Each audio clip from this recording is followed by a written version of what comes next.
We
straight killers, yo.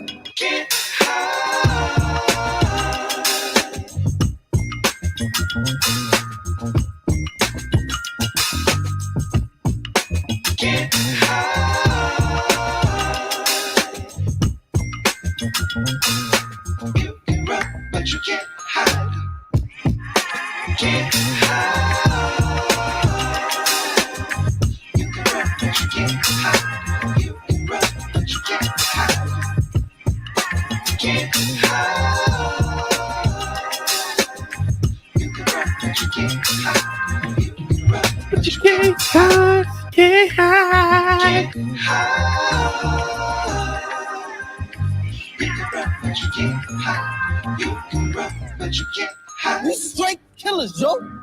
What up, what up? Welcome back to the channel. I'm Mode IJ. We got the first on the clock since episode 5, since last Friday. We are back. We on the clock. I guess the writers of BMF, they heard what I said. I said if he takes Angel to St. Louis, we're going to have a 2-hour conversation about where this brother Meech is going. But Angel ain't make it outside the A. Today we are celebrating 6 months to the day of me coming over to Europe. So tonight we're going to have us a 4-hour, 5-hour, maybe 7-hour live tonight. We're going to get toe up, not too toe up, but just enough that we don't remember what we did tonight. Tonight is brought to you in part by Remy. My name is Mo. This is not Remy Ransom. This is Remy Martin. Yeah, there's 2 different characters. You got Remy Ransom and then you got Remy Martin. Now, this is just some VSOP, so it's going to get us... Ooh!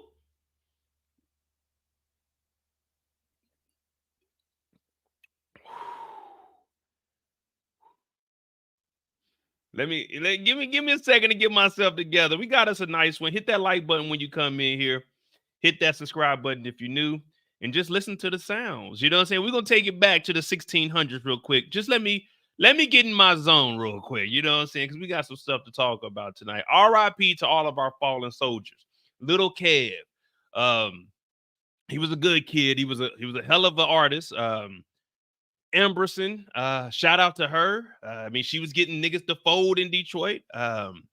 Shout out to Little Milton. Little Milton ain't get to squeeze that trigger. Now, Young Kev, he did get to squeeze that thing once or twice. We don't know for sure. We can't confirm or deny that. But RIP to Little Milton, who was ready to stand on business. They always say, stand up for something or fall for nothing. He stood up for Techwood, but they chopped his ass on down. Shout out to Diesel. Diesel was a good brother from, I think he was from 7 Mile. I ain't too sure. I can't really remember. I ain't trying to throw his hood out there or nothing like that, but I think he was from 7 Mile. RIP to all the fallen soldiers. This is On the Clock. We do this each and every Friday night. Now, I am in Germany. We are 6 hours ahead of the East Coast. I wish the best of luck and safety to everybody in New York, New Jersey area for the earthquake. I hope no one is injured. If you are up there and you're watching my live, I appreciate that. Yeah, I mean, we got us a night ahead of us, but let me get right. Let me get right. Please, can I get right one time?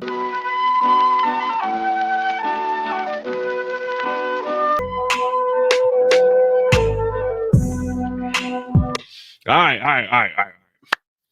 We are on the clock tonight. On the clock is where we take each individual character. Now, I just want to put this disclaimer out before people start saying, Mo, you a hater, Mo, this and that, Mo, you don't know what you talk about. Listen, all I do is wake up on Friday and I'll look at my phone and STARZ says, Mo, here's the episode. Tell us what you saw. So I don't make any of this up. But On the Clock is where, shout out to Eric H. He gave us the name. On the Clock, we got 20 to 30 minutes, roughly 40 minutes, where we talk about each individual character and we tell the story behind the story. So none of this is made up. This is what we've seen. Team Charles is in the building. Let's get that out the way right now. Team Charles is in the building with Lucille. We got to talk about you. Now. Shout out to Little Nicky. Little Nicky got a little spook this week. What up, Zay? What up, Torian? Okay, we rolling in here. I know it's a little, what is it, 2 o'clock? I know it's a little bit earlier, but we did spring forward. So, I ain't trying to start at 9 and be on here till 2 o'clock in the morning. Now, we'll probably go to about midnight my time, about 4 hours, maybe 1 o'clock, depending on how good it is. But you got to remember with BMF, we only have 2 main characters. And then outside of that, we got Bryant. We usually put Bryant with like Meech's story, but this week is Bryant with Henry, Lucille and Charles. We'll make it work, though. We'll make it work. Oh, real quick. Dues are due. Has anyone seen DJ _ 816? Has anyone seen DJ _ 816? That's DEE capital J lowercase AY _ 816. $50 is due today. $50 is due today.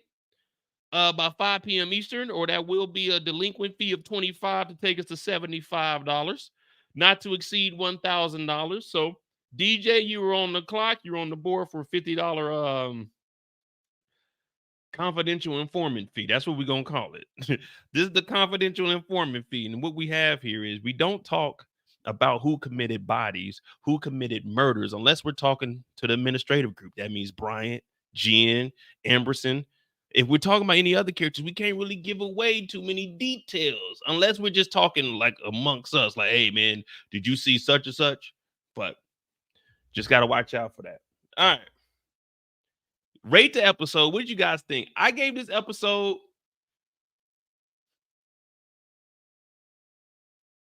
storyline's good. I gave this episode a 7. No. See, Lily, we're professional over here. We don't call it it's not a snitching fine. It's a confidential informant fee. You know how you get like the finder's fee? Well, every time you're a confidential informant, I can't even say it right because it's so hard for me to tell on somebody else. So even saying confidential informant is tough for me sometimes. Sometimes I think about like, oh wow, what am I saying here? Yeah, yeah, Smooth. I gave it like a 7. So I mean, 6.5, 7. That ain't bad. And the only reason I say that is because I gave episode 5 with all the choppers and stuff like an 8.5, like an 8, You know what I'm saying? Well, I just say 8.5, an 8. So I'm saying like a 7, but that's good though. You have to remember, we're rating this amongst primetime television. Like we're going against HBO, we're going against Shogun. So this is the real deal. This isn't Tubi. We're gonna get back on the Tubi, but I gotta chill because they ain't taking that strike off of me, and I can't risk going 2 because if I get 2, then I can't live stream it. Then I'm just gonna really say, man, the hell with this YouTube shit. I ain't gonna lie to you if I can't stream. But all right.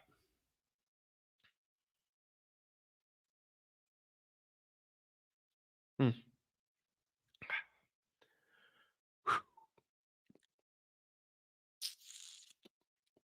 Where should we begin? Before we go on the clock, because it's a regular episode, but I'm already mapping it out of my head. Terry got a good 40 minutes. We'll talk about Meech's story last. We'll probably have to break Angel's story off in order for us. I mean, don't get me wrong. I can fill in 4 hours with all we got right now, but I'm trying to connect the dots. So if we start, a shot. Did someone say shot for my boy Joseph? Hey, happy birthday, Joseph. We'll do a little. Now it's only 8 o'clock, so I gotta chill. I gotta make half this bottle last for at least 4 hours. So shout out to Kendall, my OG mod. She said, I know you're gonna ignore this, Mo, but just in case, drink some TT water, please. She said, please, Mo. Come on, y'all. Mr. Culligan, man, we got water today. We got water today. All right. Let me just give a brief overview of the episode because we had multiple funerals. We finally got to see the flamethrower. What did y'all think about the flamethrower? It actually was kind of it was all right. It wasn't as I was thinking like corny. She come out just lick the motherfucker and just get the spraying. It was all right. It was all right. You know, it wasn't as bad as I was expecting it to be. What do you guys think about the flamethrower? Because I know that was one thing we were looking at, and we were like, I mean, it still doesn't like make sense. Like, is she an evil genius? What's going on here?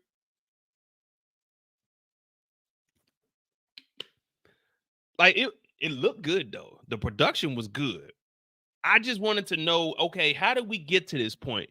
At what point did we see Henry and we start to say Henry might be one of them motherfuckers that's like pinky in the brain, is pinky in the brain. One is a genius, the other's you know, I'm thinking like, okay, they're gonna show her working on like vehicles or something. All we seen her do was put a strap on, shoot somebody in the head, stab herself, stab a nigga, and gamble. So I'm trying to figure out how did she get the go gadget flamethrower? Hey, Twan, what we got over there? What we got in the arsenal tonight? Well, we got 2 pistols. We got your infamous sword. We got the little pocket knife. We do got 1 AK, but we only got 17 rounds. We got a grenade launcher. 2 Molotovs, and they just brought in a flamethrower. Now I'm not sure if it works or not. I'm not sure if like the tubes are connected to the actual tank or anything, but we do got a flamethrower. What made her say, you know what? Give me the flamethrower tonight. Give me the flamethrower tonight.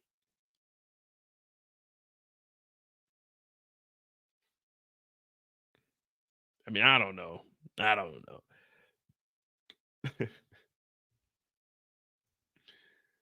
Remy needs to put his pride aside and get to this money. He getting to the money. He's protecting Techwood. I tell you that. He's protecting Techwood. All right. So we're about to go on the clock. We already like 15 minutes. Hit that like button, hit that subscribe button. We're going to get some people to get on in here. We should roll around to about, for BMF, about 85, maybe 100 people. Roughly about 85 people tonight for BMF. We started early, so about the 2-hour mark, it'll start getting cracking in here. But let me know who we're going to start with, and we're going to go on the clock with them. I'm trying to think who had the most interesting story. Let me put a poll up for y'all.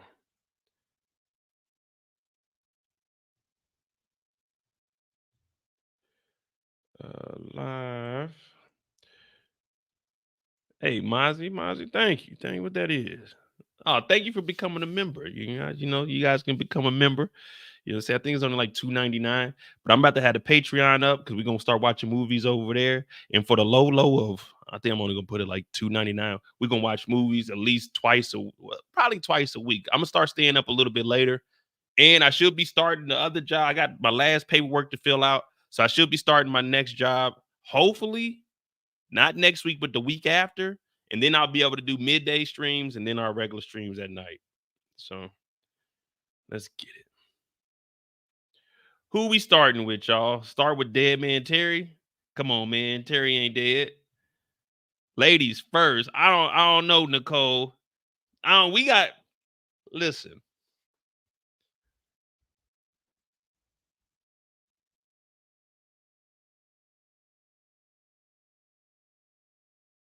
Charles was taken advantage of, and he only had one incident with Miss Mabel.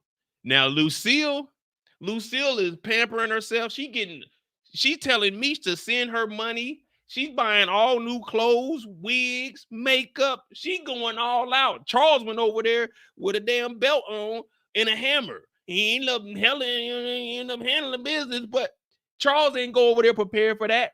They gave him this drink. You know, I went to this one woman's house one time. I'm in their pod. Hey, she said, Humo, drink this. I said, what that is? And she introduced me to that yak. I said, what's yak, baby? She said, don't worry about it, honey. I said, are you sure? She said, yeah. I said, I don't know. She said, you know you in good hands. I looked over her. I looked at that yak. I smelled that yak. I said, do smell kind of good now. She said, yeah, it do, don't it? She said, drink up, boy. I said, hey, first of all, this true story. I was 19. This is the 31-year-old. I was 19. She told me, drink up, boy. I said, hey, man, just because I'm 19, don't call me no fucking boy, man. I drink when I want to drink. I had a little bit of that yak. Nigga ain't turned back. I've been drinking yak since 19 years old. I started off with that E&J. They called it that irk and jerk because you didn't need no ID for the E&J. You just go down to 7-Eleven. You got your $12. Oh, hey, let me get that E&J. They ain't give a fuck. Get the E&J off the shelves. You know what I'm saying? But E&J was brandy. It wasn't that yak. So it was like, you know what I'm saying? I get a little bit of E&J. Holler at the partners. I got 12 on this. What y'all got on the drizzle? Let's make it a nizite. You know what I'm saying? Let's call up some girls that we know. But I got introduced to that yak at 19 years old. I used to sip on Crown Royal. My mom used to have it up in the counter. I used to go in there. You know what I'm saying? It used to be, we had it, so it was the stove, and next to the stove, it was a cabinet. But in the cabinet, it went back a little bit behind the next cabinet. That's where my mama kept her Crown. So when people came over, they wouldn't know where the good shit was. They got to drink the shit that's in the refrigerator, like the beer and shit. So I used to go in there, give me a little swig of that Crown before I go to school. Because, you know, the only way I can stay focused is if I got a little bit of that in my system. You know what I mean? But yeah, the first time I tasted that yak, like for real, I was like 19. But all right, where were we at? Oh, who we starting with on the clock? I know we seen Lucille, we seen Dead Man Terry, we seen Bryant. Matter of fact, I'm gonna put a poll up, and that actually give me a second to try to get some stuff queued up. Who we starting with tonight? We'll make this poll nice, short, and sweet. Who we start with? That's how I'm gonna put it too. Who we start with? Mama Meech, Bryant. We not starting with Terry or Meech because they got the biggest storyline. Henry. Who else? Oh, Angel had a part.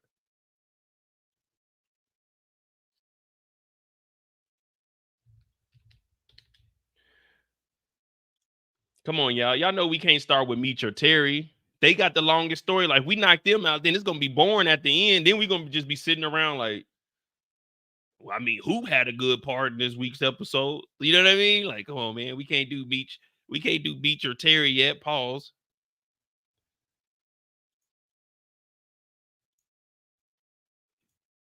me see. Mama Meech, Bryant. I'm in a bind, Nate.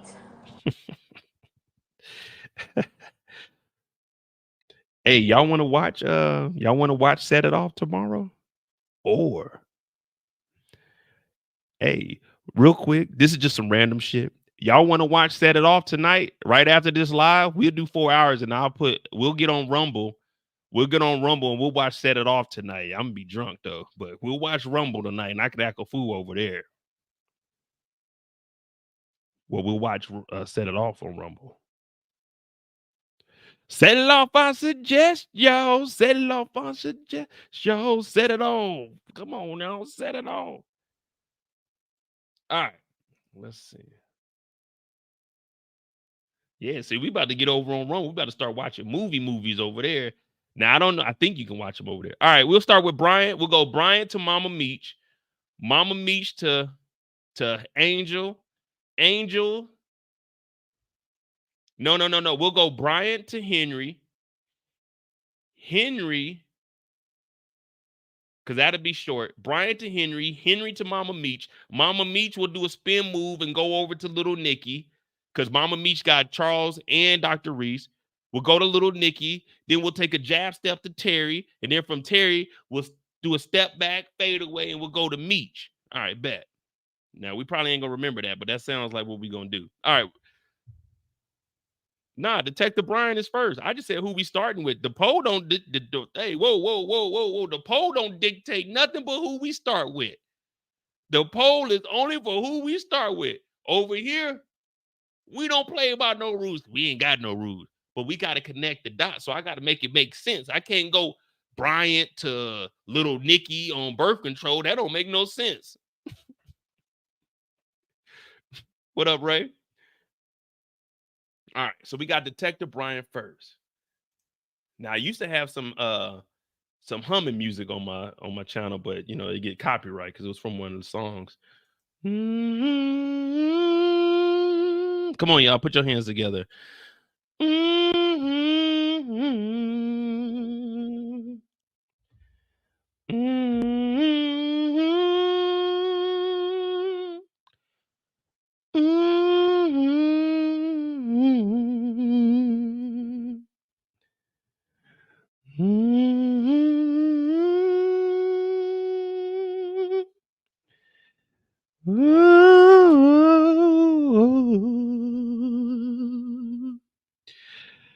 Young man tried,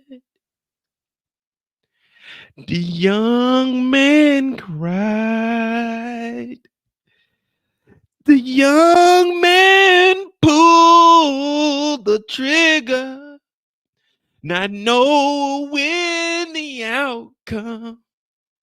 They took him to prison. Little Kevin couldn't fight. They whooped his ass, literally, and made him drop his pants. Kevin couldn't take it. Pause. They took Kevin out. The last thing he did was draw a picture for his dad. Daddy, I love you. Daddy, you're my hero. I'm sorry I'm not like you. I couldn't throw my fist.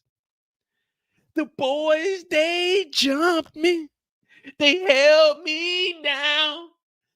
I was trying to sleep. Them niggas was trying to beat. Pause.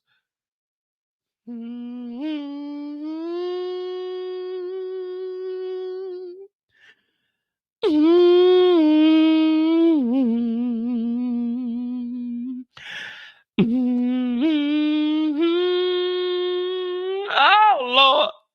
Why they take Kevin from us? Kevin ain't do nothing to nobody. Kevin ain't hurt nobody. All he did was kill a nigga. All Kevin did was pull the bow. That's all he did. He didn't mean to do it. He didn't want to do it. They threw him in the closet. He threw this man in the closet. He didn't want to pull the. He didn't want to. He didn't want to do it. We straight killers, yo. He didn't want to. He didn't want to. And they threw him in jail for some shit he didn't mean to do. It was an accident. What would you do? What would you do if your back is against the ropes and niggas is bullying you every? What would you do? What would you do? Yeah, I got you, Brillo. You talking about this one right here? Or the one where he's laying in the hospital? You know I got both of them. Damn. I mean, let's be real, y'all. What would you do? What would you do? Kevin ain't mean to do that. What they say on training day? You ever had your shit pushed in? I had my shit pushed in. Hey, yo, nigga. First of all, I don't even know what shit we talk about getting pushed in, but no, nigga, I ain't never had my shit pushed in, nigga. I think I'm gonna leave the table. They had Kevin in there. They tied him down. He said he couldn't get out. Not making fun of what happened, but I'm just saying. But at the same time, this is gonna sound bad, y'all. This is Detective Bryant. We on the clock right now. We got to keep it real.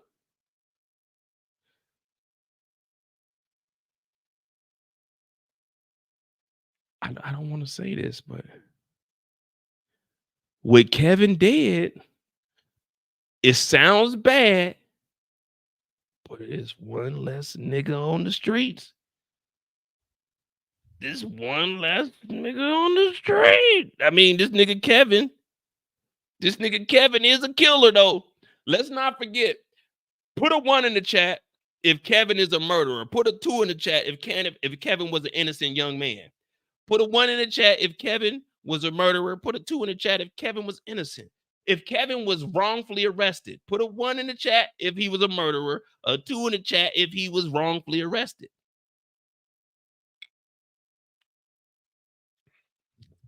Because we got to. Icy said he was. What? Icy got the numbers mixed up. A 1 if he was a murderer. A 2 if he was wrongfully arrested.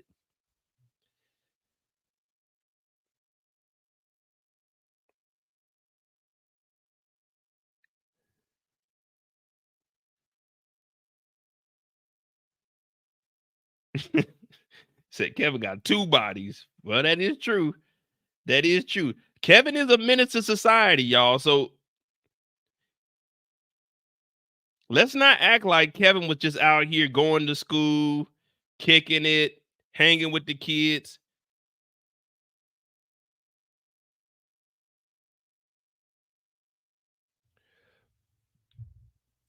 Let me hit these up. Hey, thank you, Torin, for the $9.99. I stepped away for a little bit and came back because I thought I heard a dying hyena. And you didn't hear no dying hyena. You heard Temptation sing, trying to sound like Luther Vandross. It's just Mo. Hey, R.I.P. to Luther. I remember when Luther Vandross passed, my mama came home. She said, I almost wrecked my car. I'm like, what the hell happened? She said, I was crying. I said, why? She said, Luther died. I said, who? I'm thinking she talking about like Luther that she worked with or something. She talking about Luther Vandross. I was like, oh, mama, you didn't know him. Yeah, I was Luther. All right. Let's get back to this story. All right. So we on Detective Bryant. We are on the clock. Let's make it happen, y'all. Now we got the singing out the way, the serious part. Okay. So we got the funeral, and we all suspected there was going to be multiple funerals. Now, I didn't expect for there to be the 2 funerals at the same location, but we did say they probably just filmed all of them at the same spot. So Diesel, R.I.P. Meech took care of this. Meech took care of Diesel. Terry showed up because this is back in Detroit.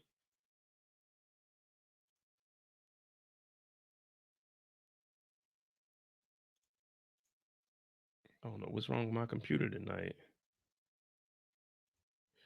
So this is back in Detroit, and we see Gloria. Gloria showed up. Now, we haven't seen Gloria in 3 seasons. We already did the rundown of Gloria being a deadbeat mother. We all know the story behind Gloria. And if you don't, to catch you up to speed, Gloria used to be married to Detective Bryant. Gloria never had a job.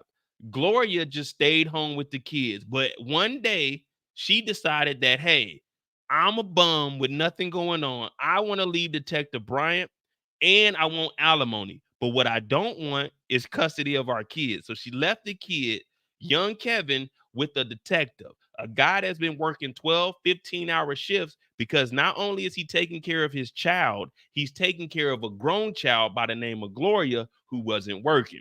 Now, Gloria didn't have any experience, and we found out this season when we were first introduced to her after 2 long seasons of Kevin struggling in school with food and developing like the proper, social skills. We found out that Gloria was still begging for alimony, which is why Detective Bryant was never at the house and there was an extra gun there, because guess what? Detective Bryant had to work for Meech and Terry and make some extra money because he was getting robbed by the court system by a thing called alimony, because his deadbeat ex-wife with no job was going up there and upping the price. So he's paying about $5,000 a month. And with a cop salary in the 1990s, you can't survive by giving a bum $5,000. Now she has a job, but she's talking about, I left Kevin with you. But there's no way that Detective Bryant could be there for Kevin at all times because he's a detective and he's working double shifts to make sure that he can cover her funky ass alimony when all she needs to do is work a double shift, cut that alimony off. She ain't got no kid to take care of. But that's neither here or there. Young Kevin is dead. And now she's here looking at Brian in the eye and she's crying, why'd you do that to Kevin? But he didn't do this to Kevin. You played a part of it. You were a deadbeat. You didn't help out around the house. If you would have been there, I wouldn't have been forking off that extra money and have to go do some dirt in the streets. But no one wants to talk about that. But over here, we will. Now, we're still out here. And Detective Brian, he's looking. And Jen shows up. She's like, oh, I know I'm against you, but I'm with you. And at this point, Detective Brian loses it. He looks over and he sees Terry over there. He sees Terry over there mourning, and he's like, wait a minute. My son shouldn't be in the grave. He's only in the grave because of you. Terry's like, man, come on, man. Pay some respect, bro. We burying our boy Diesel. You're like, nigga, fuck Diesel. And I ain't never seen nobody get punked like this. Man, they pushed my nigga Terry down in the grave, bro. Now, you know, when you hear people say, I'm going to put you 6 feet deep, Detective Brian literally put Terry 6 feet deep.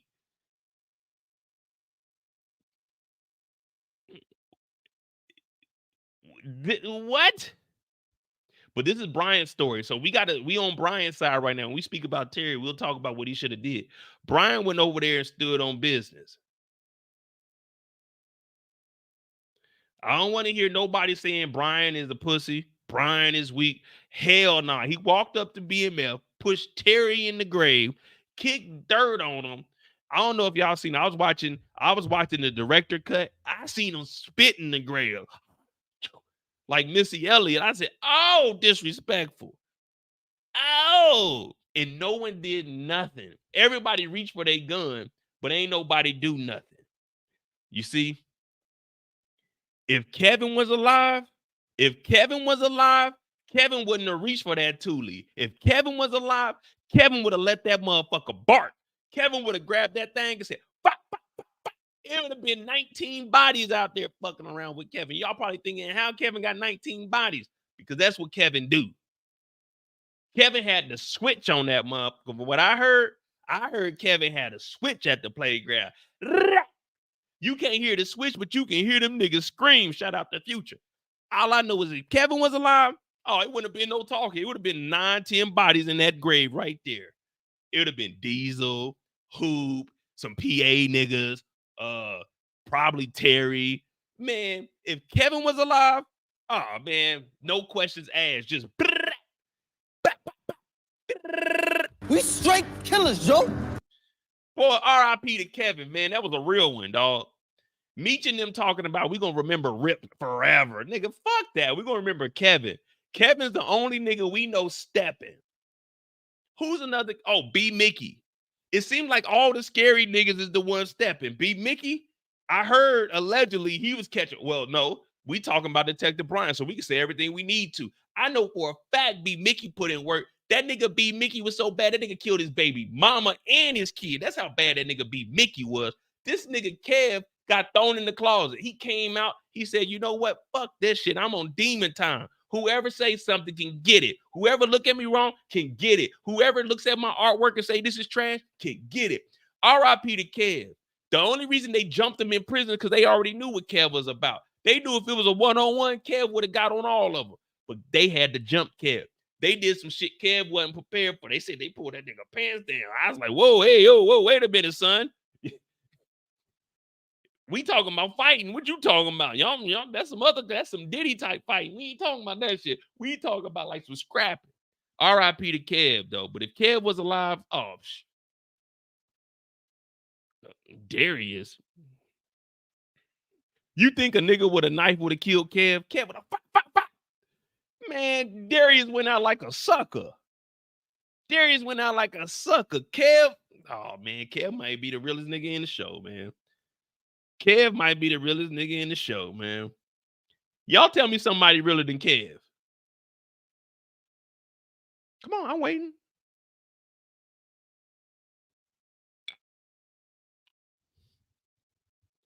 They jumped my nigga Kev. Y'all ain't just gonna talk about Kev like they ain't jumped my nigga. It was 17. I heard it was 17 of them. All right, but Bryant pushed Terry down here. Let's continue on because we already 14 minutes in, man. Y'all getting me sidetracked, but that's why we on the clock. All right. Next time we see Detective Bryant, blah, blah, blah, blah, blah, blah, blah. Okay, Bryant goes to work. Bryant ain't been to work in weeks. They suspended him. Bryant shows up. What's up, Jen? She said, Bryant, what are you doing here? Bryant's like, look, man, I ain't gonna lie to you, man. That shootout shit was crazy, but I ain't got nowhere else to go. I told you that when I showed up to the house. She said, look, I'll help you out with Kev, but you gotta give me some information. This Henry guy who you was driving for, he said, first of all, Henry ain't no guy. Henry is a she. So when Terry called it man to man, that was an insult. Shout out to Tori. And I thought that's what she went by, or he went, or they went by. I'm not for sure. We're still learning. It's the 90s. I ain't the best at it. Like, I'm Mo, I'm him, but I go by Moses, but y'all don't address me by that. So I should be offended, but I'm not, because it's all right. But Brian comes in, he's talking to Jen, and Jen's like, oh, okay, we'll help you out. Did y'all see how fast Jen flipped sides? He said, hey, Brian, you no longer suspended. I was like, okay, cool, with my badge and gun. And he said, nigga, you're terminated. I said, whoa.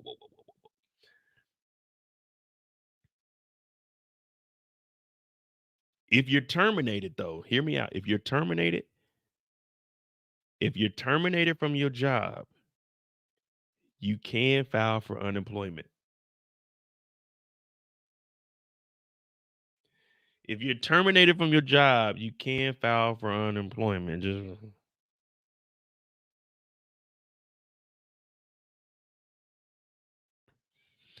Y'all want to know my secret? At one point in life, I got laid off. I was on unemployment for 2 years. I'm talking about balling. I'm what they call a stereotypical type nigga, right? They said, we don't want you running up the unemployment. I was on unemployment for 2 years. I'm talking about eating good. Steak, lobster, shrimp. I don't even eat steak. Well, I mean, I eat steak, but I don't even eat shrimp. I don't even eat lobster, but I'm just ordered. I'm on unemployment for 2 years. Oh, succulent. Pause. Unemployment for 2 years. This is when I got laid off of my job when I worked for the Department of Interior. But that's neither here or there. Now, he gets fired. So they say, hey, Jen, what do you know? What side are you on? So Jen is looking like us. At this point, they didn't fire Bryant. We on the administrative side, y'all, so we can talk freely. We can say all the shit that we want to say, but we know we shouldn't say. We talking freely. What's up, Captain? She said, Jim, what side are you on? You with the ops? You with them thug ass niggas? Or you with us, the police, the righteous side? She's like, oh, cop, you know I'm cop all day. 119 no, that's up in New York. E-course for life. E-course. E-course. You know what I mean? E-course? It's E-course, sir. What do you mean? He said, what information do you have, sir? All right, listen. BMF is clicked up. But BMF is at a turf war with some crew by some guy named Henry, but they say there's a girl named Henry. Now, Bryant, he's in bed with them. Captain said, you don't say. She said, hell no, Captain, I wouldn't lie to you. So Jen just went from telling Bryant, I'm going to help you out, to Bryant getting fired to, hey, Captain, let me tell you everything I know. Look, this nigga Mo does a show called On the Clock each Friday. I ain't gonna lie to you. He's probably one of the best niggas to break down these shows. But let me tell you, he keeps notes and he don't forget anything. He might get a little drunk every now and then, but he don't drink and drive, so we can't catch him on that. But what we can catch him on is potentially giving up information when we ain't talking about the administrative group. Also, one thing that Mo likes to point out is if you're new to the channel, hit that subscribe button. Everybody hit that like button because Detective Jen is giving up the information. Captain gets the information that Brian is actually working with the ops. He turns to Jen and says, oh yeah, thank you for that information, but give me your badge and your gun, motherfucker. So Detective Jen, and this is why I tell you guys, you shouldn't be giving up information. You give up the information, it never goes good for you. Jen gave up all the information about everything that she knew just to get suspended. Give me the badge and give me the gun. Brillo said, I don't understand why she got... No, she didn't get fired. She got suspended. But the reason she got suspended was because her and Amberson... Remember she said her and Amberson were following up some leads on the ambulance. Remember, he told her she was pulled from the Draco case. She was off the Draco team. She wasn't supposed to be investigating any of this. So what Captain is doing is pulling her off of everything because she's being too secretive. How do you know all of this information about Bryant being dirty since he's suspended, but you're not telling the force? So that's why she got suspended. She got suspended for not giving up this info. Like if she would have got the information, hey, Brian is running with this crew.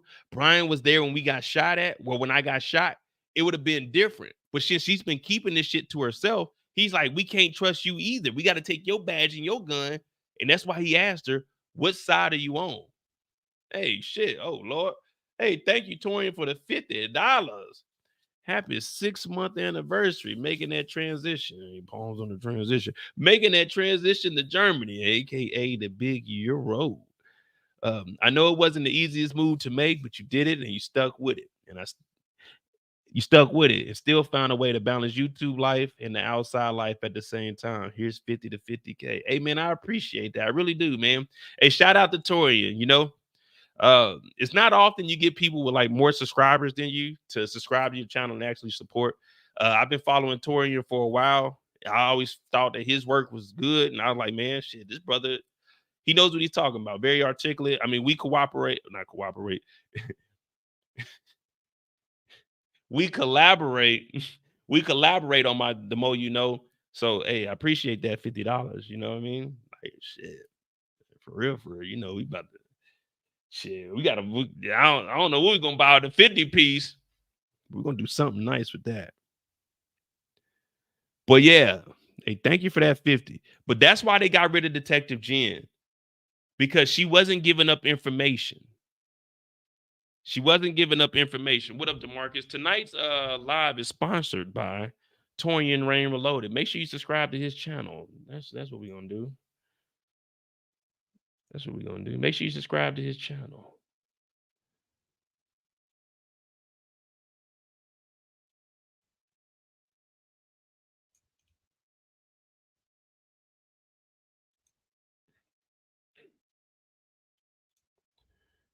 Yeah, because I was thinking the same thing though, bro. I was like, man, why they suspend her? But it's just because she didn't give up that information. Like she's withholding information from the gang. You know what I mean? So next time we see Bryant, so from here, Bryant is fired. So now we about to see Bryant go on a rampage. Bryant is about to be on a lot of bullshit.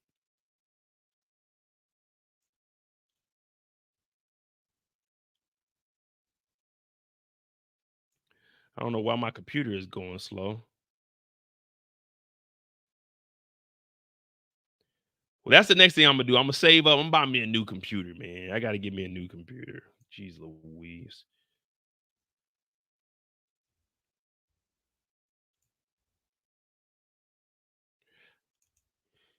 So the next time we see Detective Bryant, he's on a rampage at this point. Think about it. You fired.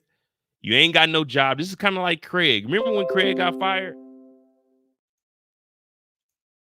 Remember when Craig got fired on Friday on his day off? Well, Bryant was suspended. And let me tell y'all something, just real quick, because this is one thing I was looking at. I've been suspended from work 2 times in my lifetime. Not once did I think, let me go to my job and hang out. Put a 3 in the chat. If you got suspended from work, would you go to work and hang out? If I got suspended from work, which I've had twice, I never thought, like, let me go to work. I never went to work before it was time for me to return. I didn't give a, man, whatever y'all need, call me. Call me.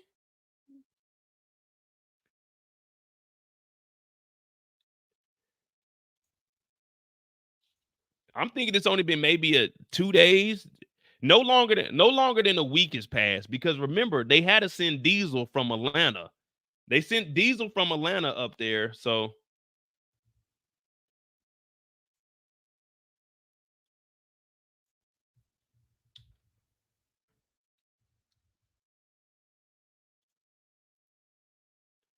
nah, I ain't getting no MacBook. I need a desktop. I'm working off my desktop.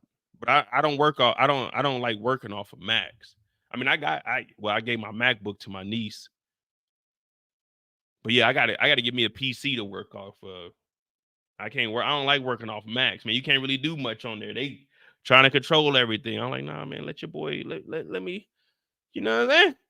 Let your boy work. So Detective Bryant is on a rampage. We're gonna pick this thing on up.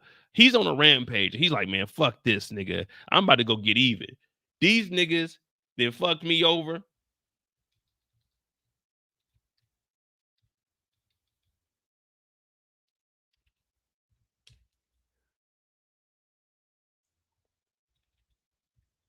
So he goes up to the warehouse. He goes up to the warehouse. He knocking niggas out. I ain't never seen no shit like this. So Bryant, if only Kevin would have paid attention. If only Kevin would have paid attention. Look at these moves. Look at these moves. First move, the old traditional elbow to gut. Next move, shotgun to the crib. Kick down the door. Pulled out the 4. Wait, there ain't no 4-4. That's the motherfucking Thule on him. He came up in the office like, what's happening? Where Henry at?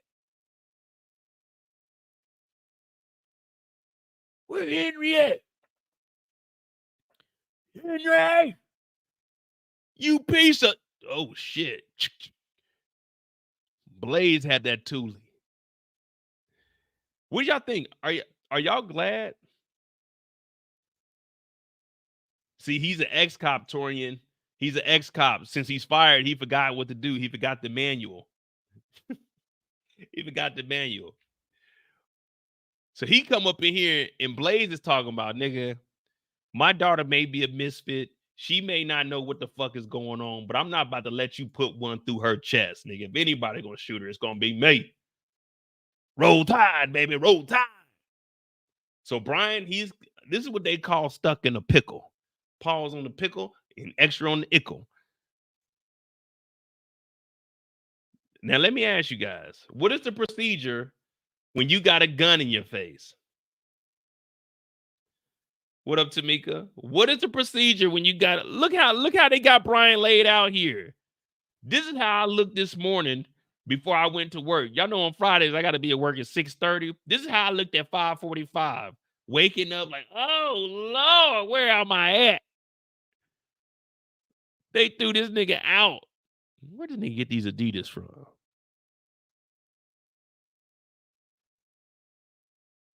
Elder said the only thing you can do in that situation is pray.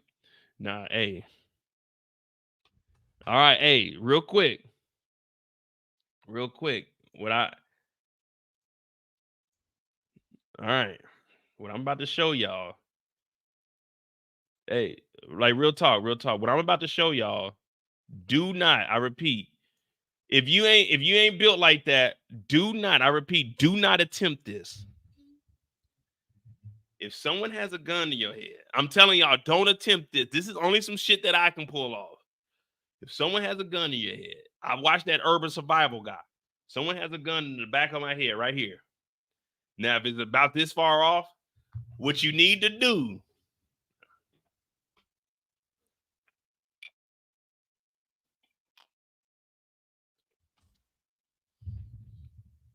I don't want y'all trying this. Y'all not experienced. You don't have the talent. You definitely don't have the reflex skills. The gun's right here. What I recommend you do, don't y'all do it, but just watch what I do. You put your right foot back a little bit. Whatever side the gun's on, you put that foot back just a little bit, but do it so they can't notice it. And what I want you to do is drop that hip, duck up under, grab the gun, hit, yay. Take the left hand, put it on the barrel of the gun, take the right hand, hit on the elbow. The gun's gonna flip out this way. Grab the gun with this hand and turn it back this way and say, ha ha, gotcha, nigga. Gotcha, nigga. But don't y'all try that. No, this is not an elbow to gut. They are too far. Unless you got a long ass elbow, the nigga gonna shoot you in the head. What you gotta do is the gun right here, you take that right foot back, you dip up under there, you grab the barrel with the left hand, elbow, you knock that down, the gun will flip out this way, you grab the gun and you turn and say, gotcha. I got you. You see how that works? Look, under, grab, elbow, switch. Ha, got you. You see how that works? It's just a 4-step motion. Back and under is 1, 2, 3, grab. You know what I mean? It's just 4 moves. But don't try that shit unless you prepared to die. Unless you prepared to look like Kevin and Milton and Ambrose, don't try that move. I tried that move one time and I was successful. And don't try that on your own, y'all. Don't try that on your own.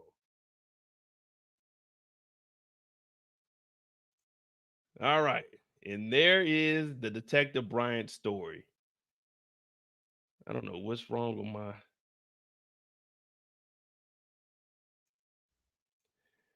And that's Detective Bryant right at 30 minutes. All right, cool. Nah, ain't no John Wick. That ain't. Listen, y'all thinking it's a lot of moves. That ain't a lot of moves. It's just 4. Look, you see this right foot? You put it back a little bit like this. The gun right here. It's just under, grab. You see what I'm saying? It's just 1, 2, 3, 4. Come on, guys. 1, 2, 3, 4. You see that? It's just 4 moves. Now it's dangerous. It's risky, but 4 moves. You can get yourself out that jam. Now, I haven't done it on the left side, so it only works if they on your right side. If they on the left side, I ain't that coordinated on the left side. It's just 4 moves. It's just 4 moves. And if you want to be extra with it, you can add in move 5. After you elbow, you could do a little flip over, but that's a little risky. That's like supreme level. Supreme level. All right, y'all. There we go. That's Detective Bryant. Overall, what do you guys think about Bryant? Well, was that it for Bryant? Oh yeah, we got Jen, but Jen and her father ain't really talk about nothing for real. We'll mention that a little bit later. What up, Ann? What up, Derry? I had 3 guns on me. Nah, Elder, I told you that's a move for 1 gun. That's a move for 1 gun. We didn't factor in for 3 guns. We do have we just factoring in for what's going on right here. So before the other Goonies come in here.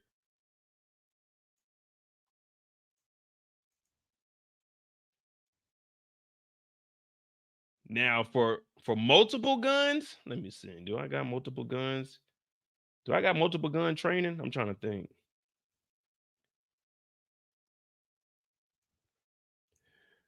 Multiple gun training. Yeah, you might be right, Elder. I don't know about multiple gun training. I'm only thinking 1-on-1. I ain't never been in no situation where it's me versus 4.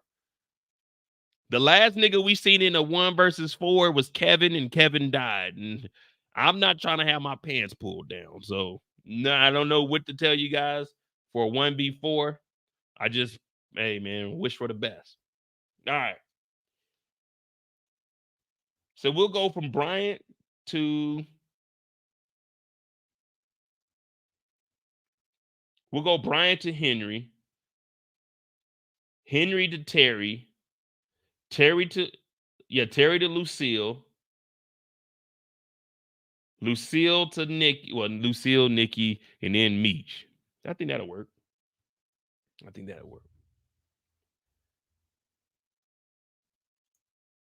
Are we trying this in the Last of Us squad? Oh, I mean, Last of Us, it might work.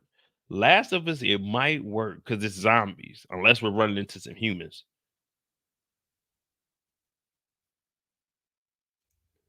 All right, hey, look, I should start a survival lesson. How much y'all think I should charge for like survival skills? Now, mind you, all of these skills that I'm teaching you, they work in the real world, but I told you guys a long time ago, it's a thing called Mo mode. Like, I'm in that mode at all times. So in my mind, I'm always thinking of ways I can escape or get away from something.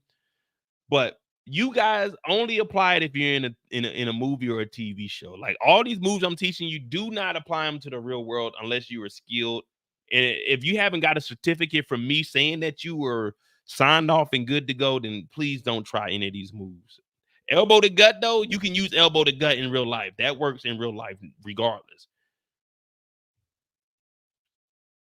So we got Brian out the way. We got Henry up next. Henry. But what you think is a good price? I'm thinking $29.99 for like novice. If you want the expert level, I'll probably charge is $29 for that. Probably like $35.99 because I fuck with y'all. Use the use the MODOT code.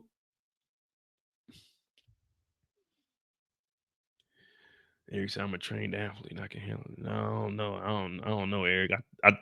Eric's my dog. I talk to Eric on Instagram like almost every day. I don't know, man.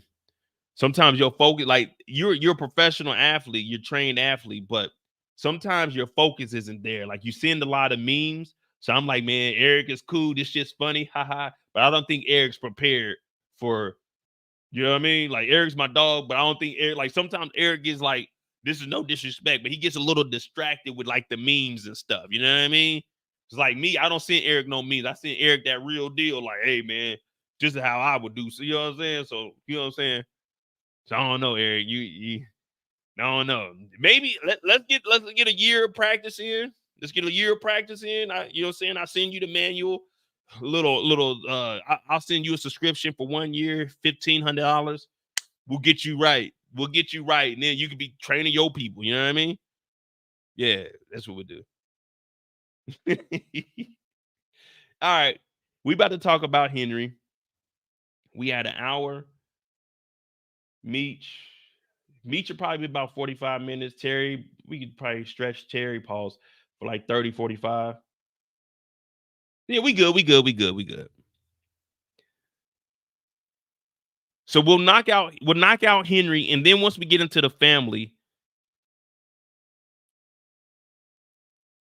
you know what I'm thinking? Wait a minute, before we start.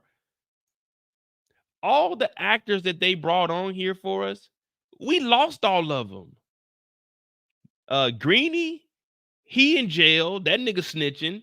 Stacks, he dead. We don't know where the fuck Payne is at. Gloria, we not gonna see her no more because Kevin is dead. Like, they brought in all these people.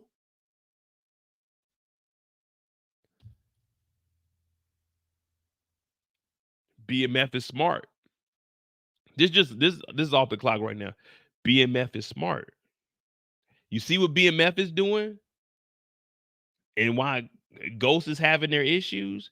BMF is like, yeah, we'll bring you on the show, but we only gonna give you a limited amount of episodes, so we don't have to continue to pay you those big salaries, especially bigger name people. I mean, I know as far as in the acting world, they aren't as known for their acting, but still, it's like, hey, we'll give you 2-3 episodes just to get your foot in the door. But they're not, other than who we got? We got Charles, Lucille's been in some stuff.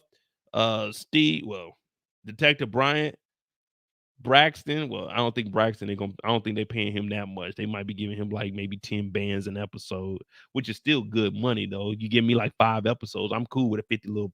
You give me, look, I'll do 10 episodes in a season for a year because I'm not a greedy motherfucker. You give me 10 episodes for $75,000. Oh, nigga, I'm about that. I ain't an actor. Y'all see me on here. I play around and joke and stuff. I ain't no actor, but $75,000 for 10 episodes, nigga.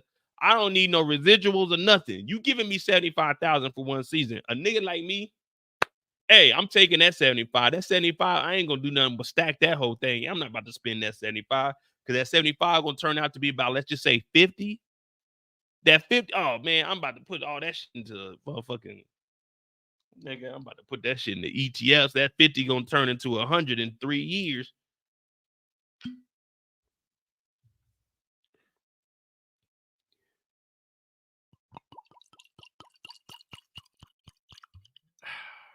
Hit that like button, hit that subscribe button. We're about to talk about Henry, and hey, we on the clock. You know what I mean?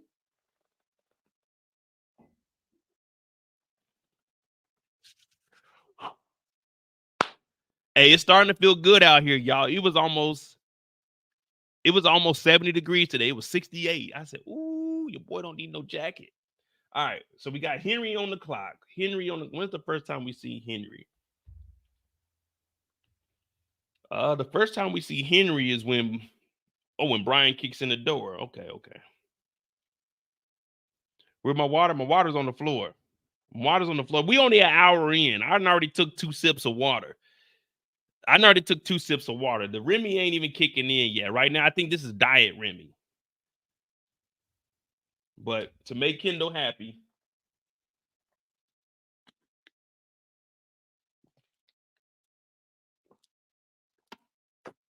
Kevin Kev said no chaser. Yeah. At the 2-hour mark, we'll get chaser. But right now, we celebrating, man. It's 6 months I've been over here, y'all. You don't man, I'm so proud of myself because I always told myself I was gonna move out of the States. I spent about $25,000 relocating myself, buying a car. I got all new, everything that you see here, everything that I have, everything that I own right now. I bought all of that when I got here. I came over here with 2 suitcases, 8 pair of pants. I waited till I came over here, 8 pair of pants, 3 jackets, 5 sweaters, 10 pair of socks, 2 pair of shoes. Everything I bought is when I got here.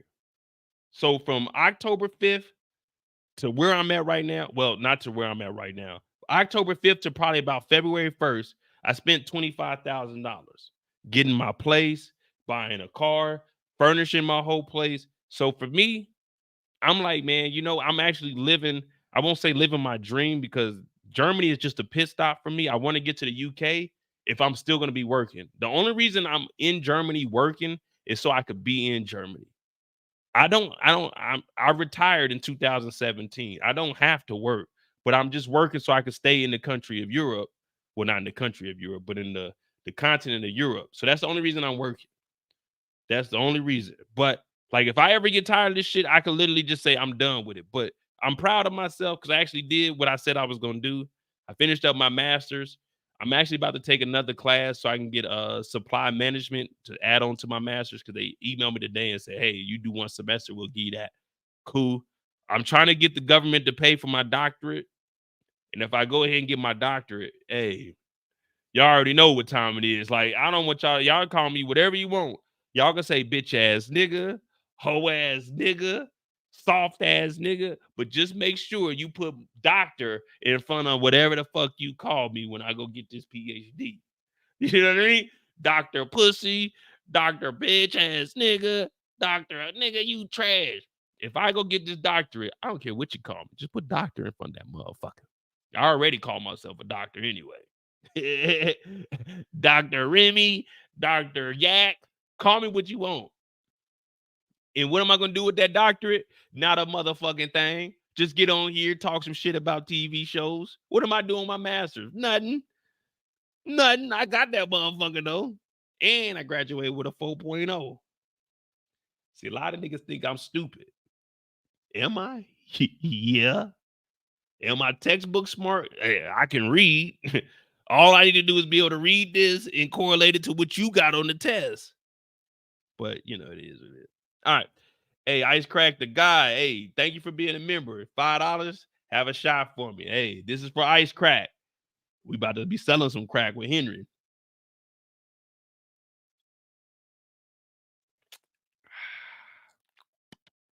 All right, here we go.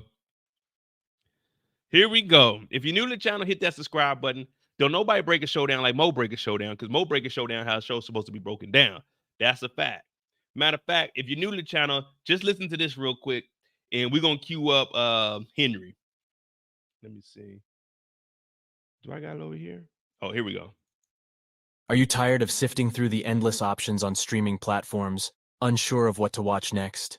Meet Mo.J, your go-to guy for all things television and movies. This charismatic content creator has a knack for delivering insightful and entertaining reviews of the latest shows and movies. Whether you're a diehard fan or just a casual viewer, Mo's reviews are sure to captivate and inform. With his signature wit and charming personality, Mo dives deep into the worlds of your favorite TV shows and movies, providing a thorough analysis of everything from plot and character development down to special effects. His attention to detail and keen eye for storytelling make his reviews both informative and engaging. So, whether you're looking for recommendations on what to watch next, or just want to hear someone's take on the latest blockbuster, Mo.J is your guy. Sit back, relax, and let this expert entertain you with descriptive reviews. You won't be disappointed. You won't be disappointed. You won't be disappointed fucking around with your boy Mo. Hit that like button, hit that subscribe button. We are on the clock with Henry. We are on the clock with Henry. You won't be disappointed.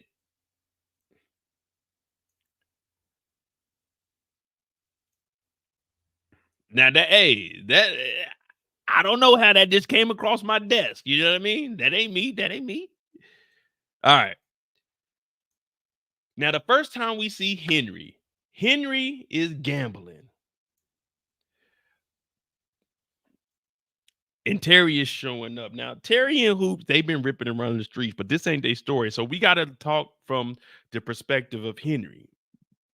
Now, if I had to say, not being biased, back when I was in my heyday, like, you know what I'm saying? Back when I was in my heyday, as far as television goes, I think there's one person I can put above me, and that's Henry. Every time we see Henry got a new thing on her aura. When y'all see me, I ain't got nothing. Ain't no one in here. Hey, boo, bae, I ain't got no bae. I ain't got no girl talking about, Mo, let me come over there and be over there while you on your live. Don't nobody fuck with me like that. Don't nobody fuck with me like that. But every time we see Henry got something. Shout out to Elder with that $5. air that commercial on major networks. Oh, I got commercials coming. You about to start seeing YouTube ads. I got stuff. Hey, I'm telling y'all, I'm working over here. Give me a second. I'm working. I got y'all. We got some interviews coming too. Shout out to my dog Eric. He know what I'm talking about. But every time we see Henry got something new. Henry was about to get Marquisha. Now, getting Marquisha ain't that tough. Everybody got a piece of Marquisha.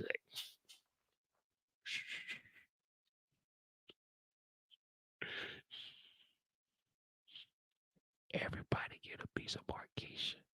The judge, boom, Terry, Henry, Mo, ADA, Blaze, Bryant.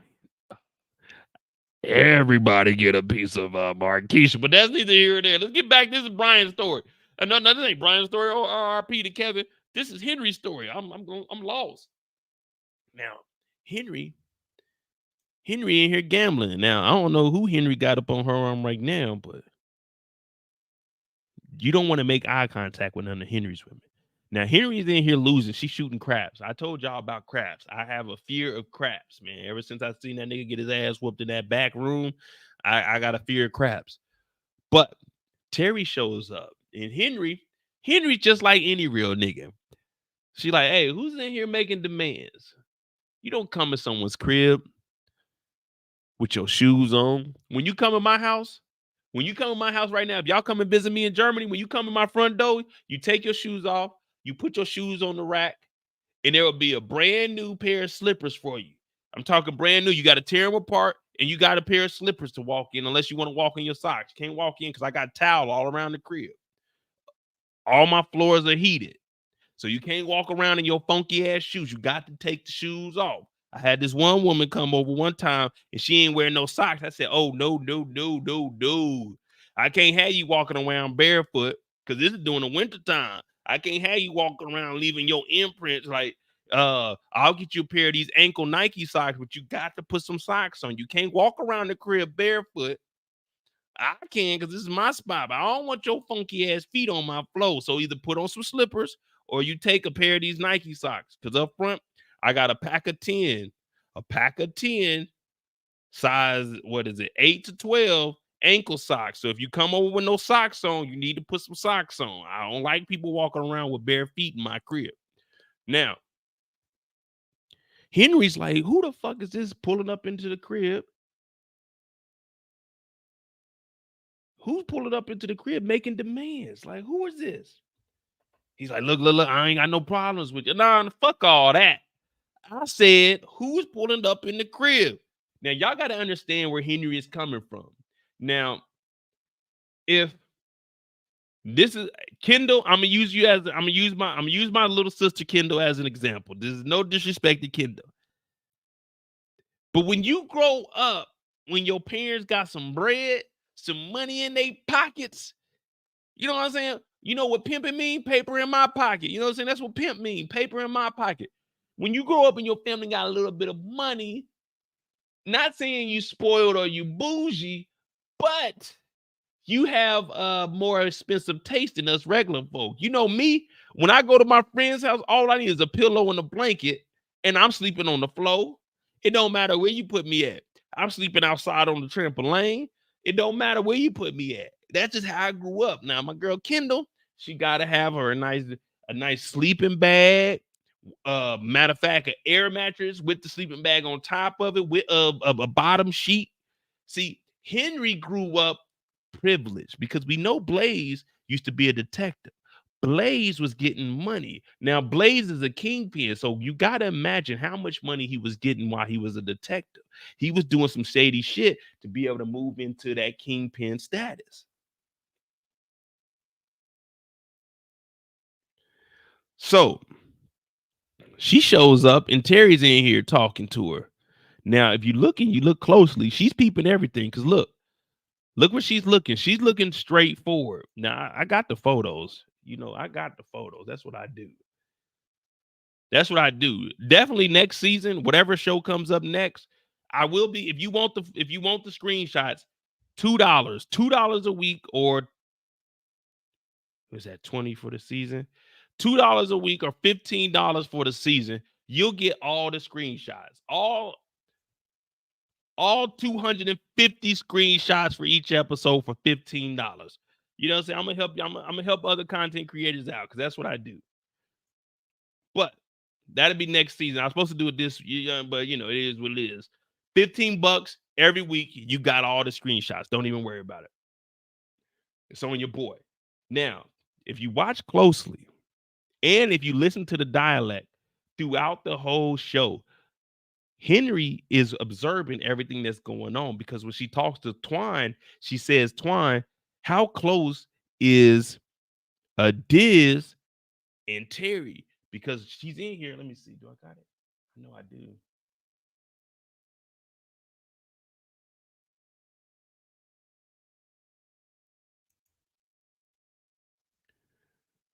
You see Diz looking? Diz looks at her and then Diz looks over at Terry. And look where she's looking.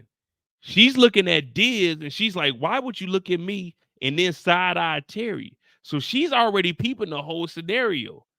She already sees what's going on. She's already peeping that Diz and Terry might have something happening behind the scenes. Did y'all see this? Did y'all notice this when y'all were watching? Or did y'all not peep it until you heard them talking?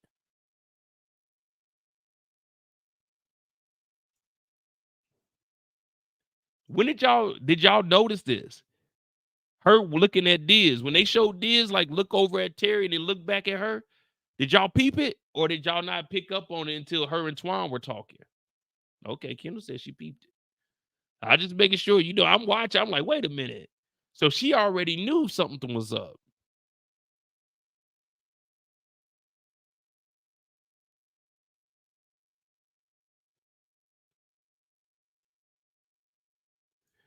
That's why when you in these situations, Tamika said he was so obvious. Maybe because it was early for me. Y'all know I watch the episodes at like 7 in the morning, 7, 8 in the morning, like while I'm at work. So for me, I'm watching, I'm kind of like, and I'm watching it off of my phones. I'm like, okay, y'all watching it on y'all big screen. So y'all probably like, oh, that shit easy. For me, I'm looking at it like, damn, okay, she seen that shit. I'm thinking, what the hell is going on? Why she looking at this nigga Diz? This girl right here don't even know what the fuck going on. She don't even know what's going on. All I know is when they killed Henry,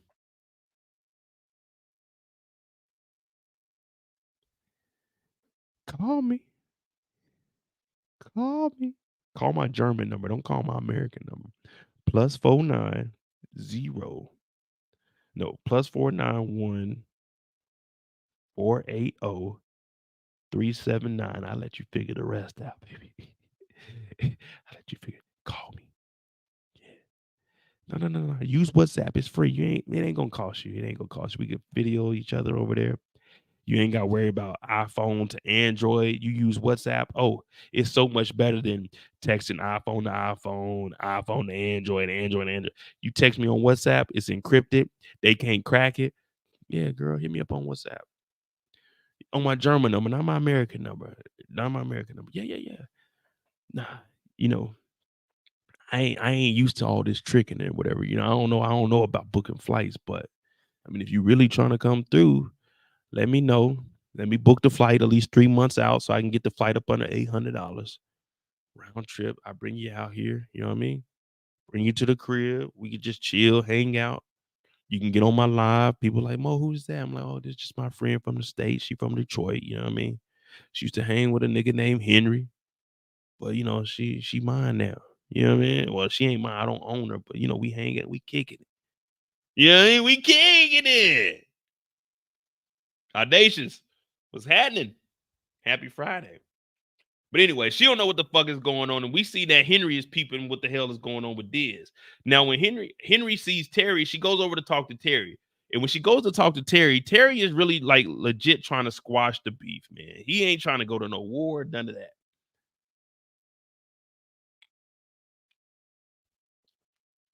So Terry's like, listen, I want to talk to you man to man.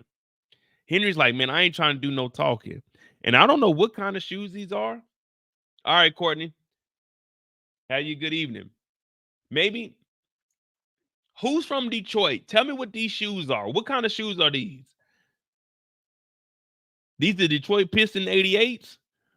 What kind of shoes are these? These the 7-mile steppers? What are these? No disrespect to nobody in Detroit. I'm trying to figure it out because I genuinely want to know. I know BMF ain't walking around here in the 4-mile slippers. What are these? What are those? Hey, Nelly, chill. Detroit niggas already being here talking about, boy, you on the no-fly list. Look, I ain't trying to disrespect or nothing. I'm trying to figure. I genuinely want to know, man. I'm an OG now, man. I'm an OG. I just genuinely want to know. What are these? Oh, these the E-course getters. Okay, that's what these are. The E-course getters. All right. Oh, hey, man.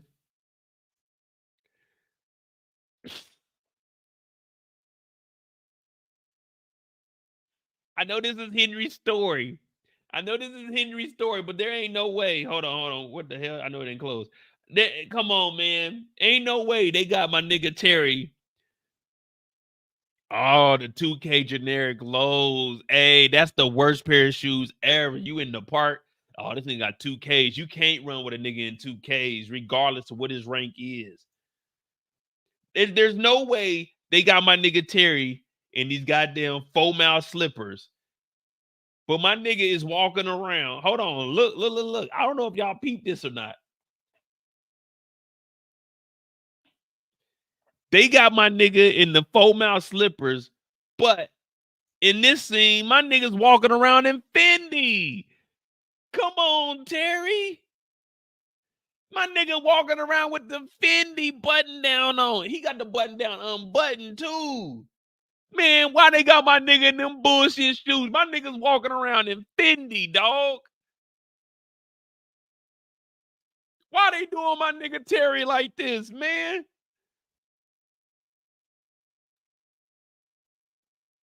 My nigga got the Fendi button down on and they put my nigga in the E-course 4s.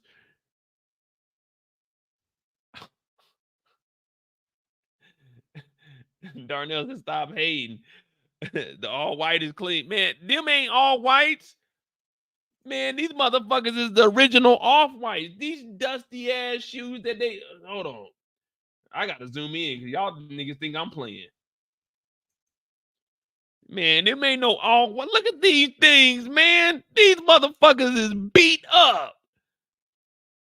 This is why BMF is gonna get 10 seasons because they ain't spending too much on the budget. We don't know what these are.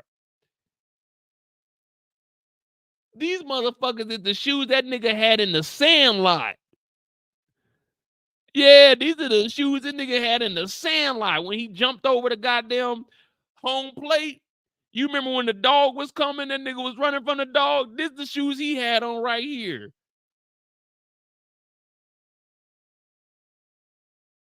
My nigga had these motherfuckers laced up. Look at this shit. These motherfuckers laced up so goddamn tight. Man. My nigga, oh hell no. Look at oh hell no. They did my nigga Terry bad. Now I see why Henry looked at them shoes. Look, Henry put the knife down. And this is why Henry said, nigga, I'm not kicking it with you. I can't hang with you, nigga. Look at your shoes, nigga. She said, look at your shoes, nigga. I'm the dragon.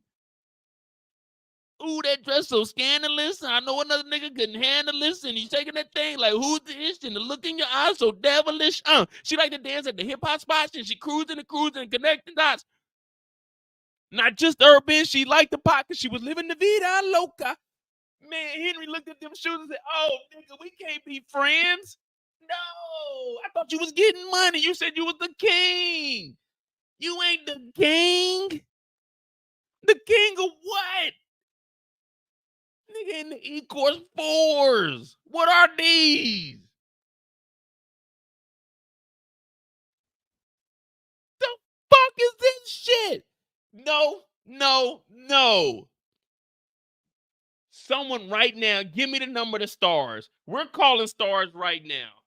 Someone give me the number of the STARZ right now. We're calling them and we're talking to the wardrobe department.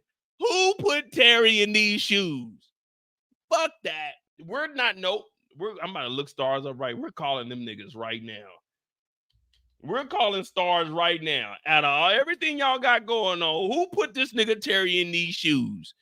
We got to get someone on the line right now. Where's the support center? We're not letting this slide. There's no way. Help support center.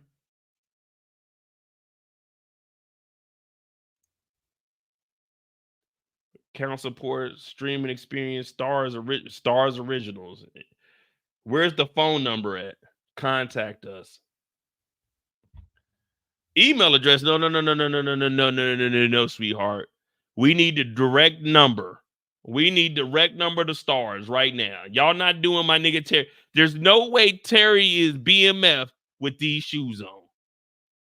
We need the number. Oh, they got a chat button right here. Streaming experience. Download and payback. No, we won't chat. New conversation.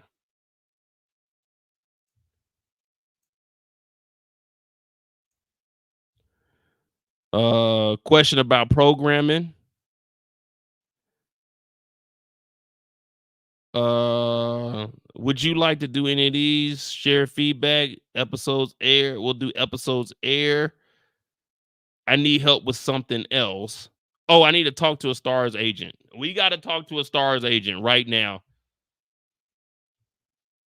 Hello.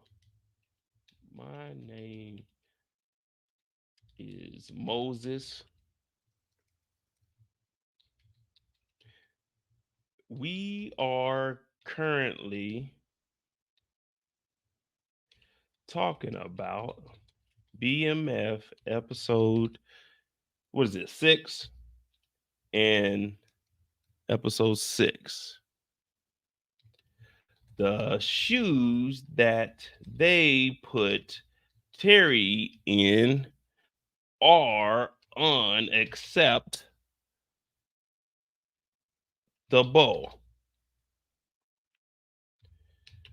Who is in the wardrobe department? Damn, I'm spelling everything wrong.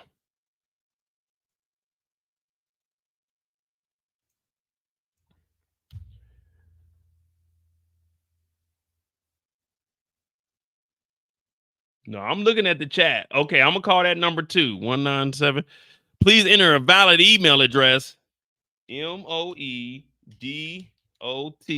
Well, nah, I can't put that in there because I got some connects over there, so I got to use a different email address. Hold on, give me a second. Let me take this one off the screen. Let me take this off the screen. I'm putting a different email address because I got some connects. JM. Oh, I'm telling y'all the email address anyway.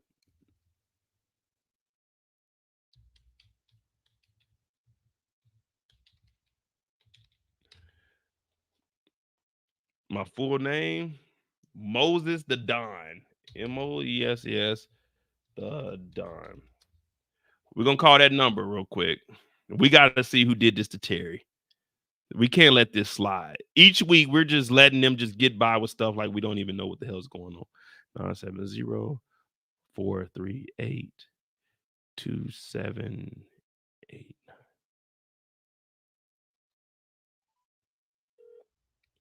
Thank you for calling STARZ, where our visionary original series and hit movies bring fresh, diverse perspectives to life. The following menu options can guide you through resolving common requests. If you have questions about an upcoming original series, press 1. If you have technical issues, press 2. If you have questions about... Thank you for calling STARZ, your home to hit movies and visionary original series. Mary and George is an audacious historical psychodrama starring Academy Award winner Julianne Moore and Nicola Scalazine, about a treacherous mother and son who schemed, seduced, and killed to conquer the court of England and the bed of kings. Hey, get to BMF, man. Based on a scandalous true story, the 7-part limited series will debut on Friday, April 5th. The following menu options can guide you through resolving common requests. If you have questions about an upcoming original series, press 1. If you have technical issues, press 2. If you have questions about your subscription, including promotional offers, a surprising number of issues are resolved by clearing out the STARZ application. For most devices, this is completed by deleting the application, rebooting the device, and then reinstalling the application. In addition, computer issues are resolved by clearing out your browser cache. We recommend, if you are being told that your email address or password is invalid or that your connection is forbidden, check to see if you're on a. All right, I'm gonna do some research, but we're gonna call them. We're gonna talk. I'm getting somebody on the line about these shoes. Like Eric said, these shoes are unfit for a kingpin. Now we see. So this whole time we've been looking at Henry the wrong way.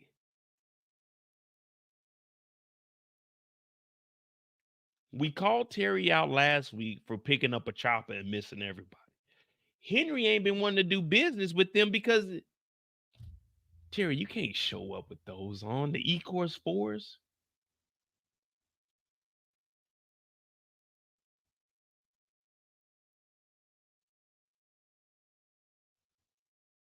Well, anyway, we'll continue on. Henry tells them to get the fuck out of here, man. We can't kick it with you. We can't skate with you. We don't want to hang with you. We don't want to do nothing. So Henry is actually standing on business. So I give this round to Henry, but we are on Henry's side at this point. So it's like, okay, cool. Henry was in the right. Oh, well, no disrespect to Terry, but Terry only got one good eye. So for what he saw was, yeah, these motherfuckers look cool today. They look legit. So that's probably what it was. Now, Henry don't want nothing to do with them. And the next time we see Henry is when Detective Bryant shows up. Now, this is giving us the other side of the story. We know Detective Bryant came in here and he did that move where we was talking about. If they put a gun in your head, remember, step back, hand up, elbow, switch sides. 4 moves, and it gets you in and out that jam. Now, Henry's in here, and you hear Henry talking a little bit of shit, but Henry's dad, Bryant, shows up, and Bryant is the one that Blaze is the one that put Bryant up under his daughter. Now, he doesn't understand the way that Blaze is moving, and we're going to be talking about Blaze and Bryant. I mean, not Blaze and Bryant. Blaze and fucking Henry together. Now, Blaze is a good father, though.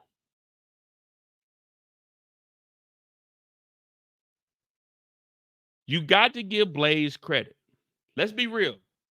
Think about it real quick. If you built an empire, yeah, your daughter's messing up. You may not understand your daughter fully, but you still gotta, you still don't want anything to happen to your child. That's why you see a lot of times, like when gang members, it's unfortunate that they pass, but I mean, that's the life that they live. But whenever like a criminal ends up getting killed, it's like a mother instinct. Even when we heard Bryant talking to Henry, remember a couple of episodes ago when they were like, what happened? And she was like, you can't get the job done. He was like, man, you got to understand your dad. He loves you. That's what a father is going to do. Kevin was still alive. I think this was episode 3 or 4. But what I was saying is you'll hear like criminals getting killed or something. Oh, my son, he was a good kid. He ain't never hurt nobody. Nigga got 4 felonies. Nigga that shot somebody. It's on tape. This nigga was on IG Live. Like, that's just what parents do. Because regardless of how bad you are, there are some moms that are going to turn you in. And there's some fathers too. We're not just going to put it on the moms. But they turn you in because they feel like it's nothing that we can do for you out here. Like, I know some people will say, hey, man, that's messed up that their mom did that.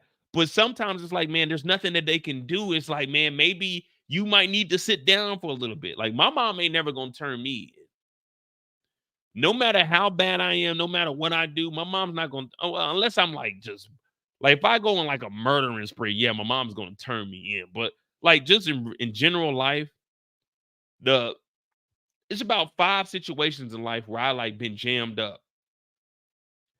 I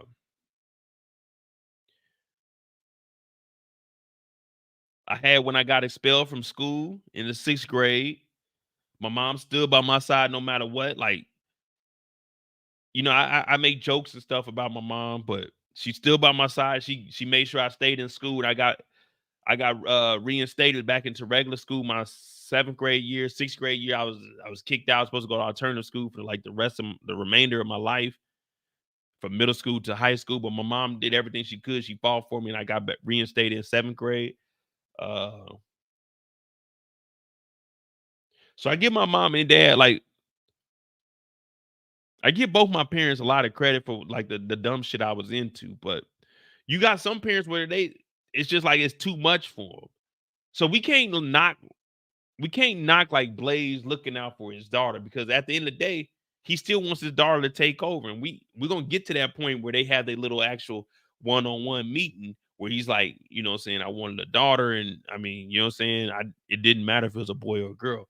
It's just like, you know what I mean? It's just nah. I got kicked out of junior high. My 6th grade year, I stabbed a guy, and I got kicked out of school. I got arrested. I got took down to the juvenile, but the mother of the victim didn't press charges on me.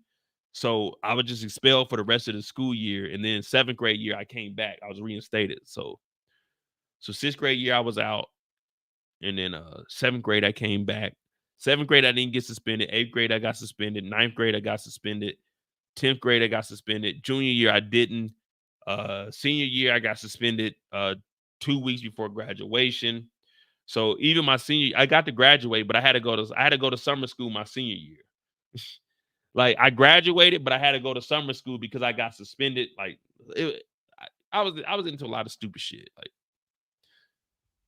so I mean, I graduated, they let me walk, but I didn't get my actual diploma until after summer school. Do I know J-Pusha? J-Bo and them, they like 10, 15 years older than me. But you got to remember, they in St. Louis. So at the time that this is going on, where Meech is going down here, this is like when around this time, this is when I get in my car wreck. So this is like around 92. I'm in my car wreck. So I don't know anything about no BMF at this point. I'm in Kansas City. That's out in St. Louis. I don't know anything about BMF at this point. Yeah, at this age, I don't know. Like, I'm in the hospital from Father's Day till school started. I'm in 92 from Father's Day till school started. I'm in the hospital. My head's cracked wide open. So I don't know what the fuck is going on. I'm learning how to walk. I'm not talking to anybody. So yeah, so 92 was different from me. I didn't have a summer of 92. 92, I was learning how to walk. Yeah, so like I didn't know what the drug game was in 92. I'm in the hospital. I'm in the hospital with the goddamn thing up my nose, going down to the end of the hallway playing Sega Genesis. Yeah, I don't know what the fuck is going on in the real world. I'm in the hospital for 3 months with 36 staples in my head. I don't know what the fuck is going on in the real world. Yeah, like, yeah, my head was like not my skull wasn't cracked open, but my scalp was. So yeah, my whole head was like, I got hit by a car in 92 on Father's Day.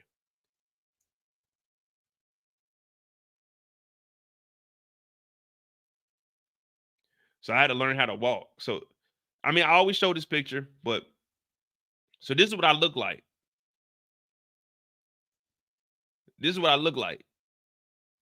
So this is with me with all the I got the 36 staples in my head, but my hair started to grow back at this point. So this is what I look like in 92. This is right after I got out the hospital. So I was in the hospital for about 3 months. This is my head healing here. I mean, you can't really see it. And, you know, we didn't have good cameras back then.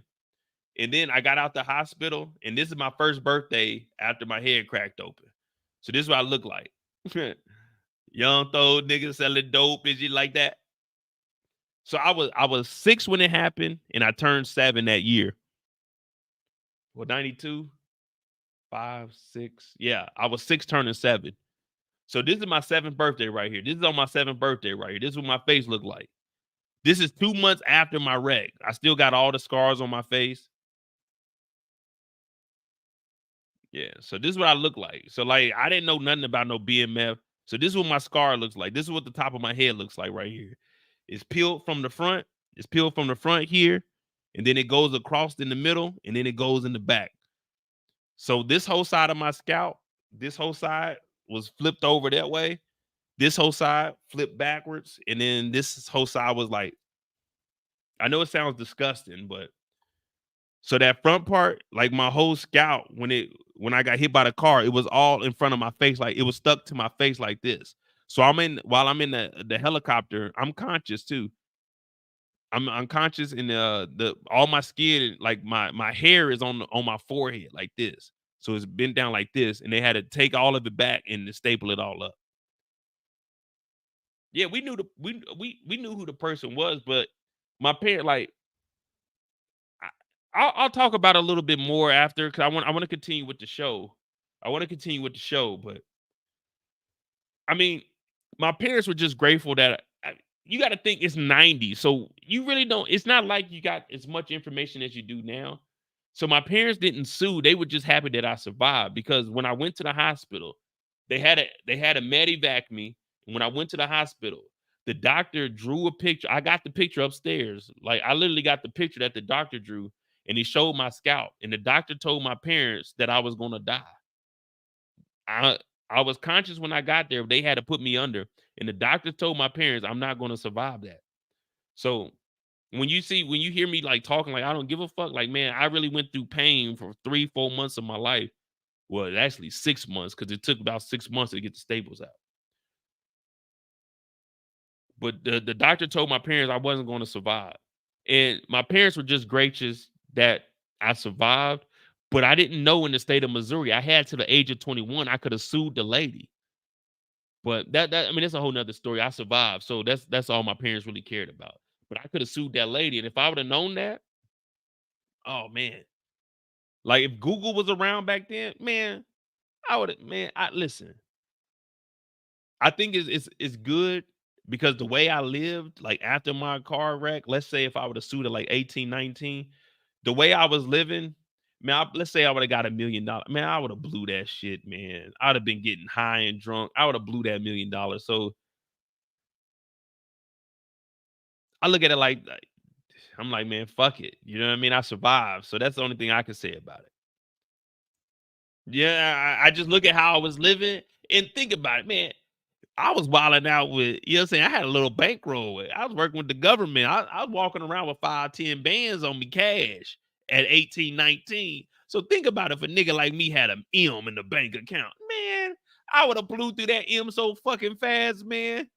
Shit. So I look at it like, man, I survived. So it's good.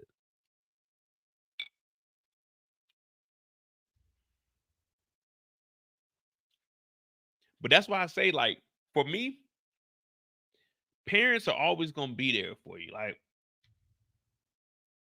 if you got real genuine parents, I know sometimes it's tough on parents, but shit, it is what it is, man.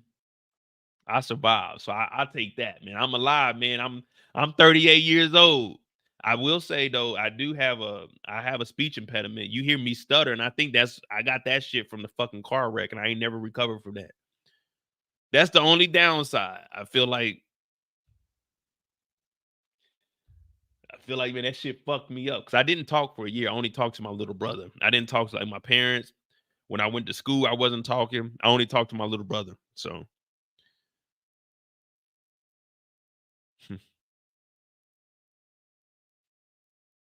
even now, like if you touch my head on certain days, because it was 92. So they literally took a vacuum. I got a couple of pebbles still in my head. So certain days, like if I'm just messing with my head, like just feeling around, you can feel like rocks up under my, well, not rocks, but like the little bitty pebbles. I probably got like 13, 14. But yeah, I can still feel them up under like my scalp, because they had like a regular vacuum when they were trying to get the shit out. So they could, you know what I'm saying, put my scalp back onto my, you know what I'm saying, to my damn skull. And they literally took a goddamn staple gun and bop, bop, bop.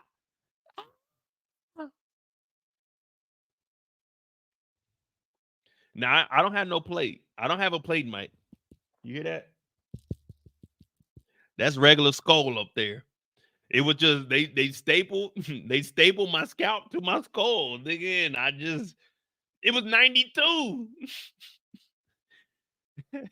I didn't have any skull damage. It was just my scalp. So when I got hit, I landed on my head, and from what they told me, I slid 10 feet. Like, the dance movie where they be sliding on their head. They said when I hit the car, I flip over the car. The bike hits the car because she was going about 45 miles per hour in a 25. The bike hits the side of the car, hits the front fender. I flip over the car. I don't hit the car, but I land on my head and I slide 10 feet on my, like they said, my body was straight in the air, like, and it just tore my whole head up. So watch me whip. Now watch me nay. Yeah. So, they used to make fun of me in school. Oh, that's a fucked up part. Like, I got tough skin because it's like, man, niggas used to make fun of me from the 3rd grade all the way up to till high school, man. It is what it is. But like in high school, I started growing my hair out because I started to become a rebel and I became a real nigga. You know what I mean? I started doing nigga shit. So my nigga, they couldn't tell me nothing at the crib. Nigga, fuck what you talking about, nigga? So I grew my braids and shit out.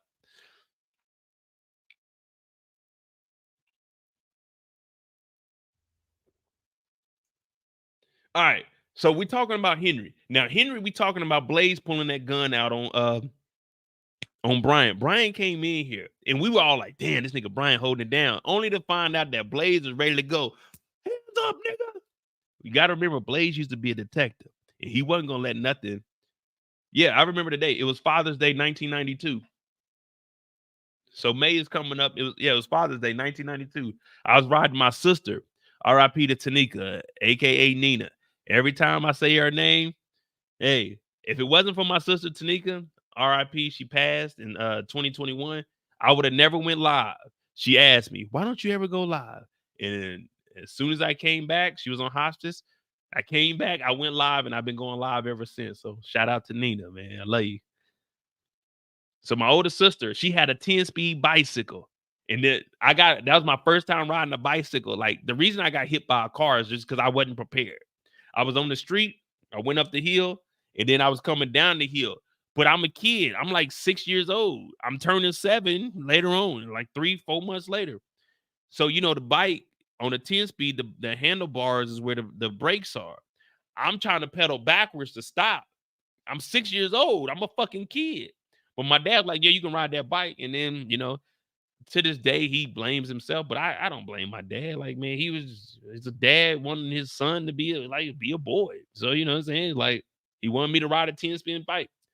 But I got nervous. I went past the house and my dad chased after me, man.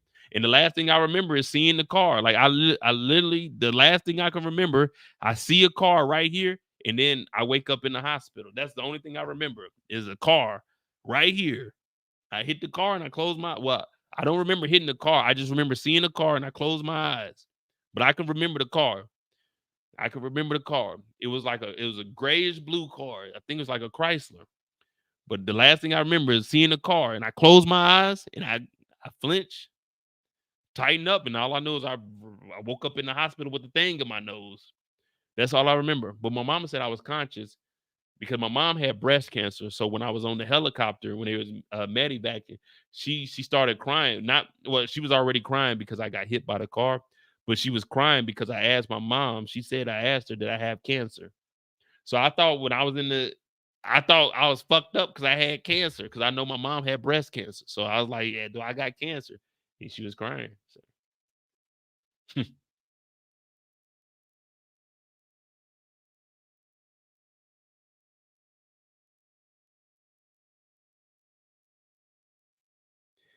And well, I say one thing is after that, that's when we started. We wasn't really going to church before then, but after that, we started going to church all the time. Man, I went to the first time I went to church after getting out the hospital, everybody, my dad and them taking me up front, everybody. I'm like, hey, man, I couldn't curse, but I'm like, nigga, I got these staples in my head. Y'all niggas is loud. This shit making my head hurt. Oh, everybody coming up there, blessing me, touching me. I'm like, hey, bro, fucking my head hurt, man. I got staples. I got legit staples in my head, man. Y'all niggas is talking about, oh, praise the Lord. I'm like, hey, the Lord done already praised your boy. Look, I don't need that. Hey. Back the fuck up, nigga. My head is throbbing.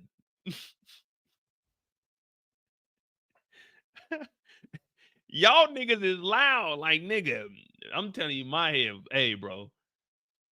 Nigga, I was a little bitty kid. I'm like 7 years old, nigga. I'm walking around with big ass hats because I couldn't like sew on my head. Like when I'm walking around, I don't have it. It's legit. You can see my scalp. Like all my skin wasn't there, so you could see my scalp, and that shit just had to grow over. So the shit's like stapled together. So I had to put like you got to put like a little pad on. You had to put like a little pad on top of my head, and then I had to wear a hat. But like if I like turn my head too fast, the pad might like slide, and the hat touch my. And then like every night you got to take that pad off. So when I get home, you got to take the pad off, and you got to apply a new one. Oh God, I just nigga. Fuck that shit, bro. All right, come on. We supposed to be talking about Henry. Then we are all right. Then we almost at an hour on Henry. All right, okay. Bryant showed up, but we know that Blaze is in here. Blaze is in here with the toolie. Nah, nigga, you ain't gonna shoot my daughter. He's like, all right, my bad. All right. Then they knock this nigga out. Now the next time we see that Henry and Blaze actually get to talking, it's after we'll talk about Blaze and Terry because we'll put that in Terry's story because we already took too long. Blaze and Henry, they end up having a conversation. Now, Blaze, you got to remember, he has connects.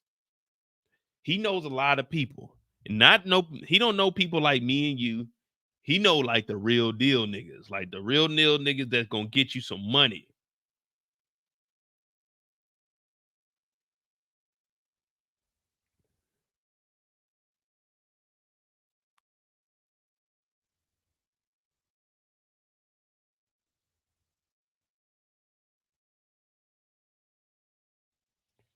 So he's like, listen, Terry done came and talked to me. She like, oh, I knew he would. He's like, listen, you need to take that deal with him. One, because man, there's too many bodies dropping in the street. She's like, oh, damn, you're old school. So Henry don't really understand what the hell is going on. Henry just like, man, I want to take over the organization. And Blaze is like, man, look, there's ways to do that, and there's ways to not do it. And right now, you're going down that path, the ways to not do it. You know what I mean? It's like, hey, Henry, just listen for a second, please. Just listen for a second. But she ain't paying no attention. She's like, man, look, I can run the thing the way I want to. He said, man, you're going to have another cousin dying. You keep fucking around like that. She's like, fucking around? You don't even know what the hell's going on out here. I'm really like that. And like, no, you're not. You're not Kendrick Lamar. You're not Future. You ain't really like that. You more like Drake. You might think you like that, but you ain't like that. You know what I mean? You've been doing all this talking, but you ain't stepping up to nobody. You ain't making nothing happen. You ain't making no noise. Ain't nobody fearing Henry in these streets. So he's looking at her. She's looking at him. He's like, nigga, take the deal or you'll lose another cousin. So Henry like, man, I ain't taking no deal. The next time we see Henry, Driz. Oh, Driz.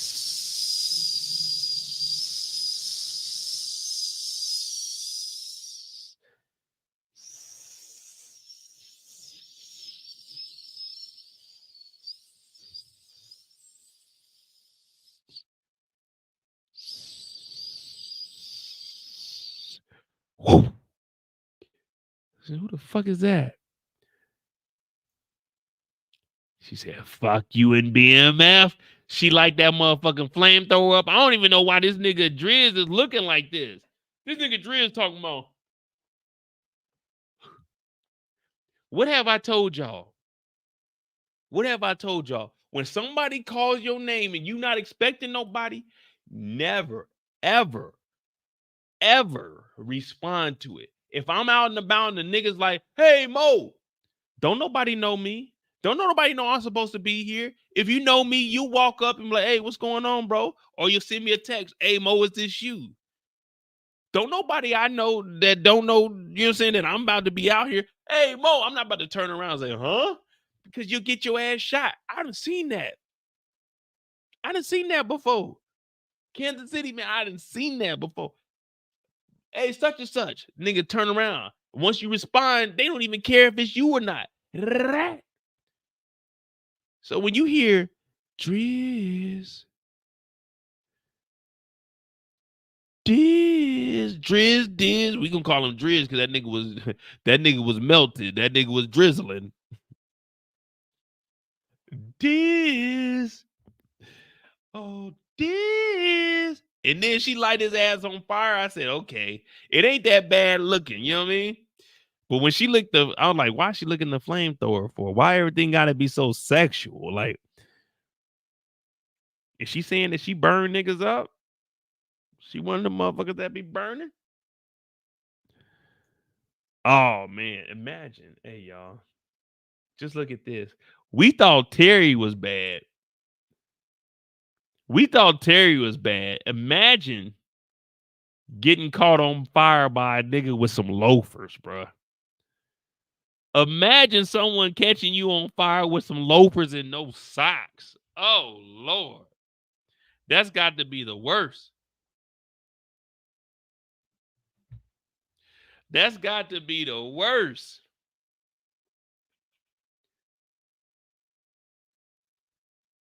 It can get ugly out there, but you know your boy Mo, I ain't gonna let that happen, especially somebody with some slippers on. They got to know that Mo was in charge. And you got to do what Mo say, because if not, your ass is on fire and I'm on your ass. Pause.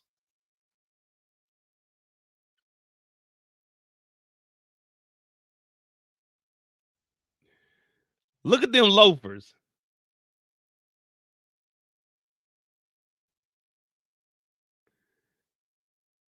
Now that's a cool stance. You got to understand, like, she got that damn tank on her back.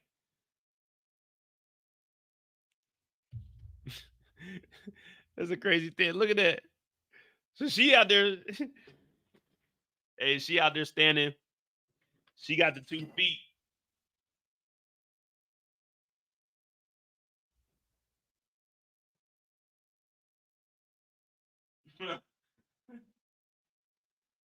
Dog. Why would you leave the house with slippers on if you know you're about to use a flamethrower? Why? But she kills that nigga. She killed that nigga Diz, though, man. Called that nigga on fire. Y'all think Diz survived or Diz is gone?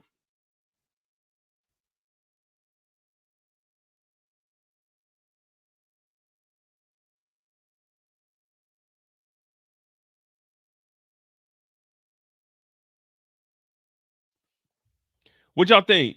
He dead or he alive?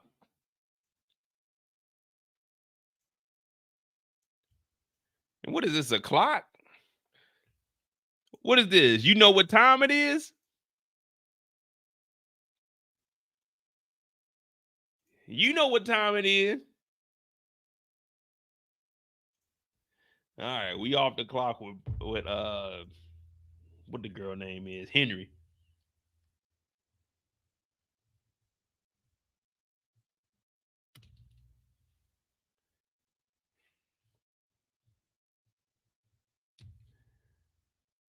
I remember. So one time, me and my little brother Ant, so we used to be at the house by ourselves. I'm probably like 9, my brother probably like 6. So we at the house by ourselves, and it's fall time. So we rake up a whole bunch of leaves. We off the clock right now. So we got 2 hours left. We off the clock right now. We still got Meech and Terry. We got Lucille. I mean, that's pretty much it, to be honest with you. So we'll make it happen in that 2 hours. You know what I'm saying? I do my thing. But me and my younger brother,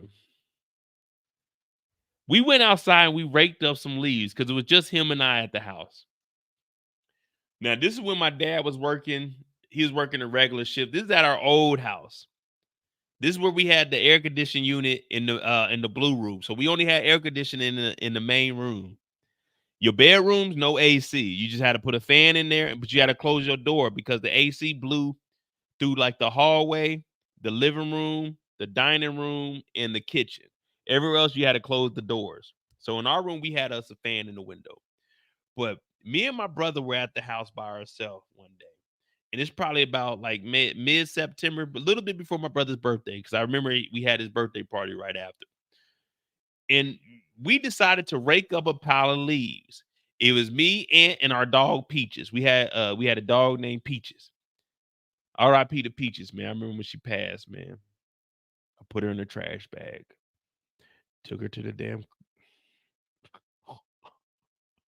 I miss you, Peaches. Why'd you have to leave us?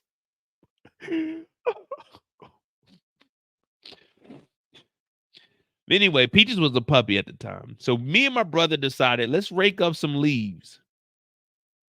We raked up a pile of leaves, probably had to be about 4 feet high. And we were jumping in it.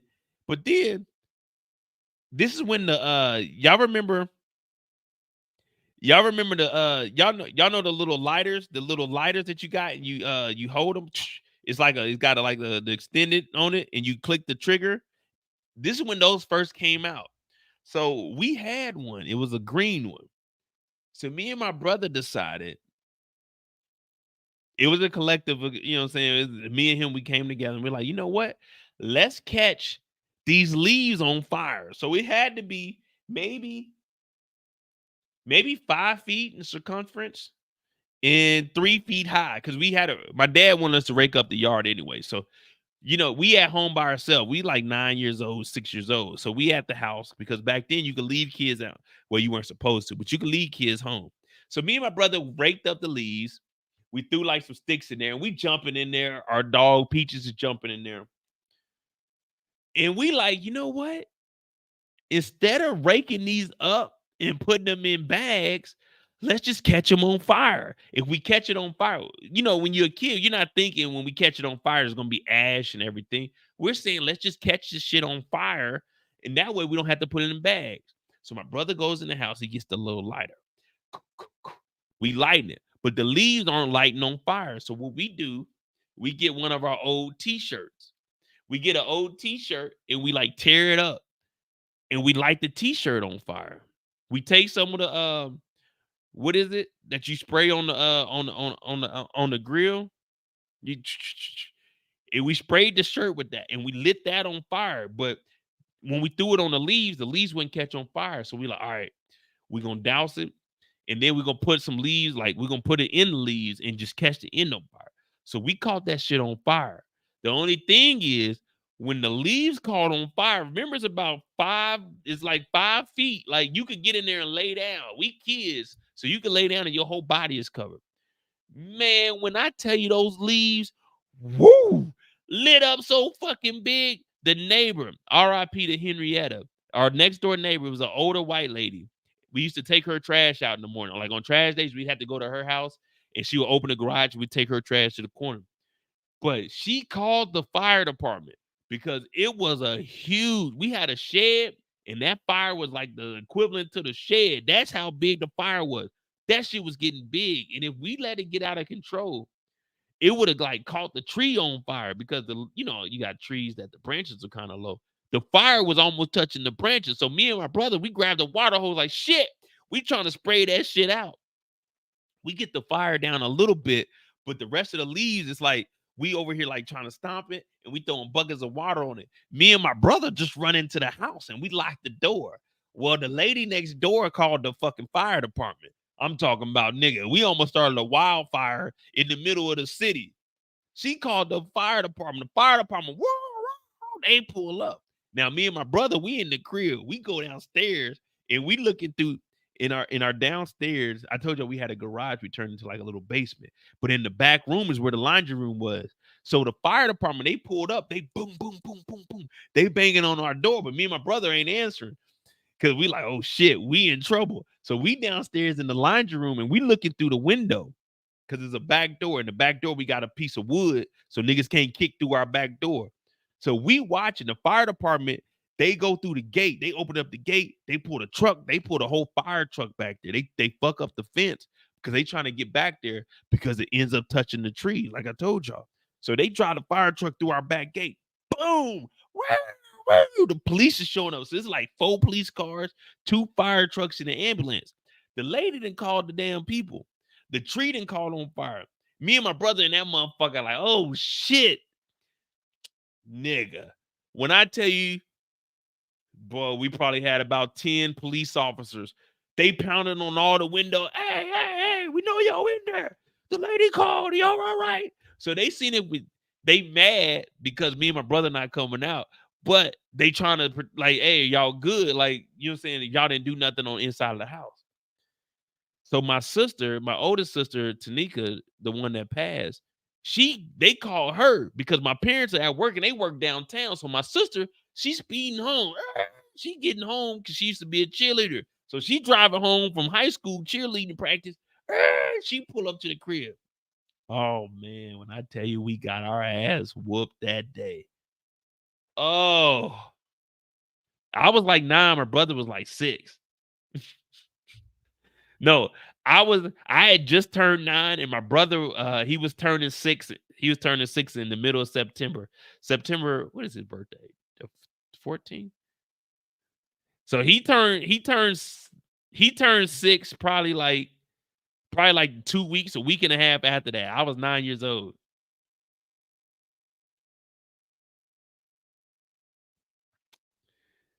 Man, when I tell y'all we got our ass whooped, bruh.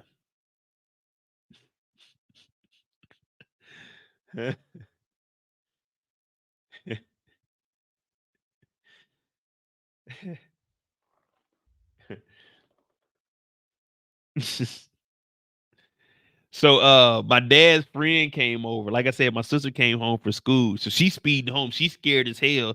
Cause at the time, my sister probably like 16, 17 with a 9. So 11. You know, my sister was 17. She turned 18 that year. I think that was her senior year. So she rushing home because she used to babysit us. Man.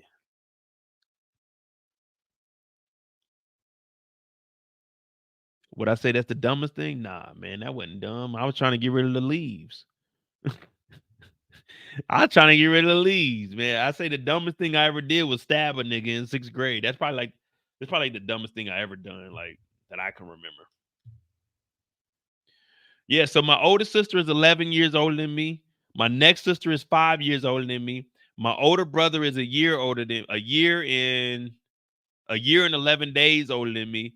And then it's me, and then it's my younger brother who's 3 years younger than me. So it's 5 of us. Come on, man. I done told y'all the story a lot of time. Hey, man. I just told y'all an hour ago why I got expelled from school, man. They kicked me out of school because I stabbed a guy because the nigga kept talking shit. We was playing volleyball, and the nigga, aha, we win. I said, nigga, don't say that again, man. We win it. And the nigga said that shit again. The ball went up under the bleachers. I went up under the bleachers to get the ball. There's a piece of metal, probably like 6 inches long, pause. I grabbed that metal. I went back over there. That nigga was talking shit, had his hands up on the net. I cut the nigga, man. Nigga, stop talking shit. You gonna talk shit, back it up. So I cut the nigga, and then that was like 4th or 5th period, and the nigga told on me in 8th period. I got arrested at the end of the day. I got escorted to the principal's office. They took me down to jail. My mom and dad had to come and get me out that month. Well, my mama got me. I'm glad my dad didn't. That nigga would act a fool. But my mama came and got me, and then they kicked me out of school. So that was like the beginning of November. So I was out of school from November till the next semester. I went to alternative school. The second semester of school, my 6th grade year, I was at alternative school.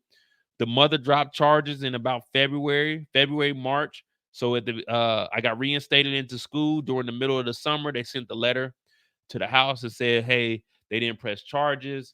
As long as I don't get in trouble again, then I can I'll stay in school. So I got reinstated. 7th and 8th grade, I did middle school. And yeah, I got back like that.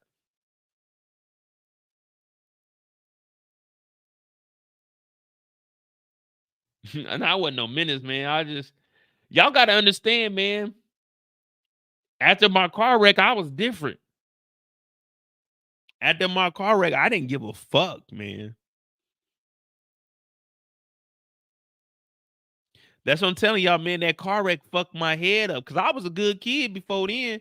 But after that, shit, man, I really just didn't give a fuck, man. I really didn't. Until I got older, I was like, man, fuck everything, bro. And I always felt like, cause I don't know, man. Niggas used to make fun of me when I came to school. Like I went to school with my head busted wide open, bro. Like niggas was making fun of me. Like I could, it wasn't nothing that I could control. I used to go to school, niggas was clowning me. So I said, man, fuck all these niggas. They niggas say something to me, I'm gonna fucking whoop their ass, or I'm gonna do whatever I can to hurt a nigga. So that's how I was living, man. Like, man, in the 90s, niggas was clowning you, man. I came to school, I couldn't get regular haircuts. My shit was fucked up, man. So if a nigga says something, then I'm gonna bust your goddamn head, man. You ain't about to be talking about me, nigga. And that's how I lived for like, like all the way up until I graduated. I ain't give a fuck, man.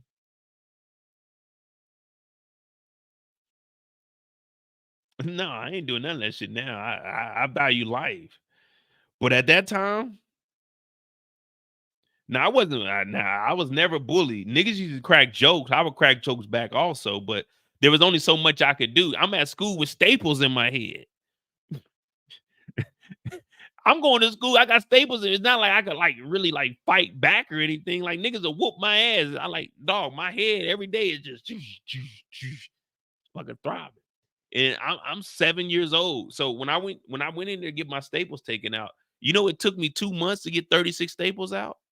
Because the first 2 weeks, the first 10 days that I went to the hospital, I only got 1 staple taken out. It was 1 staple a day for 2 weeks, 5 days a week. I went in there every day and got 1 staple. It was just too much pain. I was 7 years old. It isn't like now where they can stitch you up. I had staples. They had a staple remover. The regular staple remover you got at work, the little motherfucking crunchers, the little claw things, they would go in there. My mom and dad would both hold my hands and they would try to talk to me like I'm not going to feel these niggas pulling a goddamn staple out of my head. And yeah, I'm like, nigga, I'm not doing 2 of these hoes today. No, nigga. This shit hurt, nigga. Fuck that. They talking about, all right, we're gonna try to do 2 today. Nigga, no, y'all not. 1 and I'm done. Nigga, the fuck y'all talking about? And then I gotta go to school the next day, and then I leave school so I left school every day. I left school every day, I think at 1 o'clock, and they would do it at 2 o'clock. Man, fuck that. I'm 7 years old. Y'all niggas talk about getting bullied, nigga. I wasn't getting bullied. I couldn't do nothing, nigga. I'm going to work. I mean, not work. I'm going to school. My goddamn head is like boom, boom. I'm trying to learn in class. The teacher's talking to me. I'm like, man, fuck this school shit, man. Fuck that. All right, man. Let's get back on the clock, man. Y'all got me going down memory lane, man. All right. But yeah, that's how I was living. So when you hear me saying like right now, I don't give a fuck. Like you can make fun of me because I went through all that shit growing up. I don't care about that. Like I never felt like I was bullied, but once I got them staples out my head, nigga, I could get even.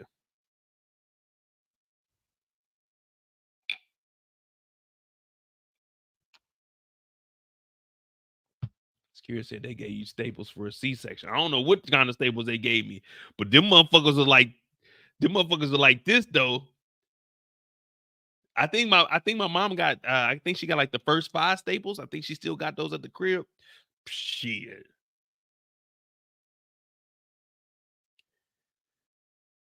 Man, at the end though, they did have like these scissors for like the last 7. They finally got like the little scissors that they could cut them and just pull out or whatever. I don't know, man. I just know, man, I used to be in that motherfucker crying though. I used to hate going in there. Oh, not today.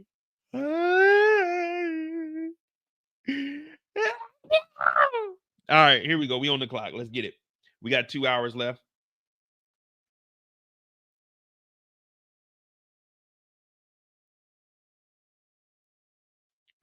All right, we got 2 hours left. Charles and Lucille. Charles and Lucille. Now we got a little sidetracked when it came to Henry and them, but that's all right. We'll just have the Henry. We'll have the Henry rant upload on like Thursday where niggas ain't giving a fuck for real. So Lucille and Charles.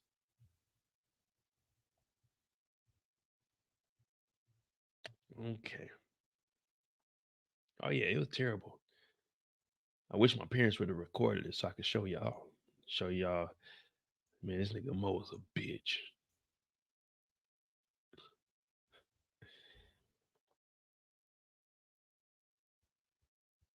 Oh, I told y'all I got my book. I got my book together, y'all. It's gonna be kind of based on like my real life, but it's not gonna be my real life. You know what I mean? Shout out to Moses. The main character is gonna be Moses. That's gonna be his name. Instead of Mo, it's gonna be Moses. But we're gonna have Mo in there. You're gonna see me as I'm gonna be the OG, but the main character is me. Kind of like how little Meech is playing his dad. Moses is me, but I'm gonna be playing my character is gonna be the OG, but Moses is supposed to be me. So when y'all see my book, yeah, we're gonna have that together. I'm working on that right now as we speak. All right. Next up, we got Lucille and Charles. Lucille and Charles. When was the first time we see? Oh, okay. Hit that like button, hit that subscribe button, y'all. We about to get this thing cracking. We are officially on the clock. Oh yeah, so I got all of it on the laptop that's on the that's playing right there. I'm typing it up, man. I got stuff together now. I told y'all that one weekend in Amsterdam, I was like, man, Mo, you got to do what you got to do. All right. Now, the first time we see Charles and Lucille, you have to remember, this comes after.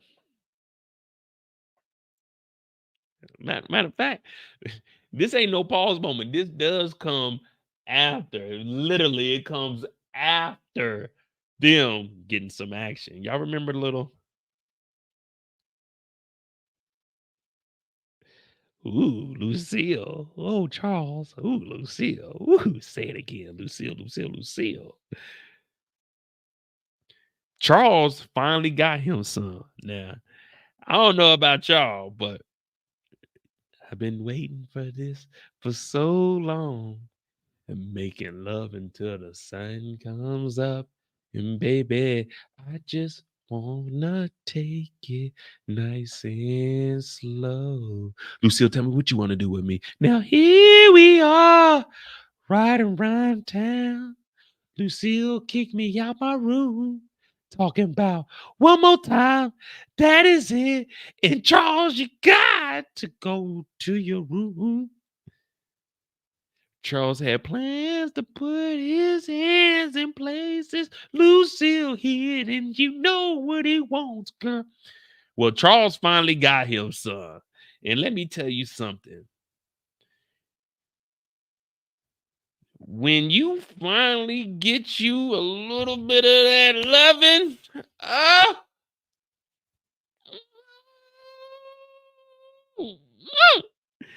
there's only 2 times you make a sound like that. Is when you getting you some loving and you got some good food. Oh, she said, Mo, come in here. I said, what's going on? What you want, baby? She said, one time, Mo. Just one time. I said, one time. She said, one time. You better make it your best time, Mo. I said,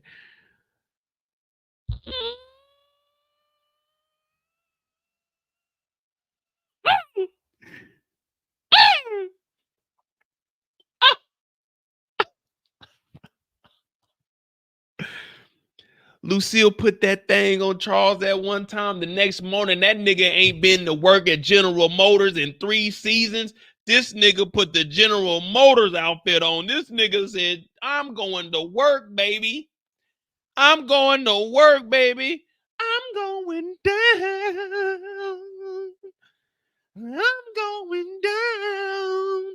Baby, my whole world's upside down. This nigga Charles been laid off for 3 seasons. That nigga put the General Motors in. Said, put a hump in your back and shake your rump, Lucille. He said, oh, no, baby. It is on. I'm going to fix this. Woo. Girl. Don't need no words. Don't need no words. Lucille in here cooking up. He said, ooh, girl, I love you so. Never, ever gonna let you go. Lucille like, ooh, Charles, you pushing up on me. I know you lying, Charles. I told you one time, Charles, you need to be going to your room. You need to be going on to work now, Charles. Get yourself into something. Charles said, girl, I can handle anything. You know I'm the man of this house. I'm the chosen one. Now, Nikki comes down here. Nikki talking about y'all getting back together. Look at Nikki.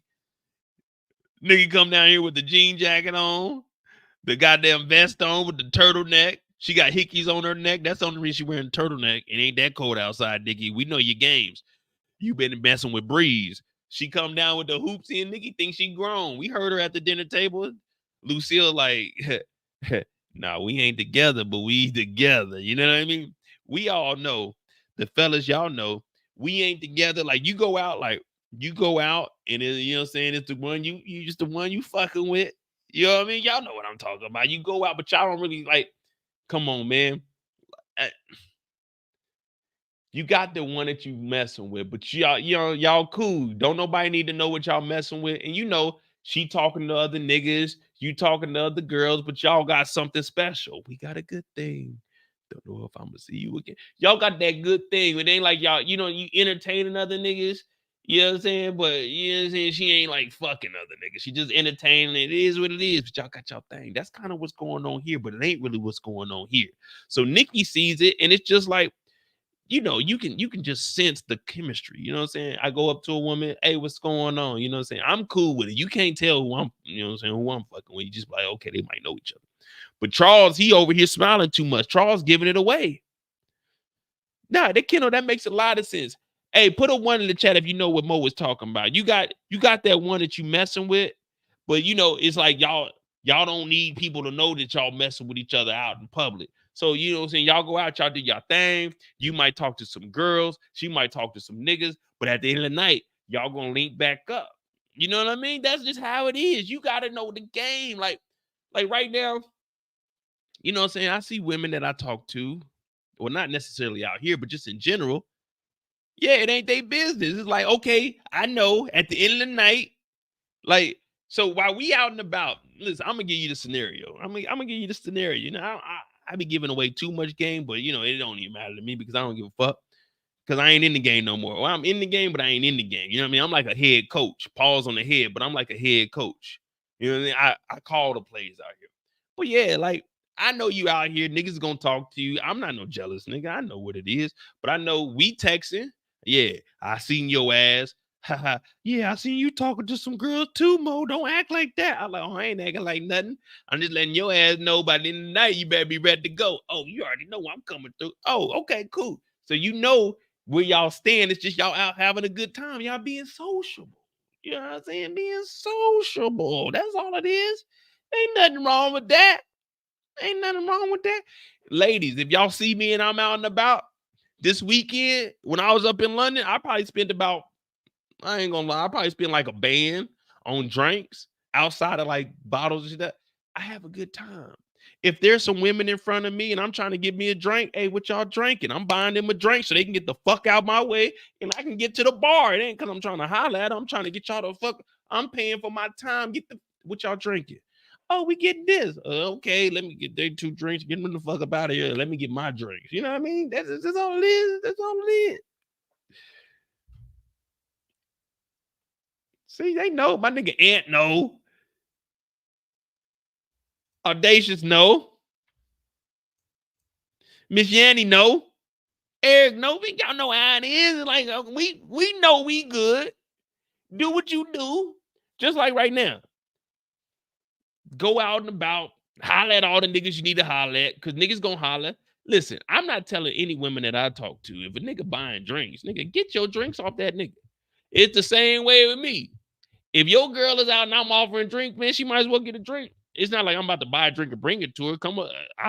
Hey, come to the bar with me so you can see me buy it, because I don't want nobody to ever say that Mo did anything to nothing. I don't do none of that bullshit. Yeah, man, I'm buying you a drink. But yeah, I'm at the crib. Mo, what you doing? I've been drinking. Hey, come through. The door be unlocked or ring the buzzer. I'll let you in. You go sleep in the bed downstairs. I'm gonna be upstairs. I'm gonna be over here editing. Do what you gotta do. You know how it is. Well, that's what Charles think it is. The only problem is Charles ain't got it like that. Charles had a one-time pass. Charles had one-time pass to get that ass. Now, Lucille, she doing the flirting, but Lucille already got it made up in her mind that she putting that thing on somebody else. So you hear little Nikki talking about y'all getting back together. Lucille said, hell no. The phone ringing. Bring, bring, bring. Fellas, listen to me. Listen to me carefully. Don't be this guy. Don't be the guy calling the phone. Don't be the multiple text guy, because trust me, hear me out, because I know this from experience. Well, not necessarily because of me, but just because, they tell me. So while I've been here for 6 months. I'm just gonna be real about it. I probably lost a realistic number. In 6 months, I lost 4 women that I was talking to. Not necessarily talking to, but 4 women that I was entertaining. And all of it's the same thing. It's just a cycle. Well, one of them, we went out, we had drinks, we cool. I don't mind, I'm straight. We go get some drinks. I'm cool with that, because I still wanted to go. Always go places that you want to go. Like whenever I go out to eat and drink, or if I bring a woman with me, I'm going somewhere that I was already wanting to go. It's just like, hey, you can be my company. If it don't work, it don't work. But now I know this place is good for me to take someone else to. That's how I assess all my situations. But that's neither here or there. But yeah, I had this one woman. She was talking to me. We talking, and she's telling me about this guy she was talking to. She said they went out, they having drinks, and the guy said cheers to her. So he ordered drinks, and the nigga, he just said cheers. He was like, hey, cheers. And she said, oh, that was like, I don't know, I felt some type of way about it. The nigga said cheers. But I don't talk about niggas. So I said, hey, I ain't trying to hear none of that. So what I did when I ordered our drinks, I did the same thing. We got our drinks. I said, hey, cheers. What'd she do? She said, cheers back. So it was either one or two things. She was lying about that nigga to try to make that nigga seem like he was inferior or some bitch ass nigga, or she just wasn't feeling the nigga. Cause she cheers with me, cheers, came back to the crib. But the thing between me and her is, I think next week was like New Year's, and then like a week later, she ended up like randomly with a nigga. But you know how that go. You talk to one, oh, well, I'm not talking to anybody, and then they got like a nigga the next week. But it doesn't bother me, because I don't give a fuck. But I'm just saying, you don't want to be that guy that's in the group chat that then sent 3 or 4 text messages, she ain't respond. If you don't respond to me in 2 days pass,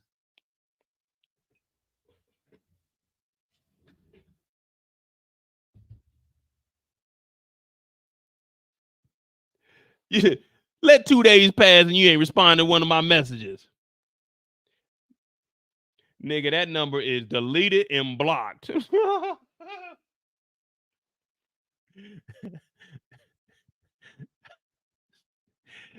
What I look like texting you and then 3 days later texting you again, that motherfucker, hey, what's up?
You out your cotton picking mind. You think a nigga like me about to go 2-3 days with no response.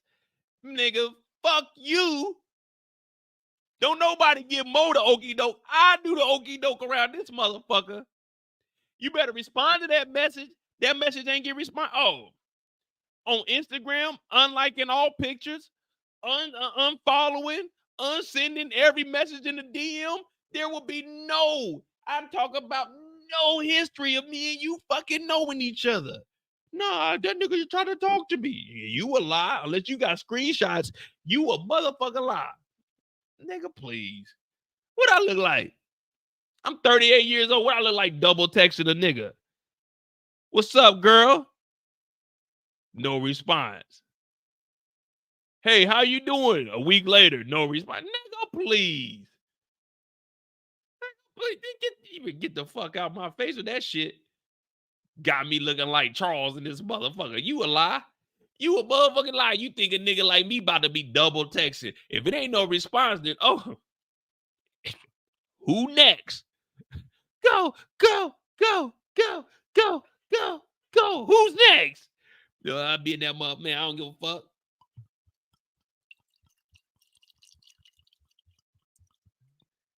Oh, a man that blocks somebody is sassy. Well, y'all already know how I feel. Y'all call me where the fuck y'all. Y'all don't call me on no Diddy shit. But y'all call me where that nigga Mo be the sassiest nigga ever. That motherfucking block button be quick as a motherfucker. Tick, tick, tick, tick, tick. Block. Tick, tick, tick, tick. Unsubscribe. Tick, tick, tick, tick, tick. Unfollow. Tick, tick, tick, tick, tick. Boy, I don't give a fuck. Y'all not about to get me looking like Charles out here. Talking about, at least you're honest. Nigga, you better go get some bitches. Who ain't got no bitches? Charles.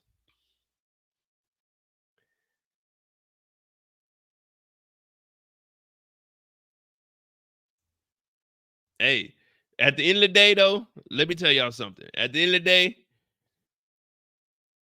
they say, Mo, you hit the block button, you a little bit sassy. Guess what? At the end of the day, rent still due on the first. No matter what you call me, rent still due on the first. I'm still straight. I'm still going to be living the life that I live. I don't give a fuck what you call me. There's nothing you can call me that's, hey, I need to fight you. Like, hey, that nigga Mo, he just a sassy nigga. That nigga uses a button that is authorized for everyone to use. Like, that nigga is using the resources provided to him. That's like me saying, hey, you take something back and use your receipt and get a refund is sassy. No, nigga, it tells me I got 30 days to return this motherfucker. I can do whatever the fuck I want with this bitch. That's like saying a nigga is sassy for getting an oil change. Nigga, I got to get an oil change, nigga. Oh, nigga, you sassy for putting gas in your car. Nigga, I need gas for my car, nigga. You got an electric car. You sassy for using an electric. Nigga, I need to charge my car up, nigga. I don't give a fuck what you think, nigga. You don't get the fuck out of my face, Stanley. I don't give a fuck about that shit.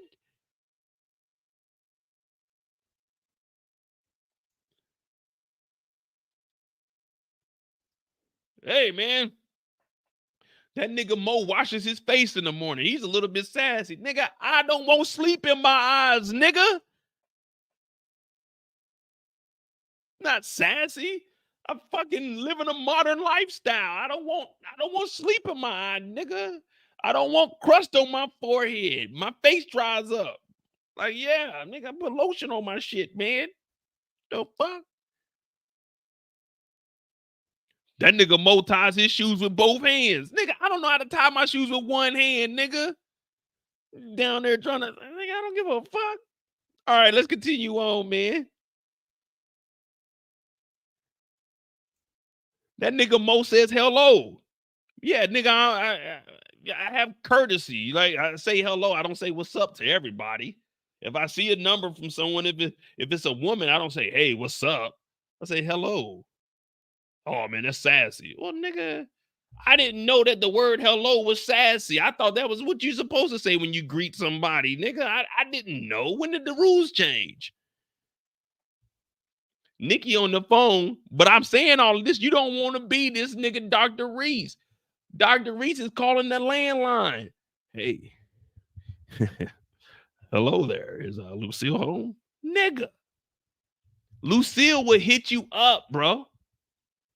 If you ain't never been nigga number 2, nigga number 3, nigga number 4, nigga number 5, then you don't understand the game. Yeah, I talk with my hands, but I talk with my hands because I got to talk with my hands to explain it. If you ain't been nigga number 2, number 3, number 4, number 5, then you got to understand. You don't call the house.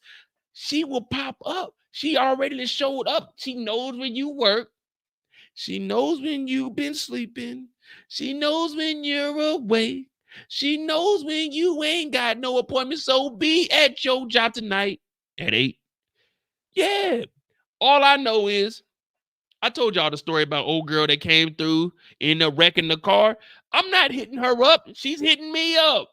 Hey, I'm available. Hey, Mo, can I come through? Shit, what time you trying to come through? I'll be free about 8. Oh shit, I'm good. Yeah. I'll be at the crib about 8:30. So shit, 8:39, whatever time you trying to come through. You don't do the hitting up. You gotta fall back. You gotta play your position. I'm talking, you gotta be a linebacker. You gotta adjust to what the offense is doing. When she move, you move. Just like that. I'm trying to give you the game, but I ain't trying to give you the game, but I'm trying to give you the game. When you nigga number 2, you just gotta chill. You never initiate. You just wait back. She gonna hit you up. One thing you gotta understand is niggas is gonna be niggas. Niggas is gonna fuck up. So that's why when I was telling y'all all that, like, it'll be one moment where she's talking to you, and then the next week she got a dude. In 2 months, all you gotta do is chill. 9 times out of 10, that nigga gonna fuck up, or she gonna be tired of that nigga. She gonna see you doing your thing, and she gonna hit you up. Hey, what's going on? And then you gotta flip the script, but you gotta play it cool. Don't be like, oh man, you forgot. No. You gotta play it cool. That's just what's up. Like nothing ever happened. Because ain't nothing ever happened. Just gotta wait your turn. Now, Dr. Maurice, on the other hand, this nigga's a full-blown doctor. Now, I'm a doctor too, so I'm giving you guys the game from the perspective of a real doctor. Like he's an OBGYN. I'm a real nigga. So there's 2 different type of doctors. You got OBGYN niggas, and you got real niggas like me that are doctors. Dr. Maurice is calling the house. A nigga like me, I ain't calling no house. No. I'm telling Lucille straight up. I'm getting in her ear. The next time I see her, if you ever need me, just come to the office. I'll be there till 9 every night. And if she pops up, she pops up. Because you want her to pop up, because then she's pursuing you a little bit. Now, I know that it's not that she's chasing after you. Just want to make sure that she's ready, because you didn't already have that encounter where y'all was getting ready to get it in, but then she told you no. So now he's like, hey, it's on you. If you come through, you come through. But you don't want to be the one initiating it, because now you got to deal with Charles. Now, a nigga that's about to lose his woman, I'm a marry. Look, there's a song called Don't Save Her by Project Pat. If you listen to the intro, that nigga said, man, I seen a nigga come out of my house. He done fuck my bitch. He said, that's all right, though. I'm going to marry her when she get off work tonight, though. No, see, you don't want to be that guy where you're doing the pursuing. That's how niggas end up dead. I told y'all you don't want to go over their house either. That's how niggas end up dead. Now, she come to your crib, you got every right to defend yourself and pop that bitch ass nigga if he try to step in your place. But you don't ever want to go over there. You don't want to put yourself in these situations that are going to get you jammed up. Now, Nikki knows what's going on, and Nikki's been talking a little slick. We didn't already see Nikki at the table exposing everybody and poured a little Diana on us. I knew you was gonna let that nigga hit. Tariq, we raised you better than that, Diana. So Nikki know what the hell's going on. So Charles is like, who the hell? Who the hell? Kendall said, not just a random woman. That's Charles's wife. Exactly. And when you messing with wives,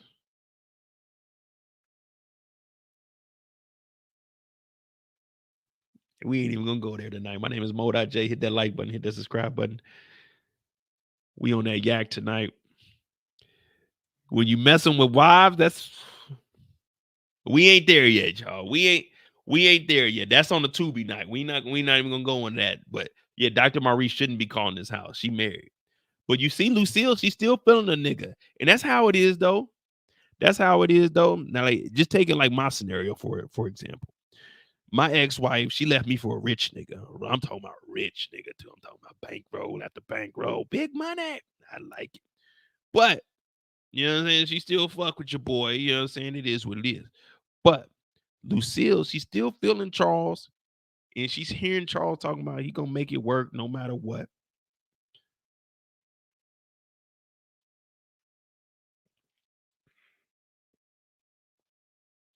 Well, as time passed, nah, kidding. You can't hear that. Y'all ain't ready for that. I'm gonna need 100. I'm gonna need 100 in the chat. I'm gonna need 100 in the chat. We're gonna start talking. We're gonna start breaking down like how it is dealing with like wives and stuff. Cause that I had to put that on like a different channel. Man, I told you I don't really like talking about like relationships over on this channel. Cause I can get knee deep in the game, man. I done it all. But later on that evening, after the phone call went down. Wait, was that before the phone call? Oh, no. We got to back it up. So before that,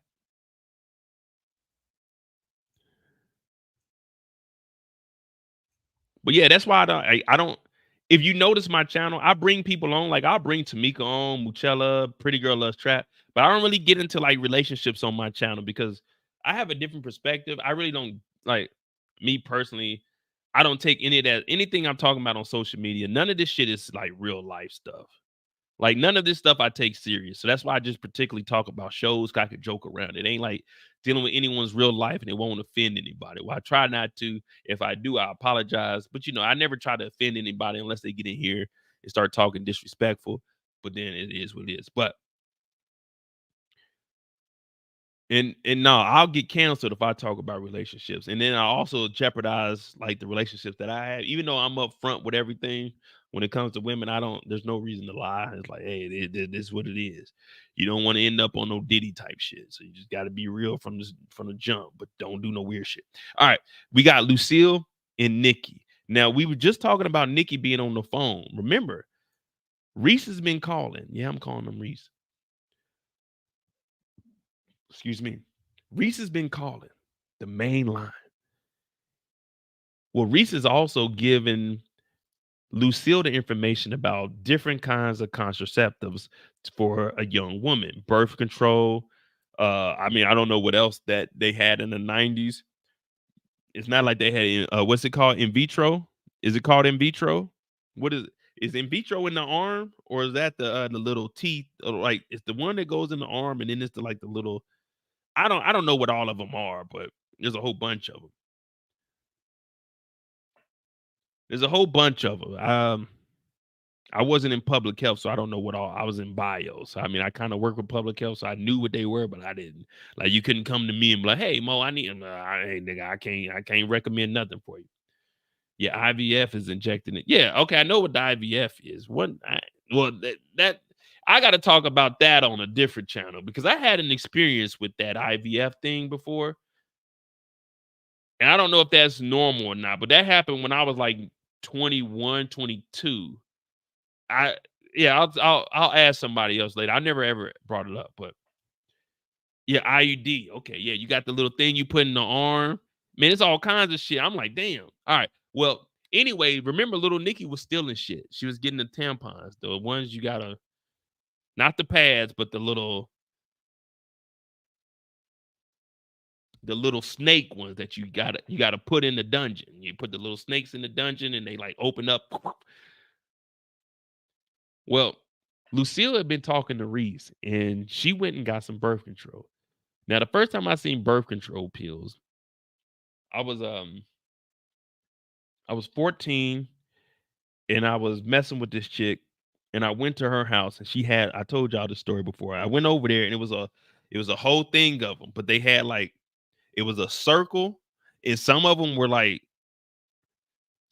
still in there, but I guess like, cause it's the days, I don't know how many days was on there, but it would be like, it was 3 of them missing. Then it'll be 1 in there. Then it'll be like 2 missing. And it'd be like 1 in there. I just knew that she wasn't taking all of them. And I was wondering, how hard is it to really like take these every day because I was thinking if they had, nah, I can't. I'd get a vasectomy.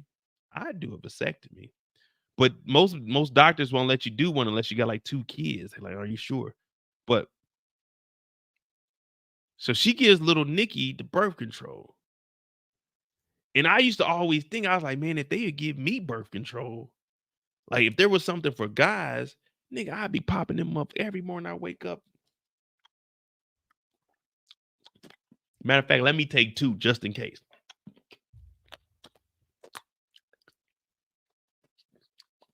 This motherfucker's nasty. But they get the job done. I was thinking, I was like, man. And I just always remember, I was 14 years old. I think she was 15. Was she 15? Well, she may have been turning 15. But I just remember seeing it. I was like, damn, she ain't taking all of them. I mean, I ain't like never do nothing with her. I think the most we did was kiss, but nothing ever came out of it. But I was always like, damn. As I got older, I understood. But I was like, damn, is that hard to like take one a day? Like, damn, is it really that hard to just?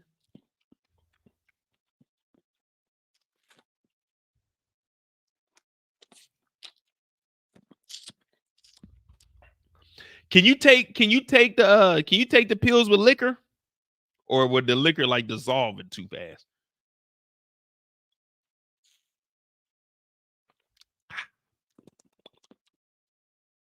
Well, little Nikki's in here and she's like, I don't need no birth control, Mom. Maybe you do. And she's talking about because she's already called her out at the dinner table. I knew you was gonna let that nigga hit. Tariq, we raised you better than that, Diana. She called her at the dinner table. Oh, I see you googly eyed with Dr. Maurice. I see Dr. Maurice is calling you. Lucille snatched her up and said, if you got something to say, you better ask, can you speak to me about it? Don't you ever in your life, ever call me out like that again, girl. You gonna take them pills. Yeah, you gonna like them. I said, whoa, Lucille. Now, this is the 90s. You got to remember the 90s are different than now. In the 90s, kids, we didn't have rights. In the 90s, the kids, we did not have rights. It was whatever the parents said. It wasn't like now where you can go to court and tell the judge, oh, mama took my cell phone away. Get her. Get her. Now, y'all know, just like little Nikki's getting these birth control, my mom was buying me and my brother condoms. I was what? I was 13, so my brother was 10, so I definitely know he wasn't getting no cutty. And at 13, I wasn't getting no cut. I ain't getting no cutty till 15. 15 going on 16. Yeah, so for 2 years, my mom was just buying us condoms. Like every 3 months, my mom would just buy us a box of condoms to split between me and my brother. But we wasn't getting no pussy. I'm 13 years old. I'm a little short, fat kid with a big ass scar on my head, and niggas thought I was Arab. You know what I mean? They thought I was fucking Middle Eastern. Wasn't no girls giving no vagina to no nigga from the Middle East. They thought I was DJ Khaled or somebody. They wasn't giving me no loving at 13. It wasn't until I started getting older and my hair started, you know what I'm saying? Like, get the fuck. Wasn't getting no vagina at 13. My mom bringing home boxes of condoms. I'm like, Mom, what the fuck we gonna do with this? Motherfucking box of condoms sitting on top of me and my brother's dresser. Ain't nobody used one of them. Like, that motherfucking box was sitting there for like 8 months. Like, nigga. And then, you know, you starting to be cool because your homeboys got condoms at school. So I'm taking like condoms to school, putting them in my wallet. Nigga, I wasn't getting none.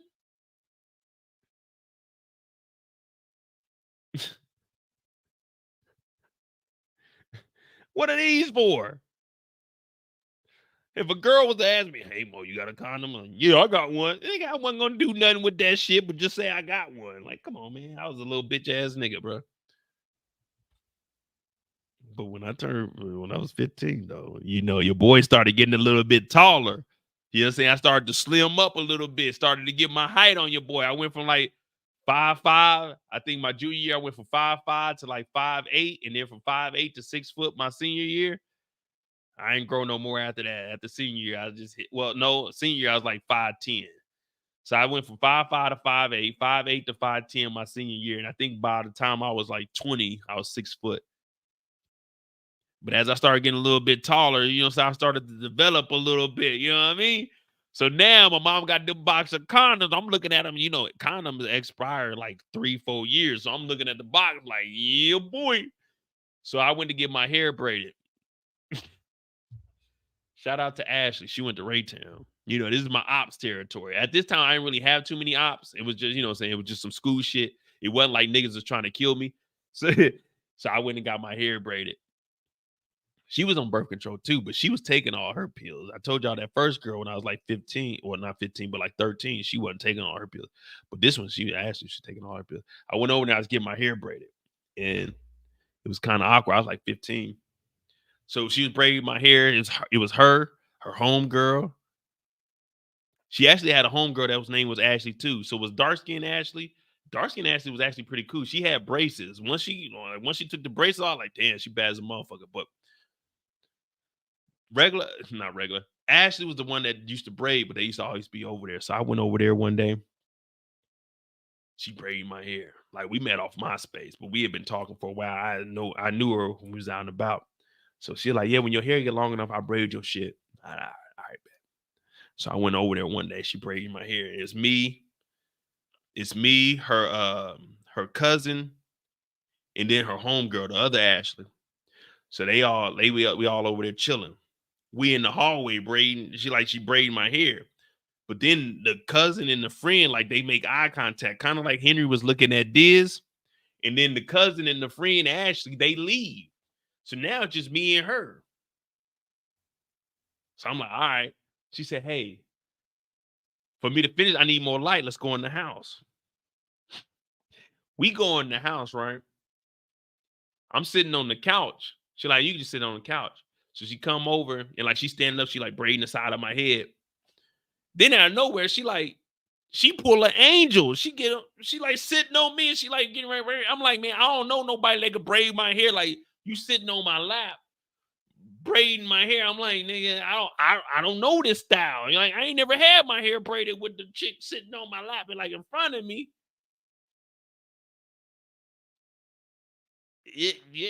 Well, one thing led to another, and I had half my hair braided, and I became a man. All within the span of like, let's say about 58 seconds.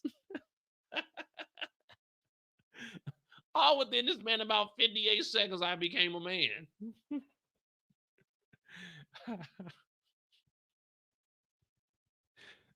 I said, whoa, I don't know what's going on here.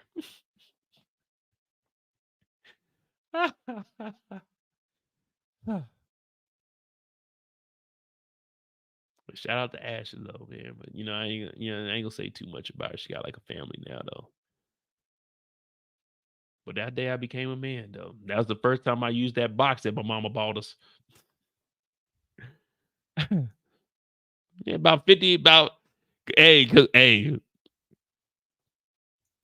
true story. Like, so like so all of that's going on, right? She like sitting on me and she like braiding my hair to the side, but she don't braid like one side. I'm not knowing what's going on. I'm just like, all right, cool. So it starts to happen. I use protection, and then she like, hey, let's go to the room.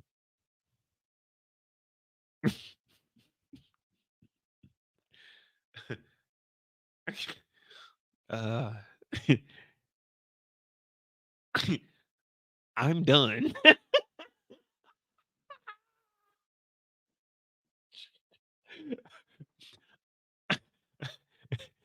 There ain't no going to the room, nigga.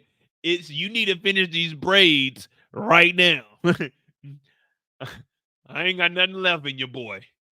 Get the knee. My eyes on that motherfucker. I'm like, hey,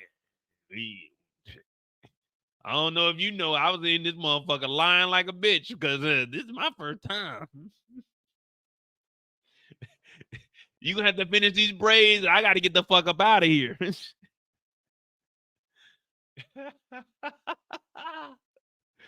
Nah, don't nobody know who she is. Hey, but hey, I'm that motherfucker. I'm bossed up now. She talking about, let's go to the room. Nah, let's finish these braids. I need to go to the crib. I need to go home, nigga. Thank you. All right. So little Nikki, she's on the pills now. Well, she's not on the pills. So after this, we know that Lucille's getting ready. Man, damn, we spending the whole night, but we making it work though. Hey, OT. Big line in there. Hey, OT. I don't know if you know. But yeah, I put in that work. Nigga, I went over there and put in no work. Lie detector test determined, nigga, that was a lie, nigga. I was over that motherfucker like, oh, shit.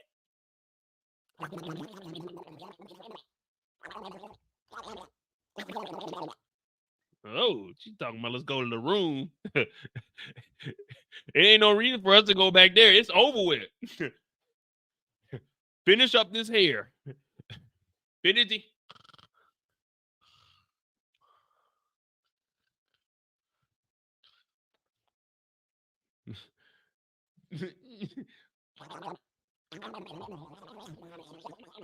Man, I was in that motherfucker like, oh shit, I'm just a boy.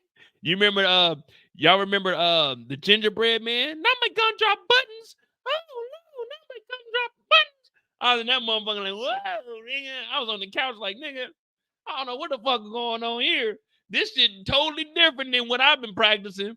This is not a. This is not a drill. This like the real, this is like a tsunami. I'm like, nigga, this is not what we practice at the crib. No, like not. This is not what we practice. This is not the experience that I thought that it was gonna be. This shit different.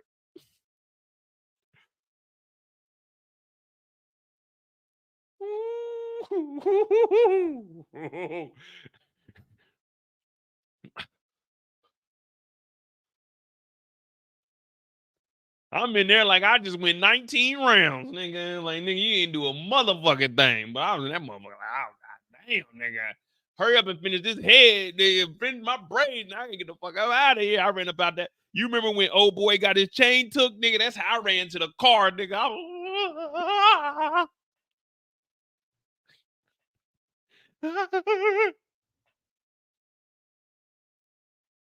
right. Now, later on that night, we're going to go ahead and knock this out. Later on that night, Charles goes up into the room. Charles goes up into the room, and he's looking at Lucille. Lucille getting ready. And it ain't nothing.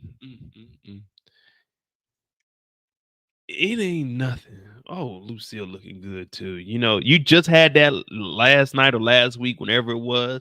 She let you up in that thing. Oh, and now you see her out. Somebody sleeping in my bed, messing with my head, and I can't sleep. Sleeping in my bed, messing with my head. He said, so where you going tonight? She said, I'm not even going to lie to you, Charles. I'm putting on my red dress. I ain't going to lie to you, Charles. I got dinner with Dr. Maurice. I'm in a bind, Nate. She getting ready to go. Now, at this point, Charles is trying to take a picture, page out of my book talking about, oh, well, you know, I got to respect it because you being real. Charles is hurt. Charles ain't built like that. Charles don't understand what the fuck is really going on. Charles is like, well, I respect that you being real, but she's going out with Dr. Maurice. Now, when we see her and Dr. Maurice out and about, he took her to the finest restaurant. I don't know where this is in Detroit, but let me tell you something. I'm not taking nobody here. I ain't got that kind of bread. My money long, but my money like $200 long, unless it's like me just, you know, saying wilding out. Like my money in the UK, shit, I spend about, like I said, I spend probably about like 2 bands. But me taking like a woman out, my y'all know I'm on a budget, like $150 to $200. I ain't trying to spend no more than that. Now I'll go to like $250, but it's got to be something that I'm enjoying. But yeah, like $150. That's it. That's it. I don't go too high up over that. But Dr. Reese different. We know he didn't. I won't even say tricked off 10 bands. That was a tax write off. So that nigga winning. But yeah, he taking her out. And she's like, well, I ain't really be answering none of your calls because I'm still in a relationship. I'm still gonna honor the G-O-D, the L-O-R-D. He's like, I respect it, but I do know one thing. Your ass can cut a rug. I know you want to leave me, but I refuse to let you go. If I gotta beg and please for your sympathy, I don't mind, cause it means that much to me. Ain't you about the best? Dr. Maurice is on some different type of timing. Dr. Maurice got that check on him. Dr. Maurice might be flexing. Dr. Maurice might be scamming. Dr. Maurice might be the motherfucking plug. We don't even know at this point. But all we know is he keeps getting closer and closer to Lucille. But the deal can never be sealed because he gets a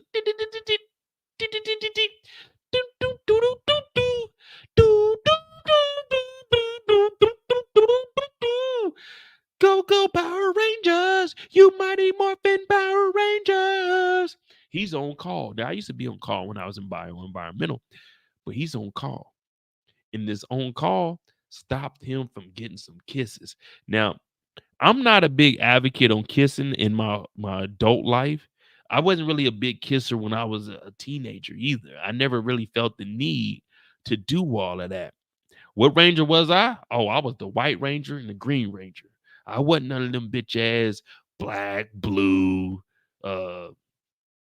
red, yellow, pink. I was none of them bitch ass rangers. I was either the green ranger or the white ranger. I was the real deal.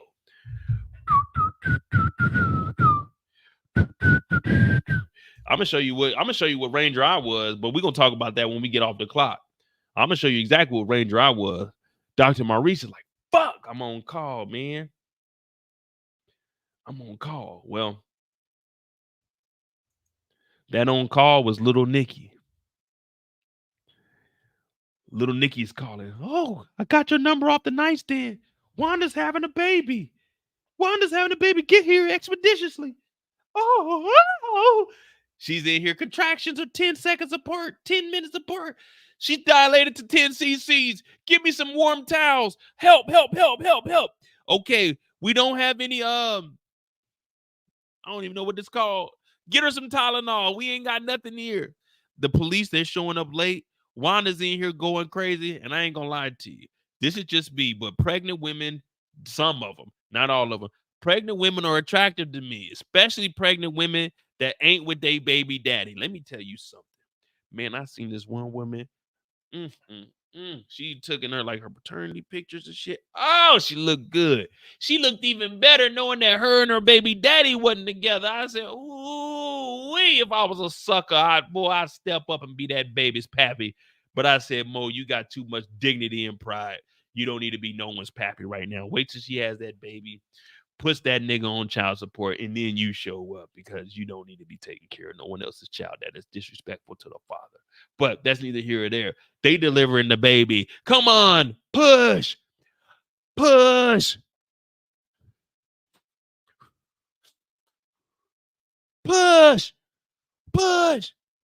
Dr. Maurice delivered the baby. Now, when the baby gets delivered, Terry shows up, and Terry's in that Fendi. But Wanda, she's hating. Oh, no, Terry. Get the fuck away from me and the baby, Terry. I know where you been. You been with that bitch. That ugly motherfucker, Terry. He's like, no, I've been grinding. Everybody's like, Terry, get out of here, man. You stressing out the mama. You stressing out the baby. Oh, it's a little baby. She's so cute. What is she, 6 pounds, 18 ounces? Oh, she's so cute. Now, they tell Terry to get out of here. But if you listen closely, Charles looks at goddamn Maurice and says, Maurice, he ain't your son. He ain't your son. Don't be calling him son. That's my son. Me and Lucille had him. Dr. Maurice is like, nigga, I don't give a fuck, nigga. I just delivered a baby, nigga. I'm the real deal. Dr. Maurice is Terry's dad. Nah, come on, Kev. We gotta show some respect. That's Charles, man. Charles shot that club up. We gotta show some respect.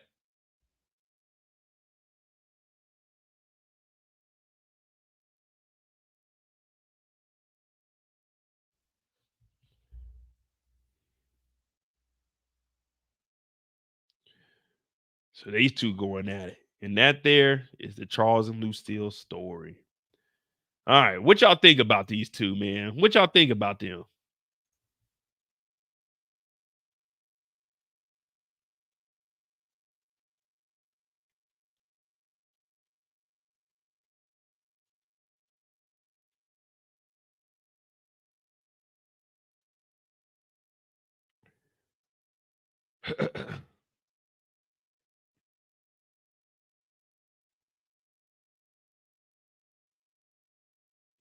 What y'all think about Charles and Lucille, man? Is there any way to come back from this, or is just like it's really over with?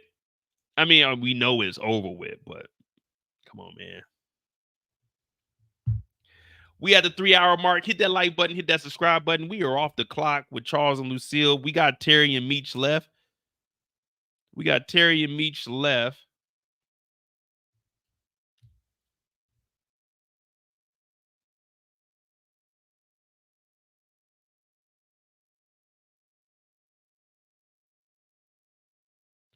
Hey, let's get it, bro.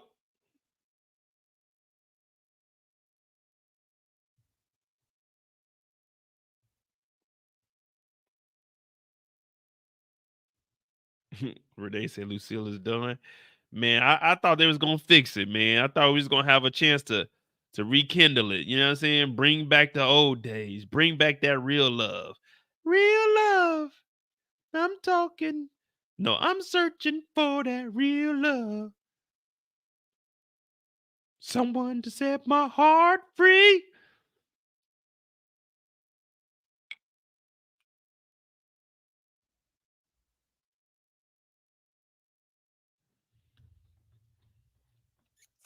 All right, here we go. All right, we had 3 hours. We could probably make this 4.5 hours. We got to see what 1, 2, 3, 4, 5. Who else did we have? Henry, Charles, and Lucille. Yeah, we'll do Terry, and then Meech. Give me a second. I'll be right back. We're gonna take us a brief intermission. I'm gonna give me some chaser, and then we're gonna finish the rest of this Remy bottle, man. My name is Mo.J, though. We do this each and every Friday. Don't nobody break a show down like I do. This is On the Clock, where we teach each and every character. We break down their story and we tell it like it is. Sometimes we get some stories in between. Right now, I'm trying to make this an entertaining live to make up because we didn't have a live last week. But we're really gonna go like overtime this month of April because we're trying to reach 50,000 subscribers by May. Now that's about we have 47, like 6 or something like that. So I think we need like 2,400 subscribers, but we'll get there. No biggie. We straight killers, Joe. I'm in a bind, Nate. No, actually, Kendall, we don't need any water right now. I'm actually 100% sober right now. We are right now. You know what I mean? We are all right now at the moment. But when I get back, though, we're gonna turn this thing up. We're gonna turn this mother out. Hit the like button, hit the subscribe button. I'll be right back.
straight killers, yo.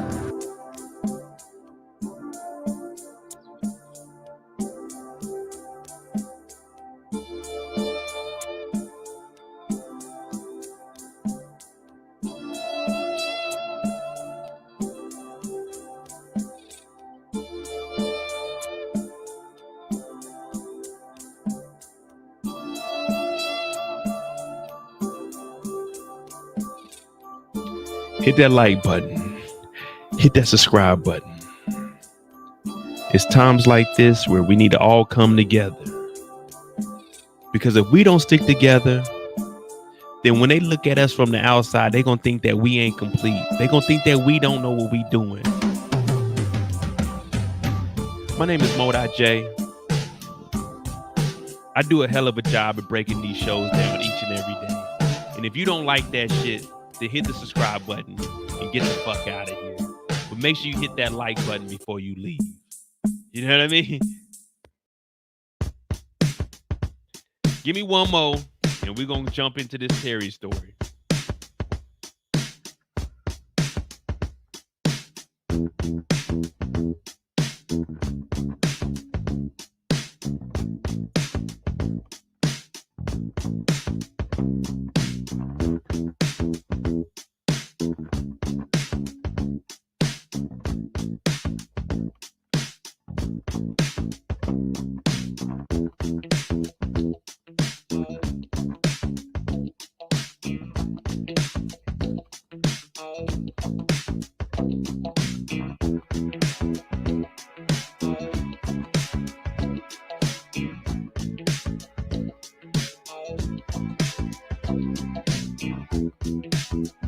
We straight killers, yo.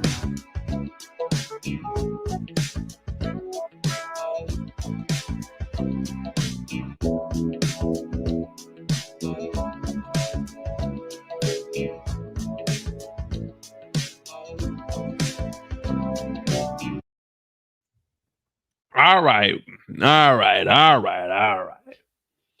I try to give you guys the best tunes every week. Now, I had some outcasts. On here, but somehow, some way, they came in, they swooped in, and I had to goddamn mute that on like all my old lives, man. I ain't gonna lie to you, man. That outcast was smooth, bro. I try to get y'all I try to get y'all the music, but like, man, listen to this motherfucker.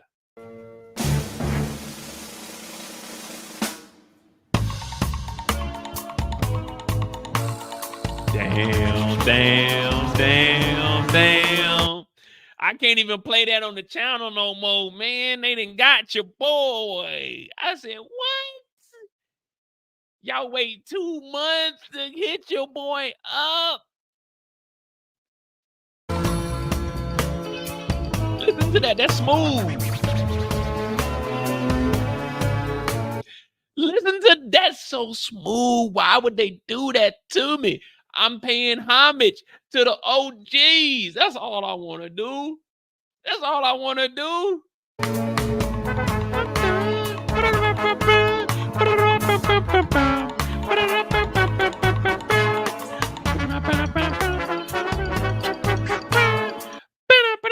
Damn, why they do that to your boy?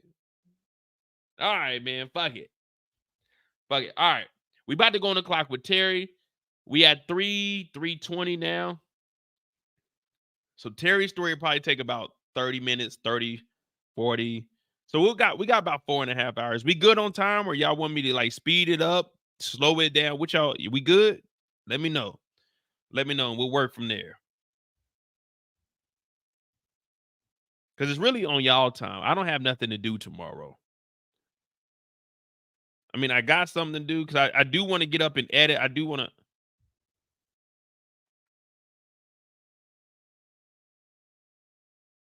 True OG said I'm lit. Nah. I'm actually pretty sober right now. You can ask me any question. I'll give you the honest answer to it. Like right now, I'm like on some real shit. Right now is not to incriminate myself or anything, but right now is where I will be fine enough to like go to work. You know what I mean? if I had to go clock in right now, I'd be all right to go to work. Like, I'm nowhere near.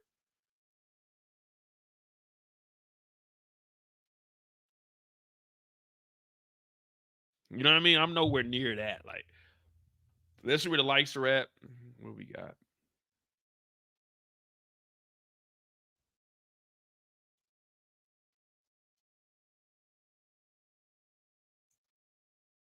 Okay, we cool.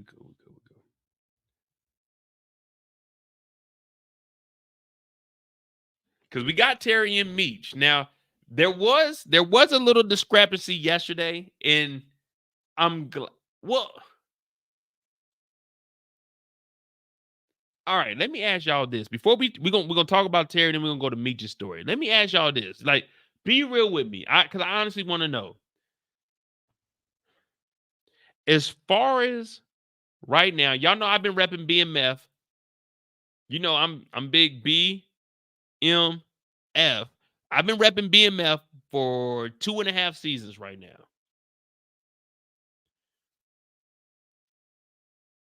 Put a 1 in the chat if I would be wrong. Put a 4 in the chat if I wouldn't be wrong.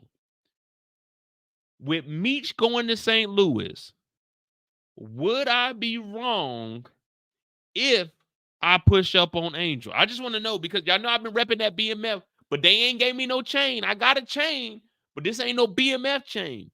Would I be wrong to push up on Angel with Meech leaving to go to St. Louis? 1 for yes, I'm wrong. 4 if no, I'm not wrong.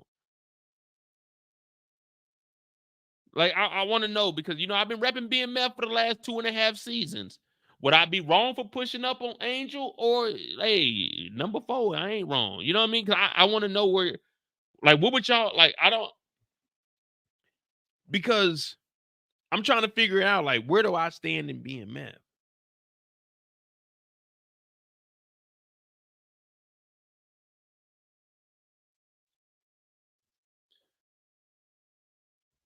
I mean, cause you know I'm a real nigga, you know what I'm saying? I'm gonna keep it funky with you at all times. You know what I mean?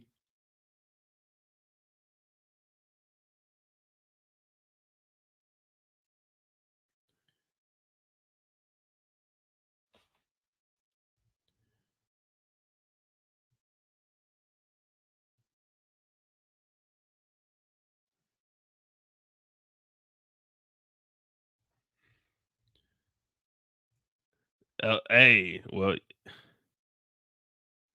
y'all heard OT. She ain't tell on me. She ain't leaving me. She ain't leaving me for that nigga Glock. And plus, I'm just a low level nigga. She ain't gonna get no information. Like, what information? Let's be real.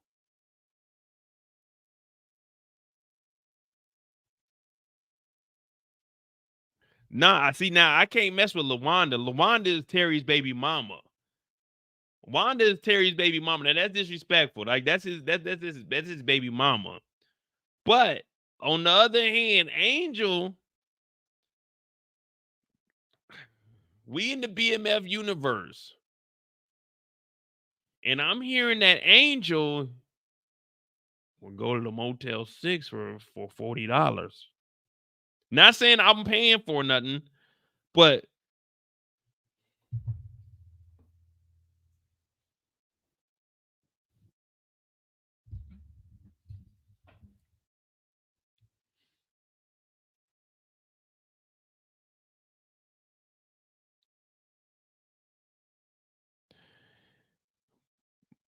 Easy Rest Motel, $40.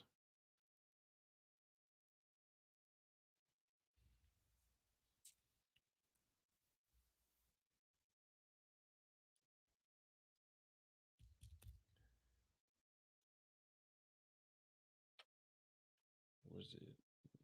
11 o'clock.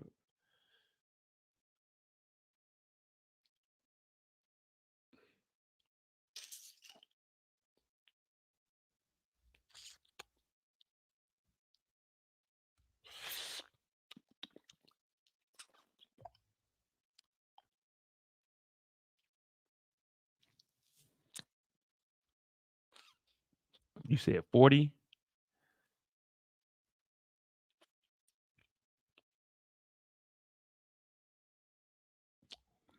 What could I do with? I got 32 right now, cash. What I know it's 40, but what can I do with 32 cash right about now?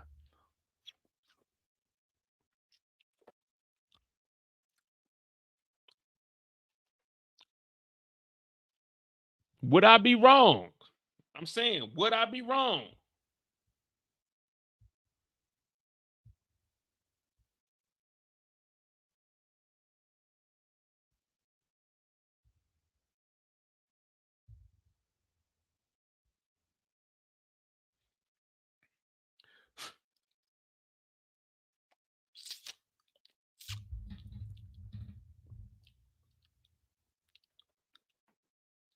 Before we carry on, I just wanted to know.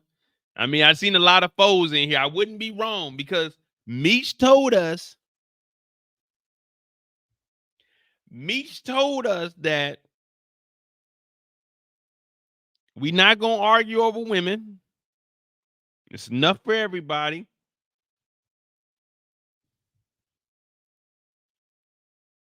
This is in the BMF universe, y'all. This ain't real life. This ain't real life. Don't y'all look at me and say, "Oh, hey Mo, you tripping?" I'm like, "Hey man, this just on this TV show. This TV. This ain't me. This ain't me. This ain't me, y'all. This is just on TV." All right, we're gonna get on the clock with Terry. We're gonna get on the clock with Terry. All right, Terry, we got on the clock. We'll do 3:27. Give me a second to get ready. I'm just saying.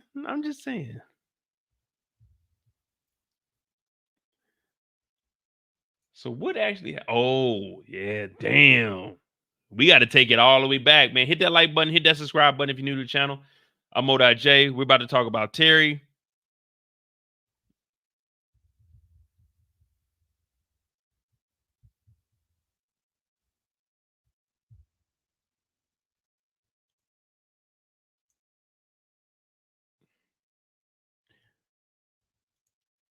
Torian said, ask myself this, am I okay with sloppy thirds?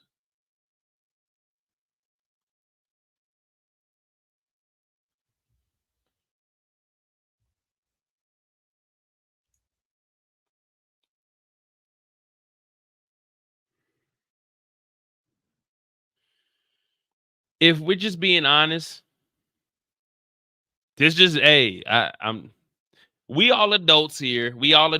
So I don't want anybody to take this the wrong way. But 9 times out of 10, you not gonna be number 1 or number 2 with whoever you're dealing with. So if sloppy thirds it is, then hey, sloppy thirds it is, nigga. Sloppy thirds it is. Let's just be real. I've only met like 2 girls in my lifetime that I was either like number 1 or number 2. Number 3, number 4, number 5, number 6, number 7, number 8. Like, hey, at that point, man, I'm an adult. I'm 38 years old. What are the odds of me meeting a 35 or older woman that ain't had 3, 4 niggas before me? You know what I'm saying? Like, what are the odds of me meeting a 30? Let's just say like a 33-year-old that ain't had like 3 niggas before me. Them odds are slim to none. That's like me going to play the lottery, nigga. You're not gonna win.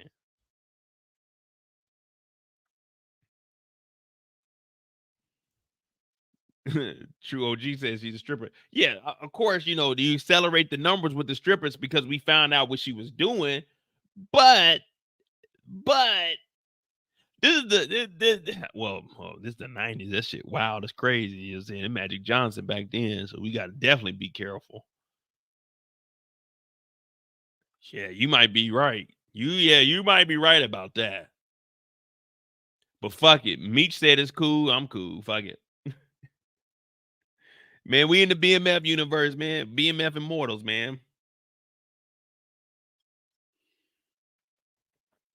All right. Man, we got to get on the clock eventually. Come on now. We'll do 3:30. 3:30, we'll get on the clock. 3:30 to 4.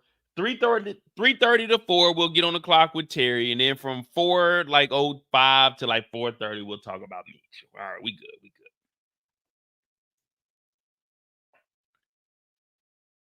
Facts, Mo. I'm 36. There's been other men before Angel, before me, Angel. Yeah, I mean, like, let's be real, man. Like, at my age, I don't even want to be number one, to be honest with you. That, like, nah,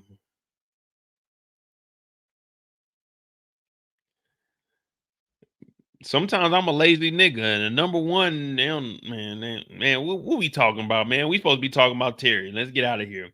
I need me a Marquisha. I need me a Miss Mabel. Y'all over here talking about that. I need a Marquisha or a Miss Mabel. Fuck what y'all talking about. I need some goddamn experience in this motherfucker. All right. We got Terry. Now, we start Terry's story off with Terry going to a funeral. Now, we know about Detective Bryant because we went over his story. Detective Bryant is right next door, and he's mourning young Kevin. But this ain't their story, so we don't give a fuck about Kevin. We don't give a fuck about bum-ass Gloria. We don't give a fuck about goddamn no-job-ass Bryant. We don't give a fuck about suspended-ass Jen. We over on Terry's shit.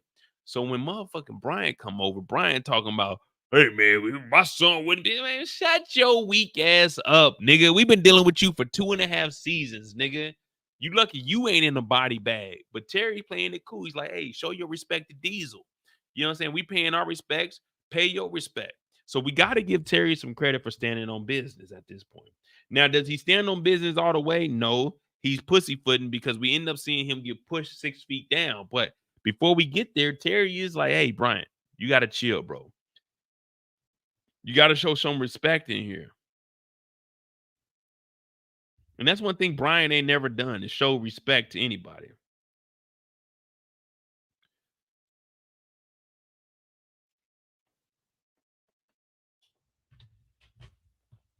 Now, they at Diesel's funeral. And remember, Meech is paying for this.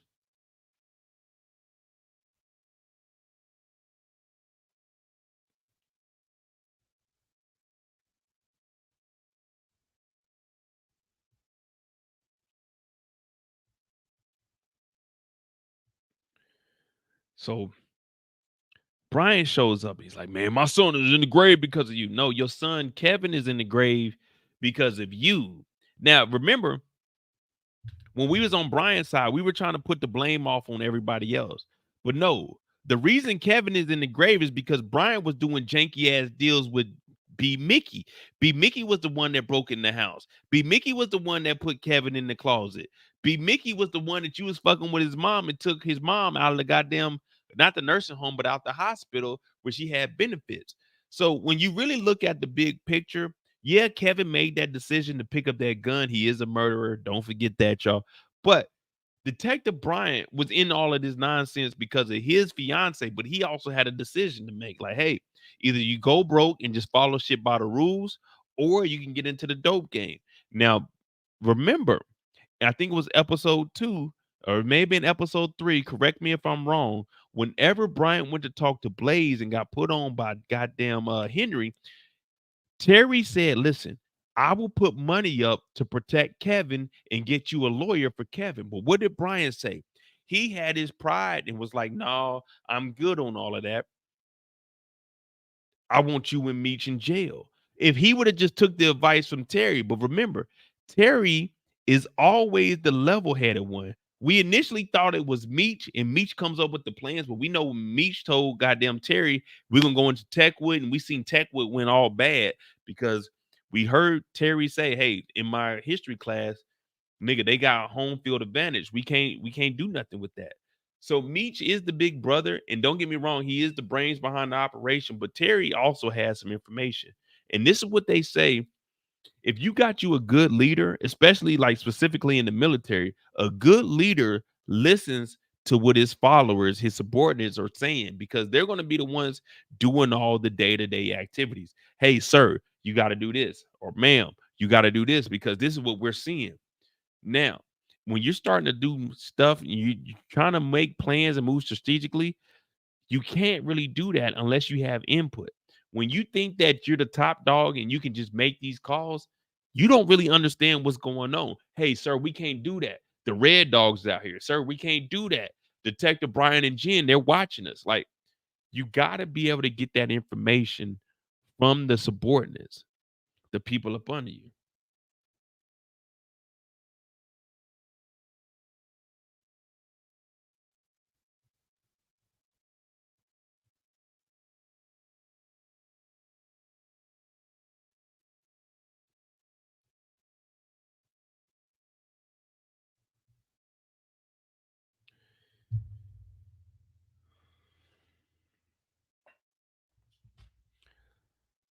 So Bryant comes over and he pushes Terry into the grave. Now, I know we were all talking that shit, but let's be real. If they would have got to bucking out here, this would have been ugly for everybody. Think about it. Yeah, it sounds good. Like, if Mo was writing the story, then oh yeah, we getting the bucking. You think Jen got shot before? Jen would have been shot up. It would have been another Ambrose out here. Bryant, 2 or 3 shots, maybe 1 to the lung. He might not survive if I was writing it. But we had to do it this way because we know that Detective Bryant is going to survive. Now, that's my only gripe, knowing that Bryant is going to be the one to arrest T later on. But it still works because we're seeing what Bryant is going through, and we already know that he's getting fired. Yeah, we already know he's getting fired. Okay, we went over Bryant. So Terry really couldn't retaliate at this point because if he retaliated, then it's gonna be all bad because people are gonna be telling, and Jen is here.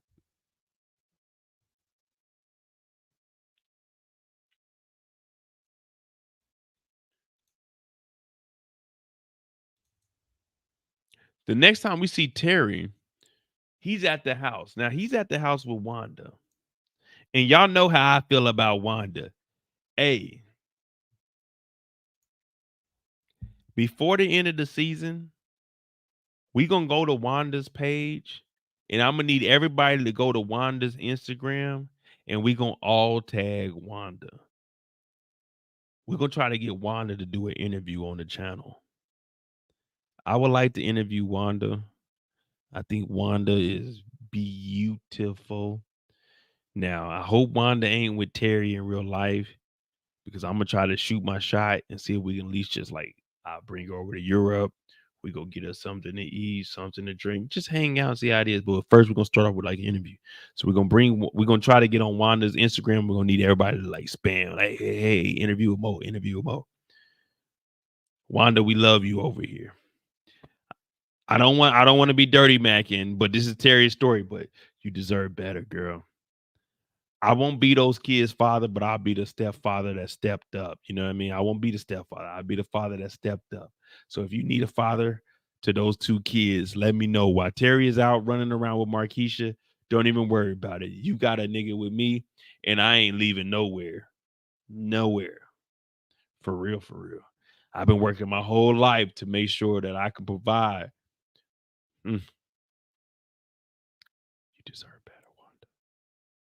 You don't need a nigga that's out creeping on you. When you were delivering that baby, I would have been there holding your hand. It wouldn't have been Lucille. I would have delivered that baby. I would have got my spatula out. I would have delivered that baby. It wouldn't have been Dr. Maurice. It would have been Dr. Mo. Everybody know I'm a doctor, so I'm fully capable.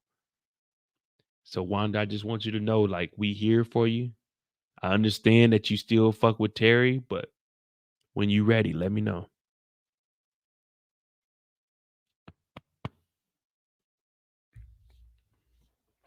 Wins and losses, Wanda. Wins and losses. You win with me, you lose with Terry. I'm just saying. My number active. I'll pay whatever the international call is. I'll pay it. Don't worry about it. All right.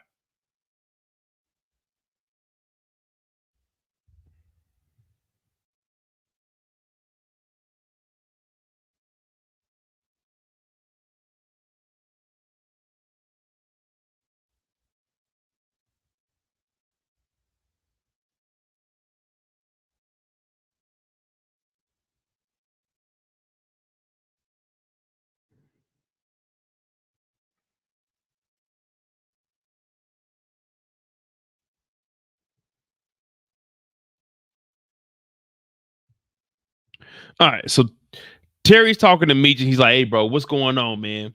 what's going on? He's like, man, like I'm at the crib, but I'm trying to make shit happen. I know it's getting ugly out here. We got us a little war on our hand, but let me call you back because Wanda shows up. Now Wanda's here with the baby. And Wanda's really on some, hey Terry, come on, man.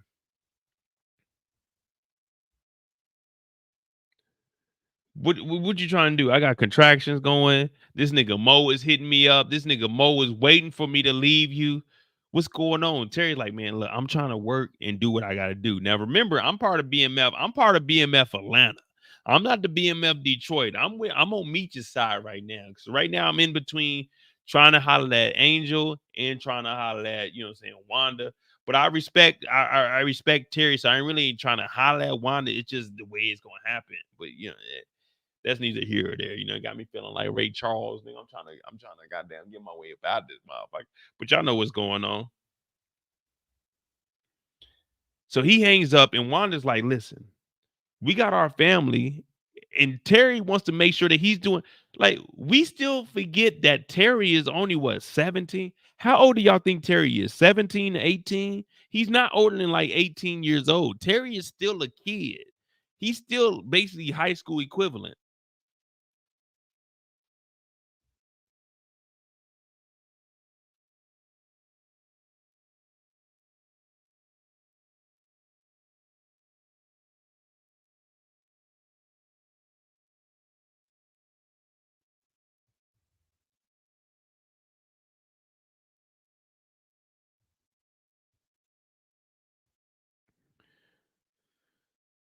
Yeah, see, that's what I'm thinking. I'm thinking Terry's only like 18, 19 at this point. Well, I won't say he's 19. I think he's still, because remember last year he was still in school. When they were doing the limo, he was still in school. So Terry's only like 17, maybe 18 at the oldest.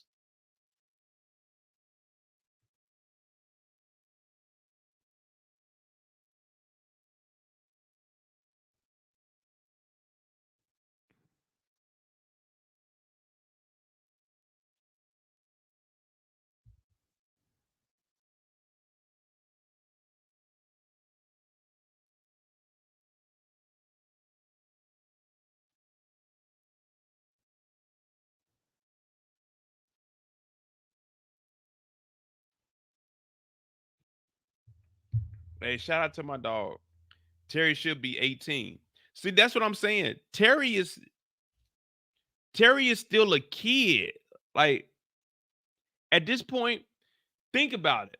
I know we watching the show, and it, so let me make this clear. And this is a confirmation. This is a confirmation right here. Y'all hearing it from me.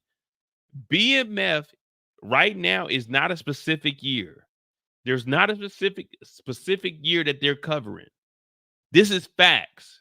I got this from the uppers. I can't reveal my sources, but I got this from the uppers. There's not a specific year that they're talking about. What's going on right now is covering all of the 90s. So all the stories that they got from Meech, Terry, and other members of BMF, they're putting it together and making a story. So there's not a specific date that they're covering. It's not like 1990, 89, 90, 91, 92. Right now, they're covering everything. The story of BMF that we're watching, and this is 100% facts. The story that we're watching is just showing how did Meech and Terry survive in the 90s to go on this 22-year run. So when we giving out these ages, there's no specific age of how old people are at this point, because this isn't telling us that this 91. Maybe some of this shit happened in like 89, some of it happened in 90, some of it happened in 91. But everything that's going on right now is just encompassing what was going on in like the early 90s. But as far as like what they're showing us, Terry is still in his like senior year. So he's like 17, 18 at this point. But there's no, like I said, there's no specific date. They're just tying it all in. What BMF is showing us is not those years. It's showing what they did to get through these years to survive for 22 years.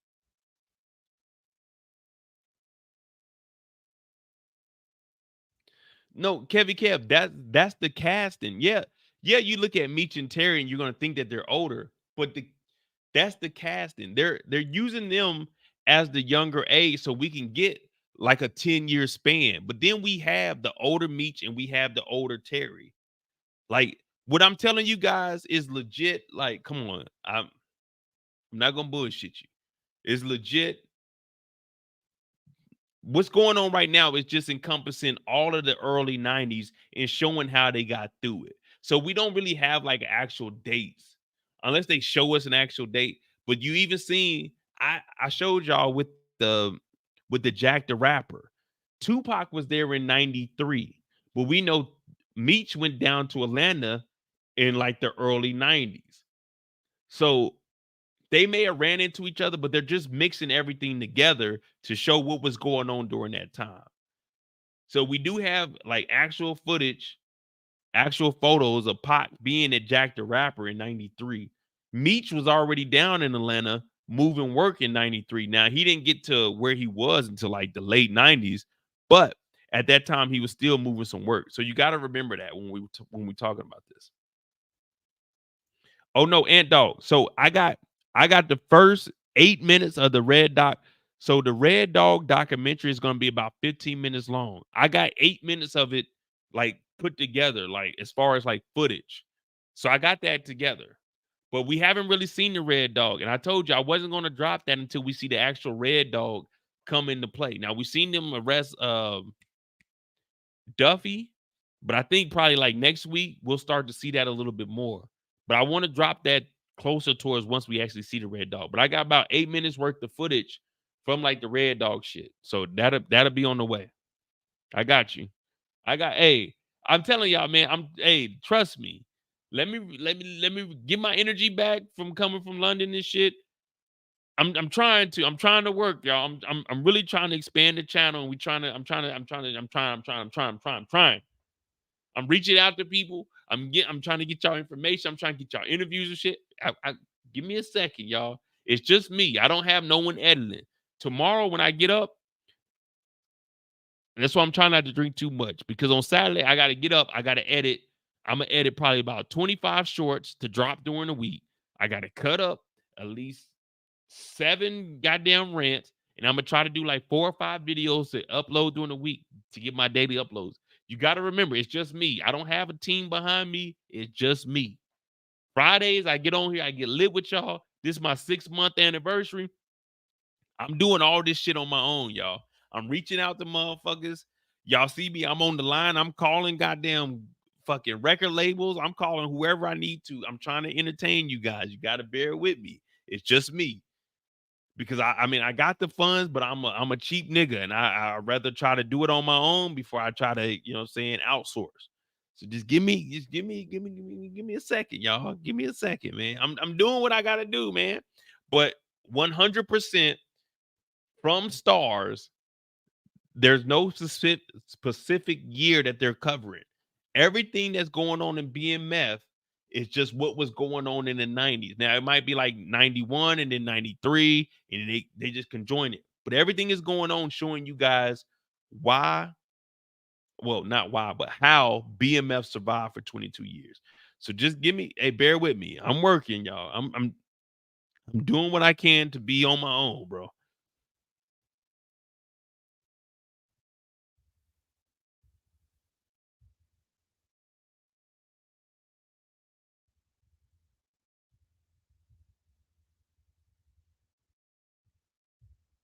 All right. Damn, we almost at 3:40. All right. So Terry's at the house with Wanda. And Wanda, hey, shout out to DeMarcus for thank you for that $5, man. Happy 6 months in Germany.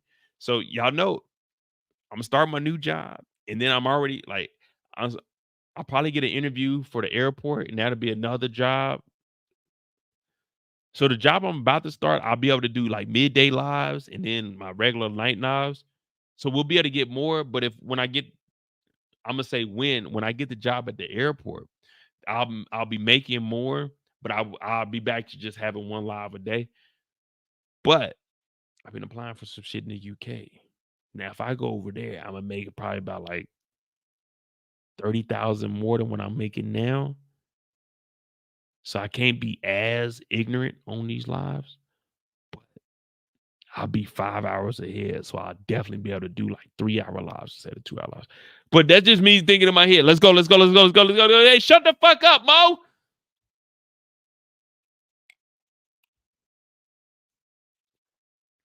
All right, so after this, Terry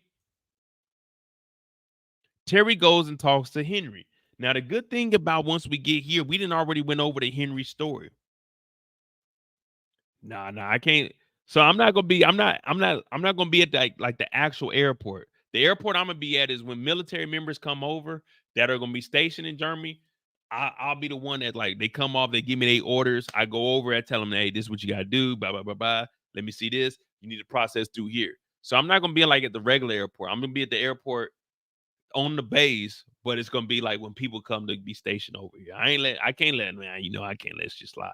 I work at the post office now. I don't let shit slide at the post office. Like, I respect my job. Don't get me wrong. I'm a nigga. But when it comes to work, I like, hey man, I'll cut you some slack. But nigga, it's some illegal shit. I can't fuck with that, nigga. No. Like, I can't risk my shit for you to hell no. That's one thing I ain't gonna do.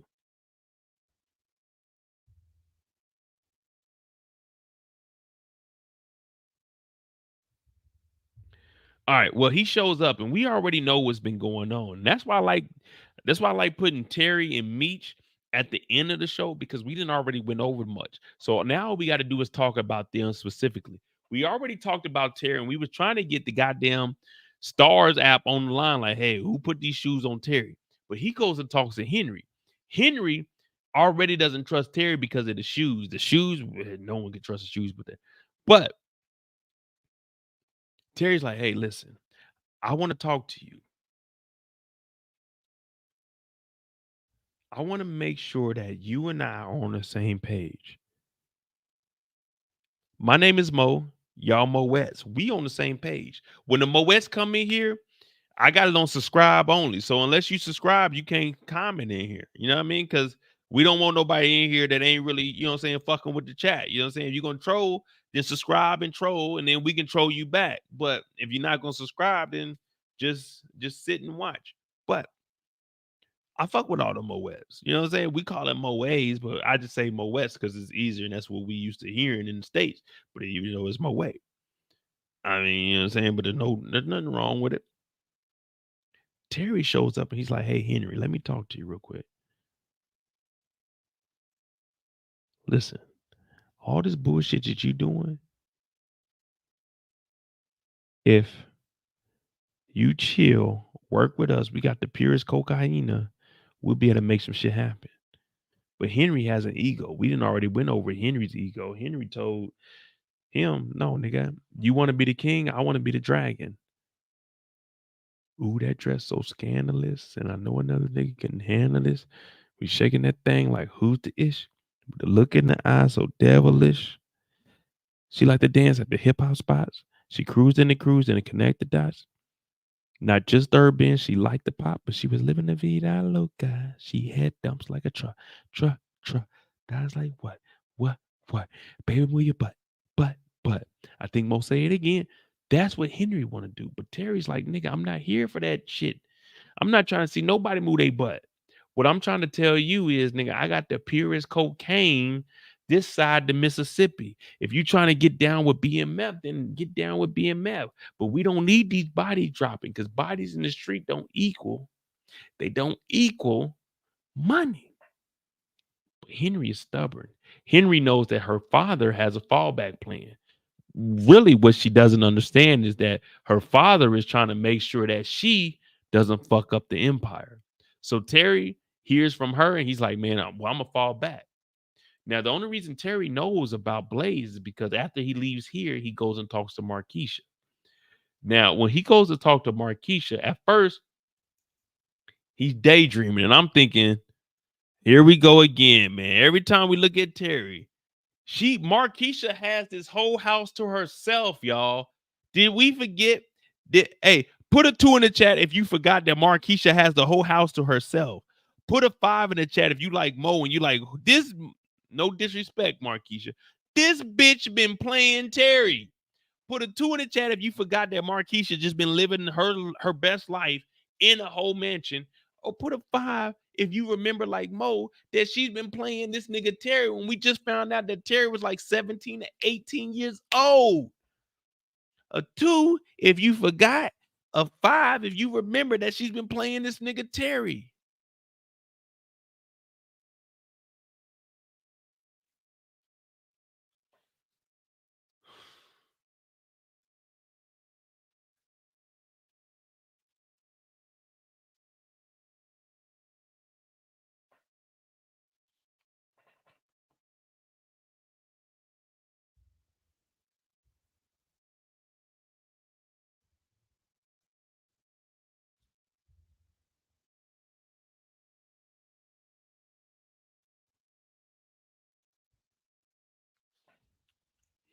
My nigga Kevin Kev, 5. He ain't forget. Kendall ain't forget. Shout out to my girl TT in VA 777. Oh, that sounds like money. TT in VA 777. Ching ching.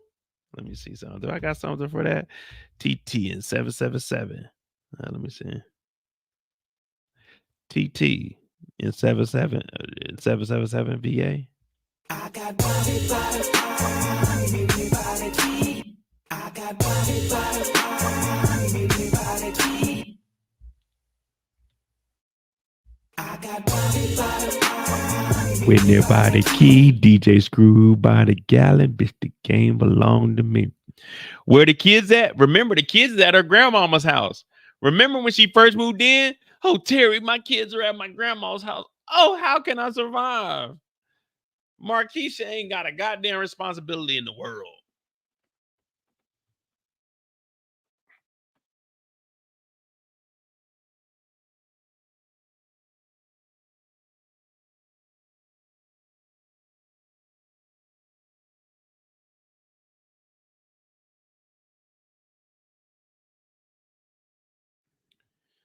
Well, he wakes up and he had a nightmare that Marquisha was getting shot in her back. I'm like, nigga, you tripping, bro.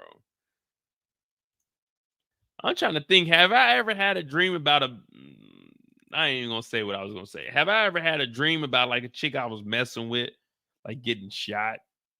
And I used to be into some shit. Even when I was messing with like the ops chicks, I never had like a nightmare. Well, I never spent the night at their crib. Like that was one thing I never did was really, I never really, unless it was like my main chick, which I told y'all where I went outside and it was like 8 of them niggas, 10 of them niggas over there. I like, God damn, I'm gonna have to try to shoot one of these niggas. But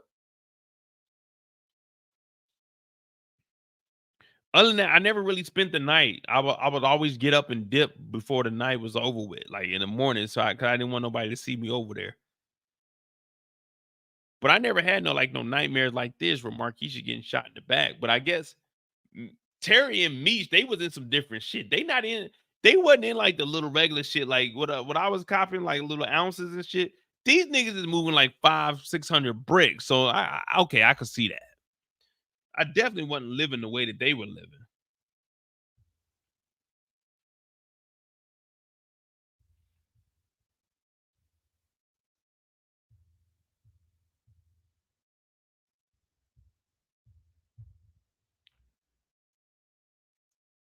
All right. Well, Marquisha knows everybody, and Marquisha says, "Hey, listen, Henry, she in the streets, but I know who her daddy is. Her daddy is Blaze. Maybe if you go behind her and go talk to Blaze, you could get in there."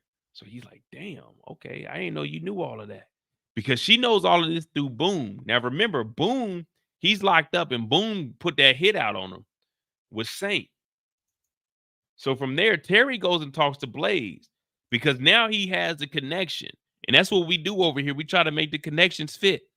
Now, Blaze has a lot of artwork. He's like, "Hey, you noticing this?" And Terry's like, "I'm not here for that.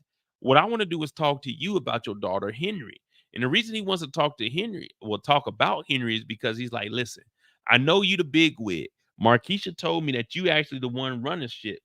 So is there a possibility that you can get your daughter on board?" And he's like, "Man, it's tough for family members. It's tough for family members. So you can't really like look at what I got going on and say,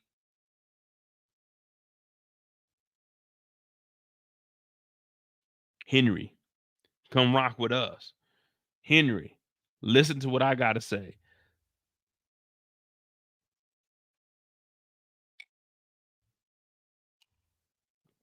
So Terry's like, all right, well, fuck. If you're not going to be able to help me out, listen, I got the most purest work that you could ever find within the city.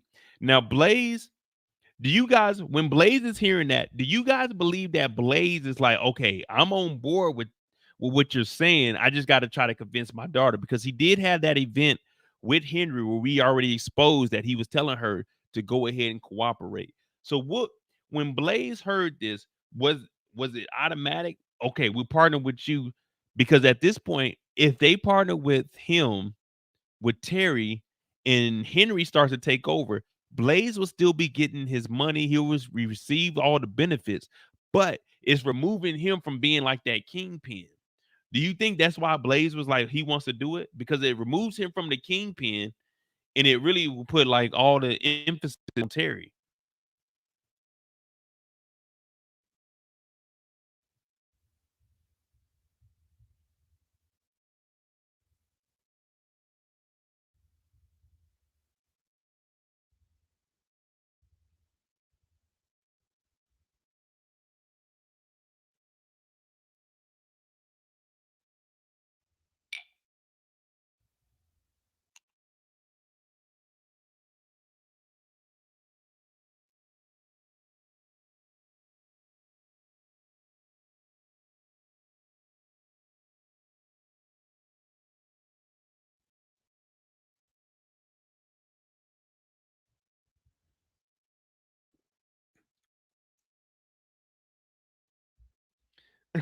Hey, DeMarcus said Blaze is concierge. Like, hey, yo, chill, man. Blaze ain't. Hey, Blaze is the real deal, nigga.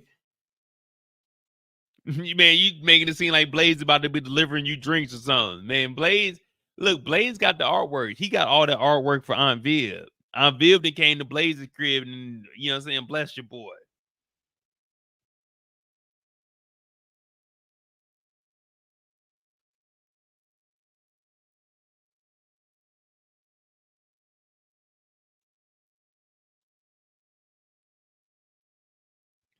That's low-key disrespectful, man. That's low-key disrespectful, DeMarcus. DeMarcus is my boy, y'all. Now, if y'all don't know who DeMarcus Vine is, DeMarcus Vine is a certified nigga that works for goddamn either STARZ or for 50 Cent. DeMarcus Vine, that's my boy, but that nigga works for somebody.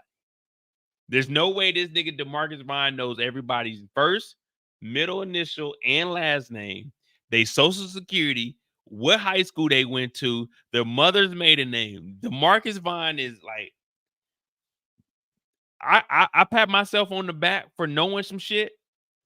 I mean, I'm horrible with names. Like, I could recognize faces. You give me a face, pause, I can tell you a whole fucking story. You give me a name, I can't remember nothing unless you give me like a situation that they were in, and then I can, like, from there, I can give you the whole life story. But DeMarcus Vine, man, that's my dog right there.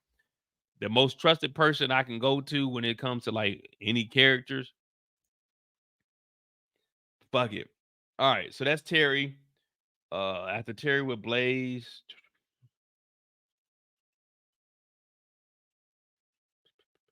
All right, so we're gonna knock this out so we can get through with Meech.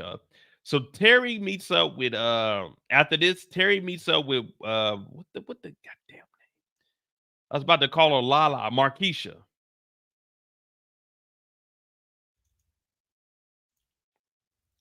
Now Terry meets up with Markeisha and they riding out. Now, ain't nothing wrong with like, hey man, you know, I'm asking a lot of questions tonight, man. Put a 5 in the chat if you didn't roll with your bae. It ain't your bae, it's someone else's bae, but you didn't roll with your bae. You know what I mean?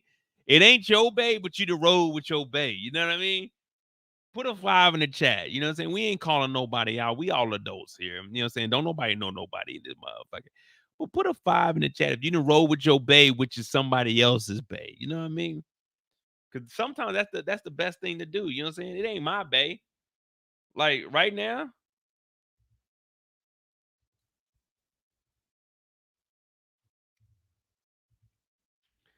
Like right now, will my bae come back in town?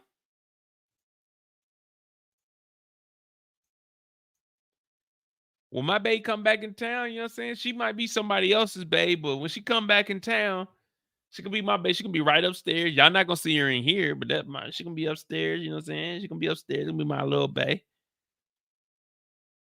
You know what I mean? Like it's my bae, but it's somebody else's bae at the same time. But you know what I'm saying? They just ain't making it work at the moment. That's what's going on with Marquisha, because Marquisha is Boom's bae, but Boom is in jail, and I don't think Boom is getting no boom. I think Boom is getting some boom blap. You know, Boom is getting some boom Kevin, if you know what I mean. Oh no, definitely Kev. But I'm asking y'all, do y'all know about the bae? Like, you ride with bae, like what?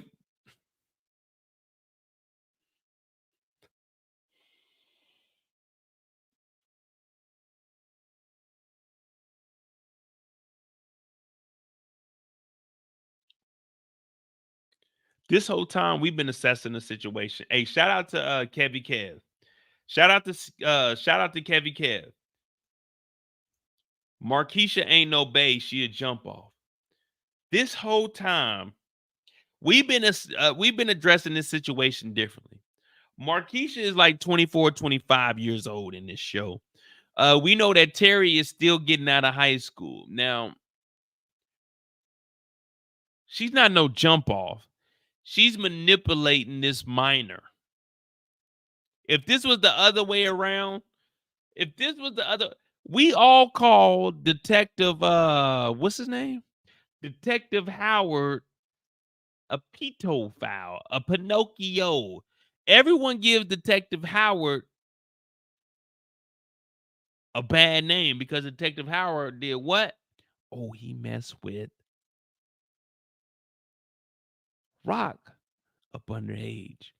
Marquisha, we just letting Marquisha get a full pass. Like this nigga Terry wasn't in high school when he was getting the limo service. We letting Marquisha just tiptoe in their Jordans. Now I know in Detroit, Michigan, we found out that the legal age is 17, but still.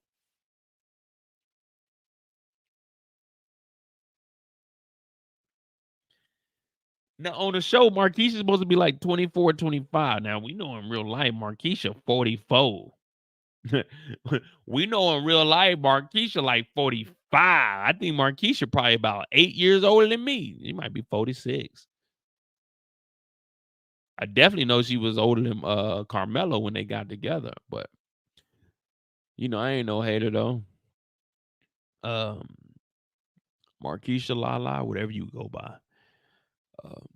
I mean, if you single, you know what I mean? Like, I ain't got nothing going on next weekend or the weekend after or the month after or the year after, but if you want to hit your boy up, you know what I'm saying? We can go out. Like, I can, you know what I mean? I ain't gonna lie to you. I ain't about to be front. Like, I ain't about to spend no 10, 15 bands, 20, 30, 40, 50 bands, no shit like that. But, you know what I'm saying? If you just want a regular nigga that, you know, you just talk to, you can conversate about the TV shows and shit. You know, your boy is here. You know what I mean? I don't work for nobody, so it ain't like no deadline where we like, you know, so we could do nightcap, none of that shit. But anyway.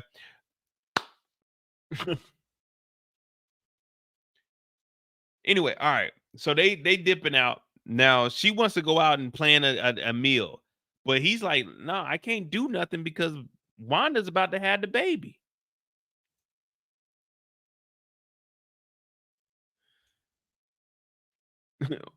Lala is 41 in real life. Okay, so she's only what, 4 years older than me?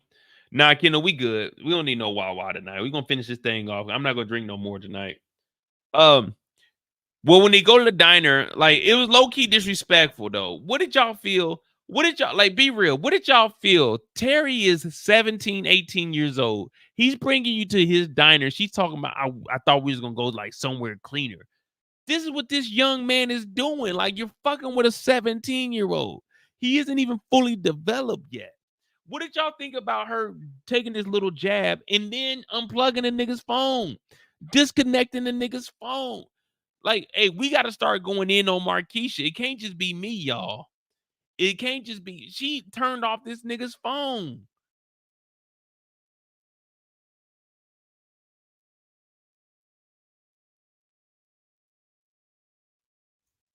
Hey, hey. Shh. Aunt, you my nigga. Don't be putting that out there, man. Don't say nothing. Not on no Diddy shit. Just hey, don't say. Remove that comment. Like, this nigga got you a mansion. The nigga cannot go. You're fucking with a 17, 18-year-old with a baby mama that's pregnant. The nigga cannot just dip and go on a vacation, Markeisha. You're living in a fucking mansion rent free. What the fuck else do you want from Terry? What else does she want from Terry? What can Terry fucking do at this point? You got a house. You living rent free. Boom is in jail. You know Henry's dad. You was fucking with the goddamn judge. You know all the niggas in the city. What else do you want from this nigga, Terry?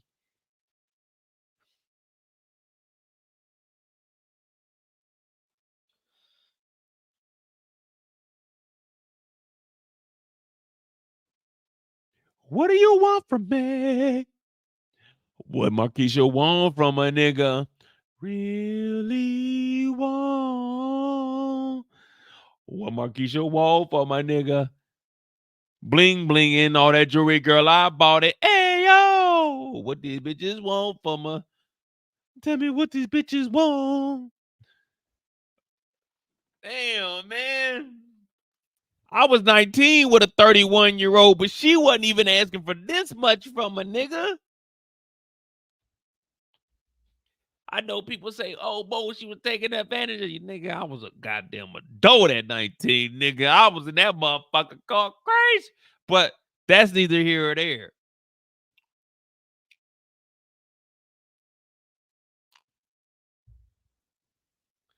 Well, after this, Terry gets that call, and we see that Wanda's having a baby. And she ain't fucking with Terry, man. She kicks Terry out. And that's pretty much Terry's story, man. Like, so what do y'all think about Terry? Is Terry...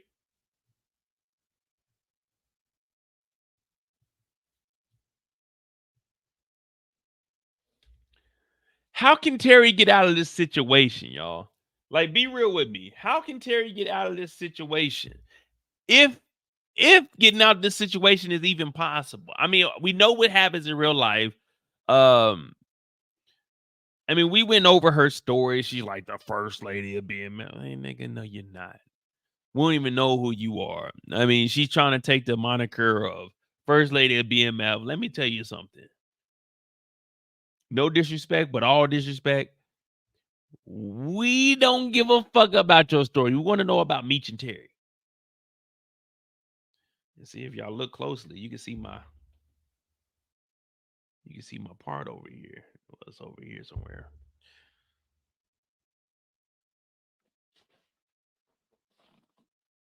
The fuck is that? Is it a mosquito? All right, we got Meech on the clock.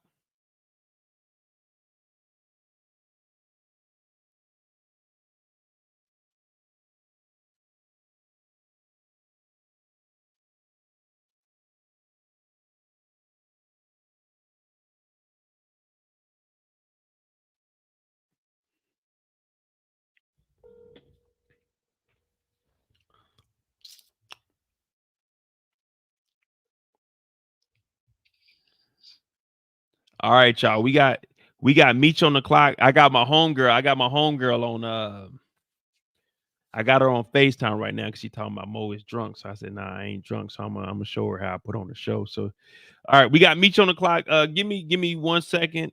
We can get some Wawa. You know what I'm saying? We're gonna drink some Wawa.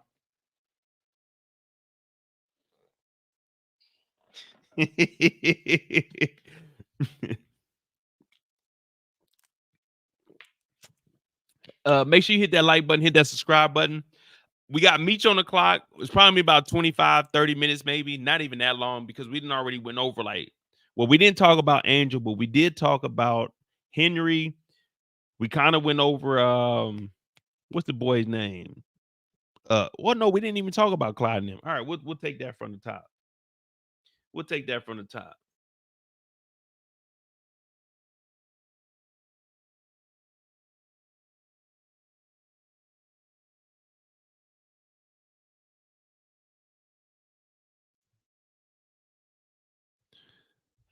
Miss Curious. Hey, y'all, hey, see, now y'all talking shit. Y'all talking about now Mo wants some water. You know what? Y'all need to hit the cash app. All right. This the last drink for the evening. We got Meech on the clock. Y'all need to hit the cash app because y'all over here talking that shit, talking about Mo need some water. Come on, y'all. Y'all act like I ain't did a 7-hour live with y'all before.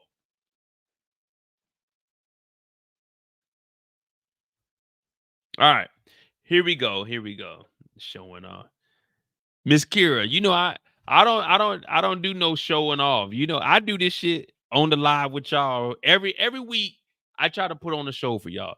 The whole thing is I try to entertain you guys. If y'all were to come on here and I wasn't entertaining, then y'all wouldn't be on here for 3-4 hours. Y'all be like, man, this nigga whack as a motherfucker. And I used to be whack back in the day.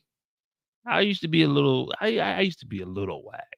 But now I'm like semi-whack. I ain't a little whack. I'm just semi. You know, say little whack is more than a little bit of semi.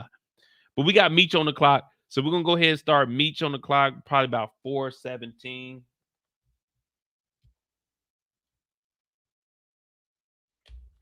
All right, give me a second to cue Meech up and then let me see what we got.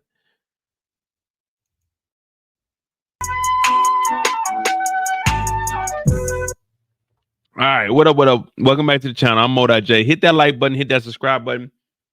We got Meech, we on the clock. Miss Kira, we don't have anyone on FaceTime. So what we do have is Meech on the clock. And I gotta tell y'all the story behind the story. Now, it wouldn't be a on the clock episode if I wasn't giving you guys the truth. Now, nothing that I'm telling you all is made up. All I can do is tell you what I seen on the screen and relay it to y'all. Now, if we get a little sidetracked, you can't blame me. Don't put the blame on me. I'm only human after all. I'm only human after all. Don't put the blame on me. You can't put the blame on me. If we get sidetracked, it's because I'm looking at the comments. Because y'all talking about Mo don't read the comments. I'm reading the comments and we getting sidetracked. I'm trying to put on the show here. I'm over here writing notes and shit. So if we get sidetracked, it's not because of me, it's because of y'all. And I do this for y'all. Like when I woke up this morning, I said, you know what I gotta do tonight? I gotta put on the show because I didn't get to do episode 5 last week. So I was like, all right, episode 6, we're gonna act a goddamn fool. We're gonna drink a little drinky drink. You know what I'm saying? We're gonna celebrate 6 months in Europe. I'm thinking everybody gonna show love. But Miss Kira said, fuck that shit, Mo. You trying to put on the show, you trying to show off. Like, I can't even, like, it don't even matter if I show off, man. She ain't even gonna be here for like 2 weeks. She fucking with number 1. Like, I'm like number 2, number 3 on her list. But it is what it is. Like, I'm cool. I'm sitting in the line like this with my hand behind my back, just waiting my turn. Just like, well, you know, one day I might get with number 1. We don't know yet. We don't know, Miss Kira. All right, we got Meech. We're gonna get on the clock. 4:19, I think it is. All right, here we go. So the first time we see Meech is at the funeral. Now, remember on Are We Ready, I talked about there might potentially be 3 funerals. Now, I was saying that 3 funerals is too much, but I like how they put Brian and Kevin's little, you know what I'm saying, little passing with Terry's. Now, when this was going on, this is the little Milton. Now, we all know that little Milton had that Thule, but little Milton was supposed to take that thing. Like, imagine if y'all seen, let's just say, 12-year-old me.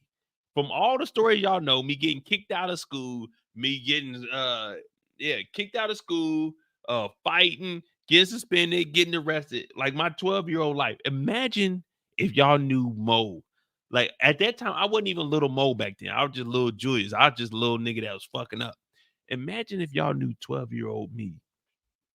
What would 12-year-old me do if he had that Thule in his hand? Let me know what y'all think 12-year-old me would have done if I would have had that Thule in my hand. Now, I ain't touched no gun till I was like 15, 16 years old. But what you think I would have done at 11 years old with that thing? You know what I mean? Like, let's be real. What y'all think Mo would have done with that thing, man? Because y'all know in, what was it, 6th grade, I got expelled for stabbing a nigga. So I think I was, what, 11 years old? What y'all think Mo would have did with that thing in 11? Man, nigga.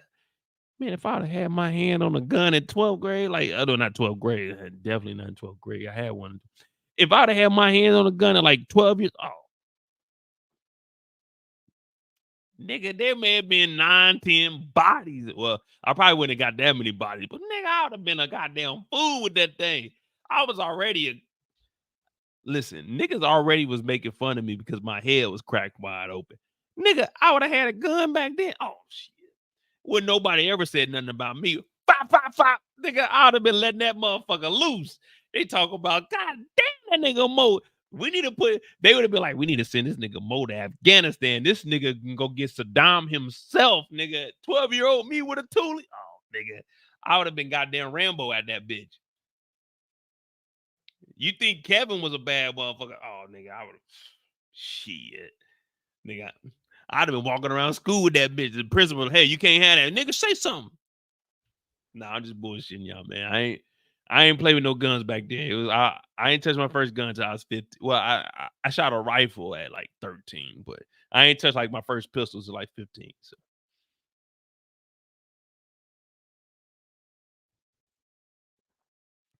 Kira said I would have been standing there. Damn, you trying to say I would have went out like Kev? I mean, like Milton? That's fucked up. I thought me and you was cool, Miss Kira.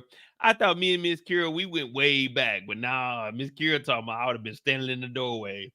Nigga, not calling you a nigga, Miss Kira. I'm just saying nigga in general. You know everybody's a nigga in my book. Yeah, I'd have, man, damn, that's fucked up. Miss Kira said I'd have been standing in the doorway. Damn, Miss Kira saying I would have got killed. Now I would have died in bullets, to be honest with you.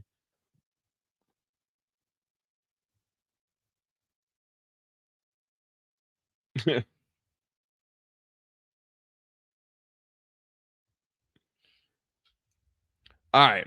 So Meech shows up and he's trying to talk to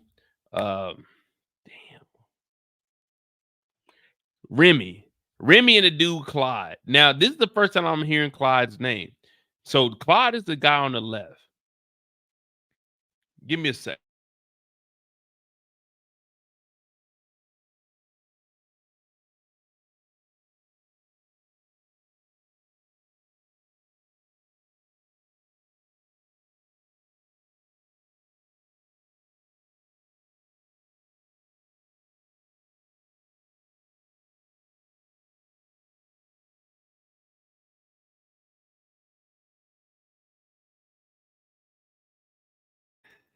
All right. So damn, fucking I'm forgetting the dude's name. The nigga's name is Clyde. I mean, we got Remy. We drinking Remy, but we already said Remy keep fucking around. They gonna turn that nigga into Hennessy. So me shows up to Little Milton's funeral. Meech shows up and like on some real shit. This is a bold ass move. Now I give Meech 100% credit for this because he shows up and we understand ain't nothing gonna pop off at a funeral.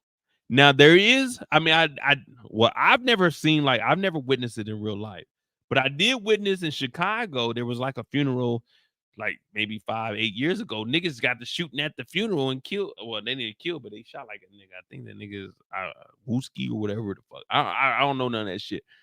Like Kansas City wasn't that bad. Kansas City is bad, but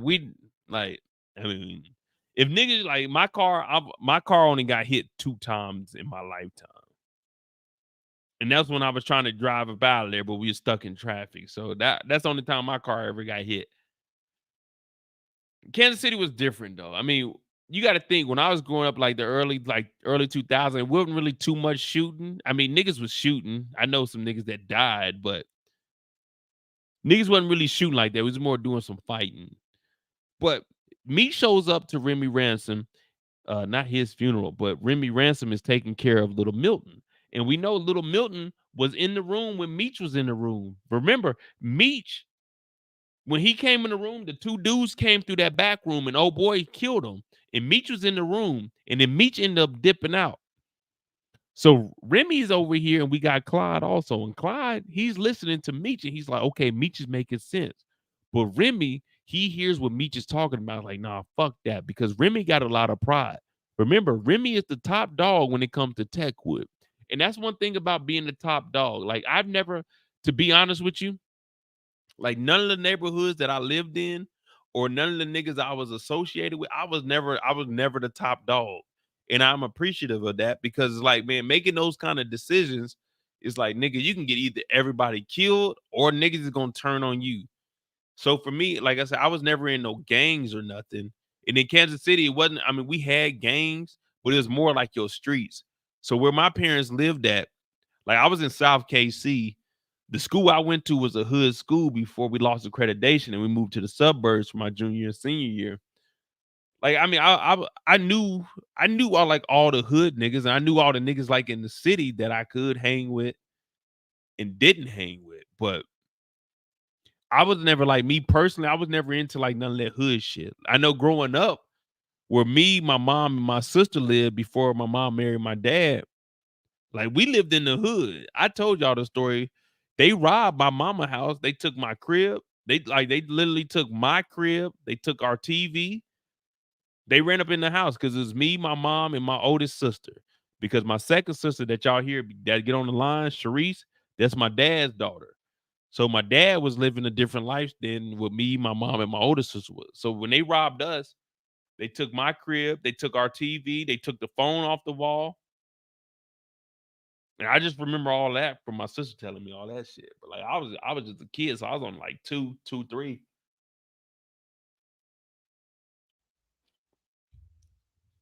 Miss Kira said a peace offering. Hey, Miss Kira, you know I love you. Thank you for that $4.99. Thank you for that $4.99. Hey, anytime I could drink with somebody, hey man, I love y'all when we can have a drink together. So Kansas, like I said, Kansas City was different. As a youth, where I grew up before my mom married my dad, yeah, we was out in the hood. It was me, my mom, and my oldest sister, and then I had my aunt and my 4 cousins. They lived out there also before my aunt ended up passing away, and then my 4 cousins became my brothers. So yeah, like my lifestyle growing up was tough too. You know what I'm saying? Like I don't ever glorify any of that because eventually my mom and my dad ended up getting married before they had my little brother. You know, I ended up moving out to like it wasn't the suburbs at that time where I moved at with my mom and dad were living together. We were still basically the hood. You know what I'm saying? Niggas are still getting killed over there. Niggas are still on crack and shit. But I mean, that's where I lived at. It was better than where I was at when it was just me, my mom, and my sister. So Meech shows up here, and Meech is trying to say, hey, just like Terry with Henry, I got a peace offering. Listen, I'm trying to make sure that y'all are good. Listen, we can get y'all some money. We team up against the Miami Killers. I told you last week before they ambushed us that, hey, we can get some money together. But Remy ain't trying to hear it. But Claude is like, man, it's a lot of beef going on. Now, there was a point in my life where I was into it with niggas. And I ain't gonna lie to you, man. Like that shit, it wears on you, man. Like knowing you got to go out and look over your back, like it wasn't to the point where I thought niggas would like shoot me or like kill me. I mean, it got to that point, but for the most part, it was just if I was to go like to my sister's house, I knew niggas over there I was into it with. You just get tired of like having to fight niggas, man. That lifestyle is just fucking it just drains on you. Like it wasn't probably till like 2007, 2008 where I'm riding around. It's like niggas might kill me. Then that's why I moved out of. That's why I always tell y'all. In 2009, my sister saved my life. She moved to Atlanta, and if my sister never moved to Atlanta, I would have been in Kansas City, man. I would have probably been dead, man, because I was into it with niggas. But my sister moved to Atlanta, and when she moved to, well, she didn't move to Atlanta. She lived in Lithonia, and she moved to Lithonia, and then me and my brother moved to Lithonia. I got laid off in 2009. I told y'all 2009 I left. I left Kansas City, moved down there, and we lived on the second floor. My sister lived on the third floor.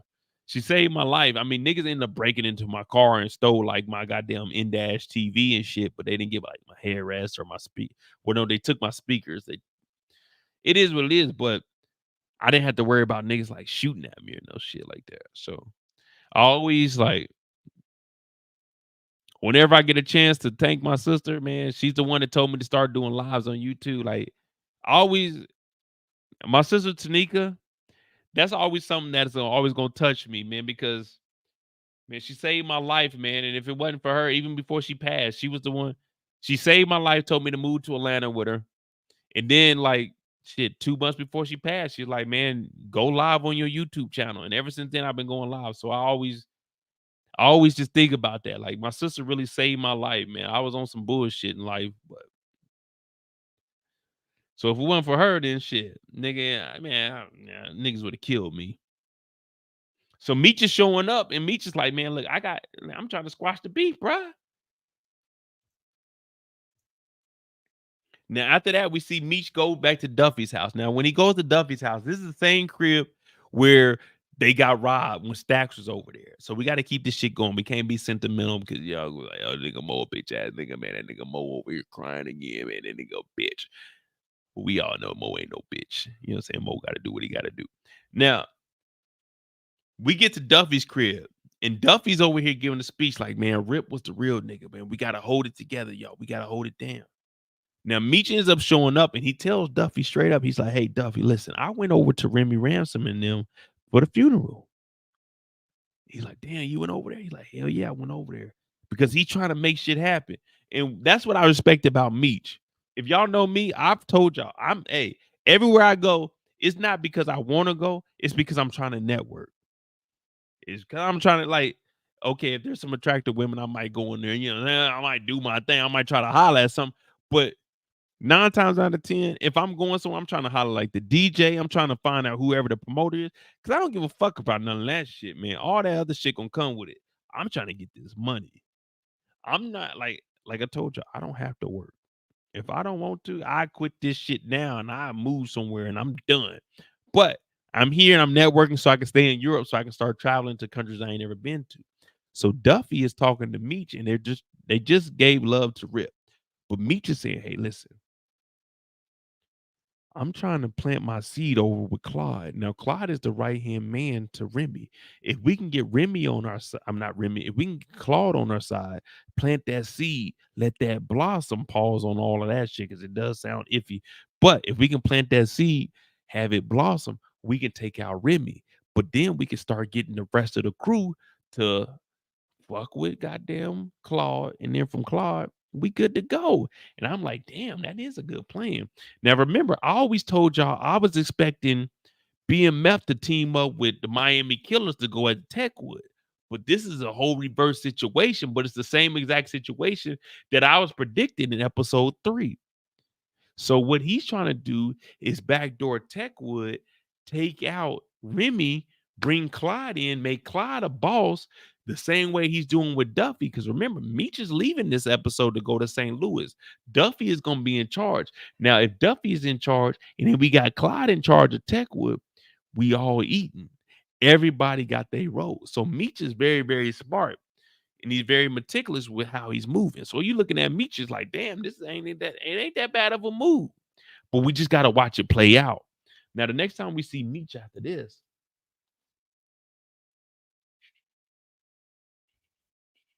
oh, okay. So Meech tells everybody, hey, come to the crib. We got a repass.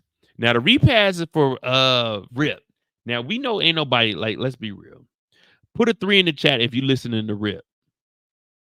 Put a 7 in the chat if you like Mo and you don't give a fuck what Rip talking about. We ain't listening to that shit. Put a 3 in the chat if you listening to Rip. Put a 7 in the chat if you don't give a fuck what Rip talking about. No disrespect to Rip, but I'm just saying, ain't nobody listening to no goddamn Rip forever. Rip ain't no Pac, nigga. Put a 3 in the chat if you listen to that nigga Rip. Put a 7 in the chat if you ain't fucking with that motherfucking shit, man. We ain't trying to hear that shit, Meech. There you go. See, that's why That's why I fuck with Miss Kira. Me and Miss Kira, we had our little disagreement like 10, 15 minutes ago. But me and Miss Kira, we on the same page. Ain't nobody listen to that Rip shit. Rip, nigga, ain't nobody listening. Who the fuck is Rip, nigga? R.I.P. That nigga dead. Oh, it would make sense, nigga. Why would you name yourself Rip, nigga? If you ain't about that life, nigga, ain't nobody trying to listen to no Rip, nigga. That's like me naming myself, the Devil. Like, nigga, if I died, I'm like, well, nigga, your name was the Devil. And my name ain't the Devil. My name is Mo. That means more life. That means more money. That means more liquor. That means more money. They talking about the devil. Like, no, hell no, nigga, I don't want that name.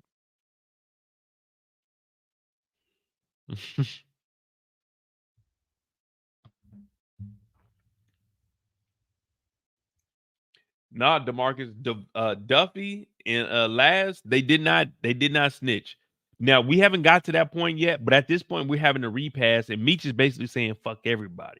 Now, we're gonna speed up this little process because we know about Meech's story. We know Meech has the plot armor, but it's Meech's story. We know Meech is in jail, but Meech had a 22-year run. So we got to continue from this because, I mean, we ain't really talking about nothing at this point. But what we do, one thing we got to point out so we can continue the story. Meech tells Tina, hey, I need you to get more clientele.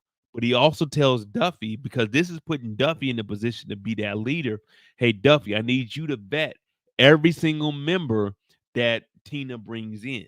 Now, that means it could be niggas from the strip club. It could be you bitch ass niggas from the block. It could be any niggas. But if you're going to come into the organization, we got to make sure that you are solid and you're not going to say anything. Now, I don't know how many of y'all niggas is battle tested. And I don't know how many niggas we can trust. Like me, I don't get in no, like right now, from the age of 28 to 38, I haven't gotten in any legal trouble. I showed y'all my documentation. I beat my Article 15, 4 years in jail in Leavenworth. I showed y'all my DUI Article 15 they tried to hit me with. I beat that shit. Listen, I don't get in trouble no more, but I can guarantee you, in all of my lifetime, y'all heard my mama get on here, and my mama even told y'all she was crying when them niggas jumped me. She told me to go file a police report. She cried. My mama got on her knees and cried because I told my mama I ain't no bitch ass nigga and I ain't going to the police and telling the police nothing that happened. My mama cried. My mama begged me to go tell the police about the niggas that jumped me and took my nigga. Not saying I'm the toughest nigga on the block, but y'all know that I'm not doing none of that bullshit. Now, at this point, if a nigga come and rob me, oh yeah, hey, I gotta, hey, 911, I'm gonna be honest with you, nigga. I'm goddamn 38. My nigga, my hip then gave out. I couldn't chase the nigga down. The nigga had a gray jacket on. The nigga, he went by a nigga named Ray Ray. That nigga, yeah, nigga, hell no, I can't chase them niggas. Well, I can, but nigga, if a nigga rob me now, oh yeah, I'm filing a police report, nigga. I gotta get that. But back in the day, I didn't give a fuck about that shit, nigga. I wasn't telling no shit. And y'all heard Mama Mo get on here. Mama Mo done got on here and told y'all many times. Yeah. Now I'm thinking about it. Y'all heard my mama talking about go file a police report. She's like, well, now that I'm thinking about it, yeah, it's not good. I'm glad you didn't go because niggas would have been at the crib. Niggas knew where I lived. And if I wasn't there, niggas would kill my parent. Like, come on, man. I'm not about to tell on nobody. Like, I don't know, man. Like, niggas just grow up in different situations. I like not even saying that I grew up in a like my parents did a pretty good job with us, but man, nigga. I mean, I was just fucking off. I was a nigga, man. I ain't gonna lie to you. It was really on me. All right, let's continue on. All right, so Meech has the repass, and y'all know y'all get me telling like actual stories. Y'all be wanting to hear the more stories than y'all do one on the show. All right, so after this, and we, I'm always calling Meech out. So after they leave here, they following Duffy. They like, all right, we're gonna hit up the club because we always gotta hit the strip club. Now Duffy ends up getting pulled over by the Red Dogs. get your bitch ass out the car, nigga. Hands up, hands up. Duffy like, oh, nigga, what the hell going on? I ain't got nothing. I ain't did nothing. The police don't give a fuck about none of that.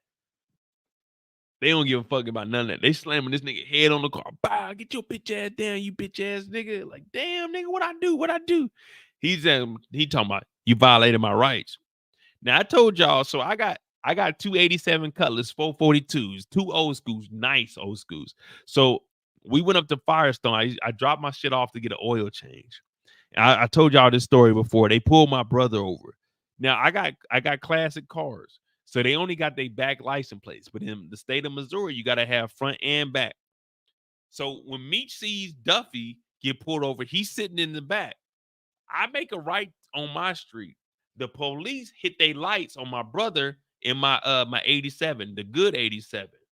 No, y'all don't understand. I don't think y'all understand what the fuck going on. Not my bullshit 87, not the 87 with goddamn parts on it. My good 87. I'm talking about paint job, interior done. I got a 455 in that bitch. So they pulled my brother over and he don't get to make it down my block. This one right here. This my colors right here that they pulled my brother over in. This motherfucker clean as a motherfucker. If y'all want to buy this one, y'all want this one? You want this 87 colors right here, 442? I'm letting that motherfucker go for $22,000 cash. And if you can come up with 20 bands, I give it to you for 20 bands. Now my Camaro back here, you can get this motherfucker for a sweet 12,000 cash. It's 15,000, but if you want that motherfucker, you can get it right now, 12,000 cash. Holla at your boy. We'll have that well, if you want to ship to you, it's gonna be another 1,250. But goddamn it, we'll get them to you. But this is the colors that they pulled my brother over in. And the reason they pulled my brother over, it was a white cop, bitch ass motherfucker too. Then nigga pulled him over and said he smelled weed when my brother drove by. Now, this is my classic car. This ain't my park car. I don't smoke no weed or nothing in that motherfucker. So they pulled my brother over. It's the next block over. I'm calling my mom like, hey, Ma, you gotta get the lawyer on the phone. They pull my brother over. They pull him out, and I walk over there because I'm at the crib. I pulled up to the crib. My brother went to the next block because they hit him with the lights. I walk over there. I'm like, hey, that's my car. They're like, hey, you need to stand back. We investigating him. I'm like, nigga, that's my car. We just picked that shit up from Firestone. I'm getting the oil change on that hoe. So they like, nah, you gotta stay back. So they doing a little drug test on my brother. They talking about stick your tongue out. They saying he got a white tongue, so it seems like he spoke weed. My little brother's only like fucking 17 years old. He ain't smoking no weed and nigga ain't smoking no shit in my car. So long story short, I'm calling mom like, hey, Ma, you gotta get him up there. Cause I went over to the car. The dude, his partner told me, hey, you gotta back up. I'm like, nigga, that's my car. The registration and shit is in my name.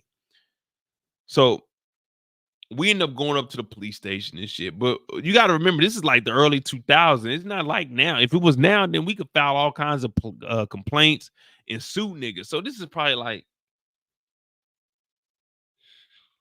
I got that car in 2004. So this is probably like 2005, 2006. We go up to the police station. They tell no, well, he said he smelled marijuana. I'm like, there's no way he smelled marijuana. This is a show car, man. Look at this motherfucker. This is a show car, nigga. I don't smoke no weed in this shit. And long story short, nothing happened. Like, I mean, but where we was living, I told you, we moved to the suburbs, so shit was a little bit different. Like, man, them white folks had the goddamn city on lock and shit. But now they ain't got no pull like that because we got real lawyers when we in the city. But yeah, man, they got my brother on some bullshit, try to pull him over. He ain't get no ticket now. He ended up getting dismissed. But yeah, the nigga was in my car picking my shit up. You know what I'm saying? I took him up there. He drove my shit back. So all that shit be bullshit, man. Yeah, so he told my brother to stick his tongue out, and his tongue was, he said, oh, it was white. So that means, I like, nigga, get your, and I'm sitting right there, but I end up getting put in handcuffs. So I'm sitting there and I'm trying to argue like, hey, bro, that's my car. Like, I'm telling you, he ain't do nothing in that. And we live the next block over. Like, literally, if you go down 2 houses and make a right, you go down 2 houses, and then make a right. 2 houses is where we lived at. So I'm calling my mom. My mom was a paralegal at the time. I'm like, hey, mom, these niggas is tripping.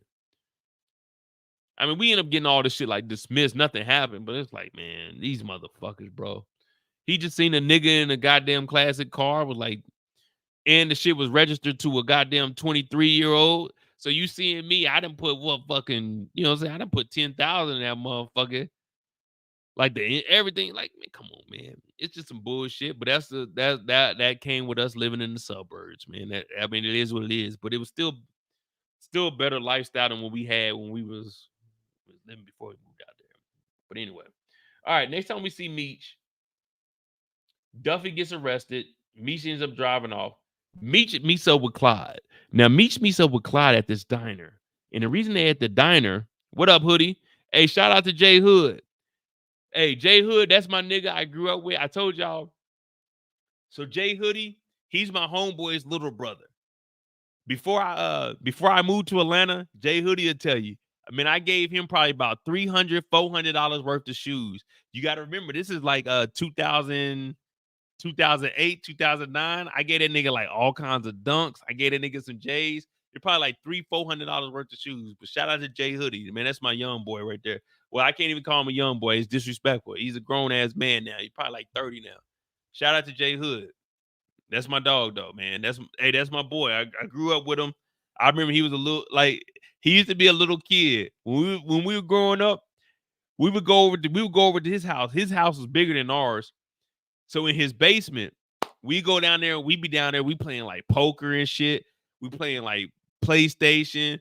And he was young, so he's like in elementary, middle school. And his mom she used to then let him hang with like the adults because we were like 17, 18. So he's had to hang upstairs, but every now and then he'll come downstairs. But that's my nigga Jay Hoodie, man.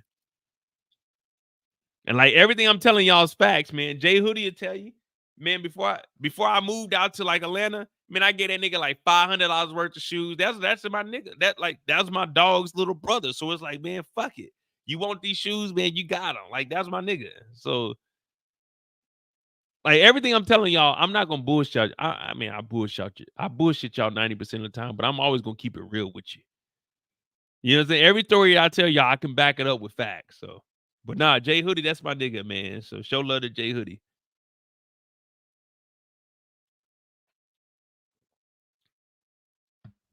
I don't even. Oh, we meeting up with Clyde. So Meech is meeting up with Clyde. Now he's at this little diner. Now I had a photo, but we ain't gonna do that because we're gonna try to get this done before 5 hours. 4:19. Yeah, we're gonna get this because it's what 30 minutes right now. All right. So Meech is at the diner. The old lady talking about, hey, people, they come and try this, they gonna always enjoy it. Now that was a foreshadow for what he's gonna talk to Clyde. He's telling Clyde, hey, listen, what I want you to do is bring in on all the Atlanta crews, but we got to get rid of Remy Ransom. Remy Ransom is bad for, you know what I'm saying, bad for everything because he wants to get blood in the streets. But if I give you some work, you give it to the crews, then we'll be able to move forward. Now, Clyde is saying, how's that gonna, you know what I'm saying, how's that gonna benefit me? He's like, nigga, I'm gonna boss you up. And if we get rid of Remy, we are right to go. So Clyde got to make the decision. Do he stay true to Remy or does he get on with Meech? And I'm thinking, man, we might as well go with Meech. We might as well go with Meech. And that's what the fuck we do. But Meech tells him straight up, just like the old lady said. Remember I told you about the foreshadowing like 3 minutes ago? Or maybe it might have been 2 minutes ago. I can't remember. I ain't got a clock on me. But 2 minutes ago, I told you guys about the foreshadowing. The old lady said, hey, when we give you this, once you try it, you always come back. Meech said, hey, I got pure coke. Once you try this, you always come back. So now it's got Clyde like, okay, cool. Let me see what you got then. Let's make it happen. Now, the next time we see Meech,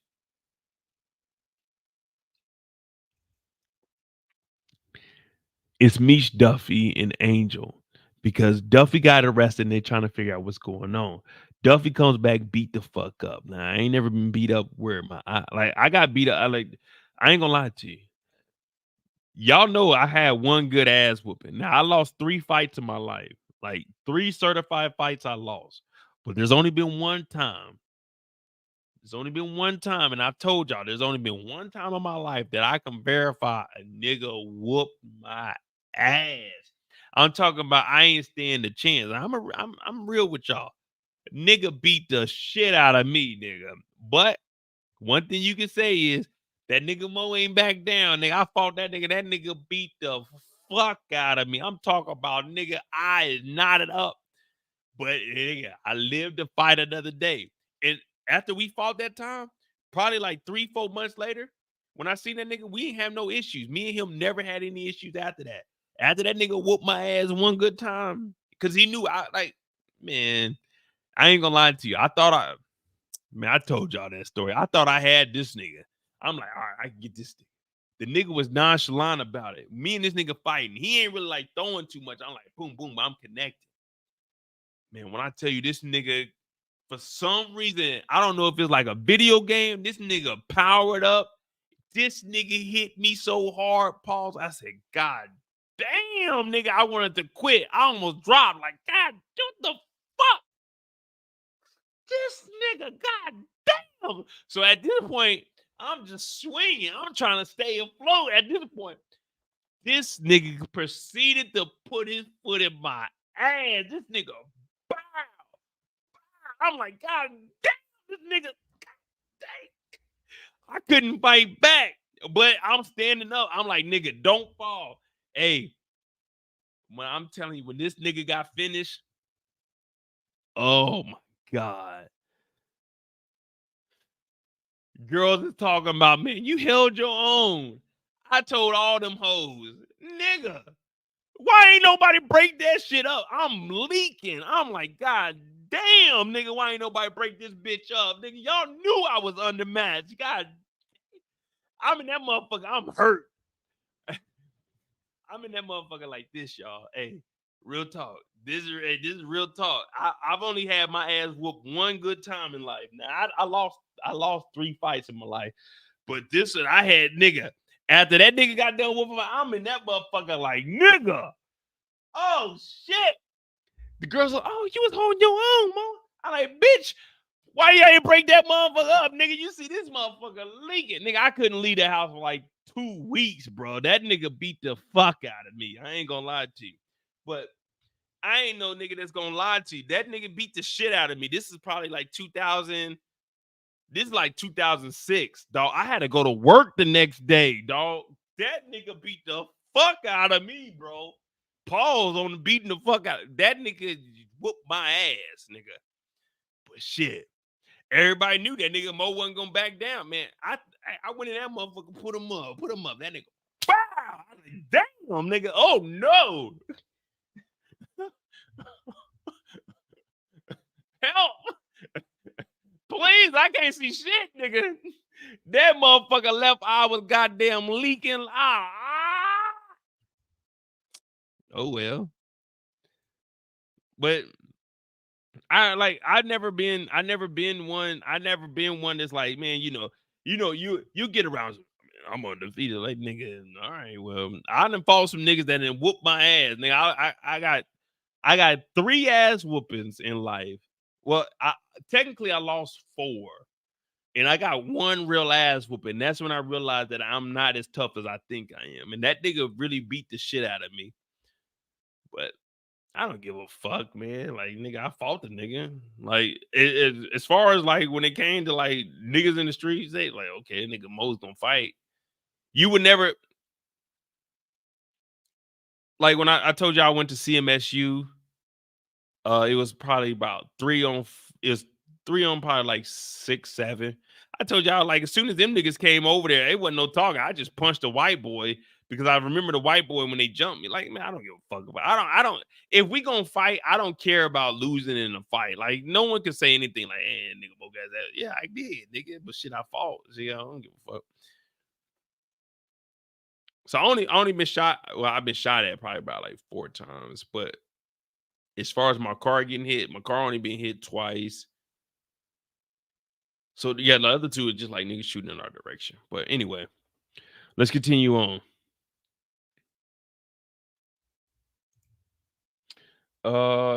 Meech and Duffy. Oh yeah. So when Meech is with Duffy, this is when we find out that Greenie has been arrested and Greenie is giving up information. Hey, so hey, shout out to Jay Hoodie. So what Jay Hoodie is talking about, the IHOP parking lot in Grandview, I wasn't there. I was at the house. So the IHOP getting shot up in Grandview, that's where we was at. That's the suburbs are where we moved. So the IHOP getting shot up in Grandview, my little brother was there. So my brother got into it with some niggas, and I'm at the crib. I'm done. I'm at the house. I'm toasted. So my little brother, he up at the IHOP. Niggas get to fighting up there and they get to shooting. Now, right outside of IHOP, it's like an annex road, but then it's the highway. So my brother ended up like they get to fighting out there, and then my brother ends up running across the annex, and he jumped across and he ran across the highway because niggas was in that motherfucker. Pop, pop, pop, pop. They shooting this shit. So this nigga ended up getting home. He telling me about it. Then I got some niggas that I knew that like, yeah, nigga, it was going down up there. I'm like, damn, nigga, my little brother. Cause when my little brother got home, he's like, man, they was shooting up at IHOP. I'm like, nigga, shut up. Cause you know, I'm on the couch, I'm stuck. And nigga like, nah, man, for real, for real.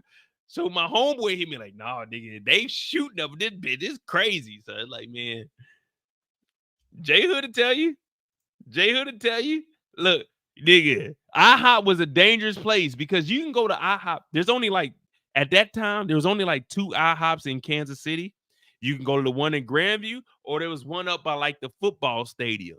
Nigga, it's either or. And everybody went to either or. So it's like any given night, you be in that motherfucker, you gonna have to fight some niggas, or you gonna have to shoot some niggas to make it out that bitch.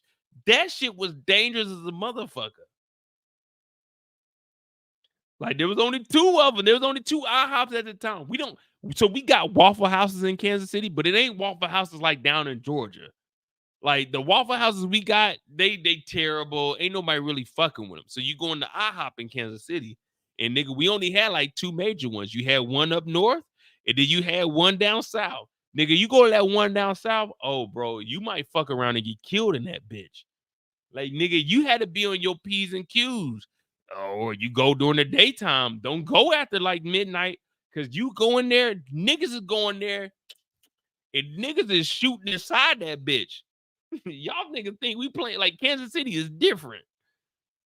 Look, J Hoodie, man, right. Better go do in the day if you want to eat. Like, dog, in the early 2000s, like the nigga, Kansas City was a goddamn war zone, nigga. I was beefing with so many niggas back then, nigga. Fuck that. Nigga, you gotta order your food, and you couldn't park in that parking lot because if niggas know what your car you got.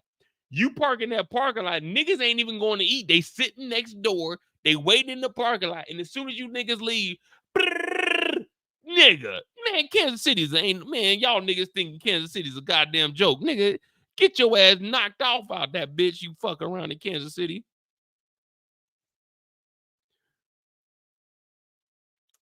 But shit, Kendall talking about, so why did I go there? Being it was dangerous. Because I was a real nigga. I was a real nigga. I didn't give a fuck niggas was trying to kill me. Nigga, I was in the streets. I was out. I didn't give a fuck. Niggas was after me from goddamn 2004 to 2009. I'm out. I ain't give a fuck. You couldn't be no bitch ass nigga. You couldn't be the nigga that's dipping and hiding. You had to go out. Like, if you didn't go out, you a bitch ass nigga. And ain't no girl gonna show you, like, ain't no girl about to fuck with you. Or I hear you hide. Like, come on, man. Like, that's how Kansas City was. You had to be out. Even if niggas was after, you had to be out. If not, then it's like, man, you ain't gonna get no love. Niggas ain't showing you no respect.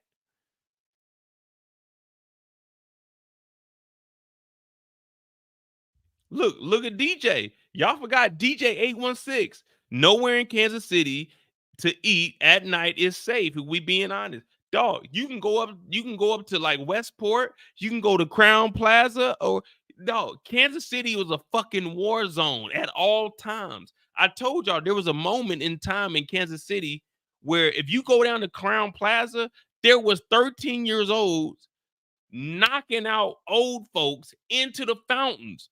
That was the games that they were playing. Kansas City is different. Y'all think that Kansas City, when I tell y'all, oh, I'm from Kansas City, it's some Midwest bullshit town. No, Kansas City is a fucking war zone at all times. This shit is not safe.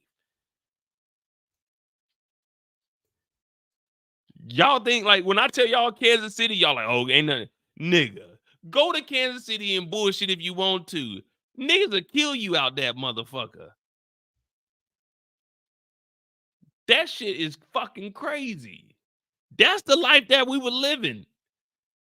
Look, Jay Hoodie said, I stopped going to West. Listen, we used to go to Westport. There was a spot called American Pub. Nigga, I went to American Pub one time.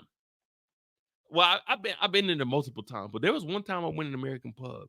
Do you know there was a guy that got in an American Pub with a gun and fucking shot 14 people the night that I was in that bitch? That nigga, bah, bah, bah, he ain't killed nobody. That nigga just in that bitch shooting.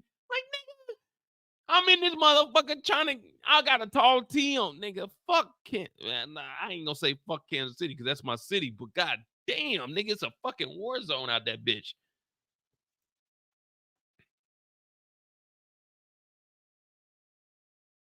I mean, that's how we was living, man. But hit that like button. We have 5 hours, man. This is pretty much the end of Meech's story. We got Meech.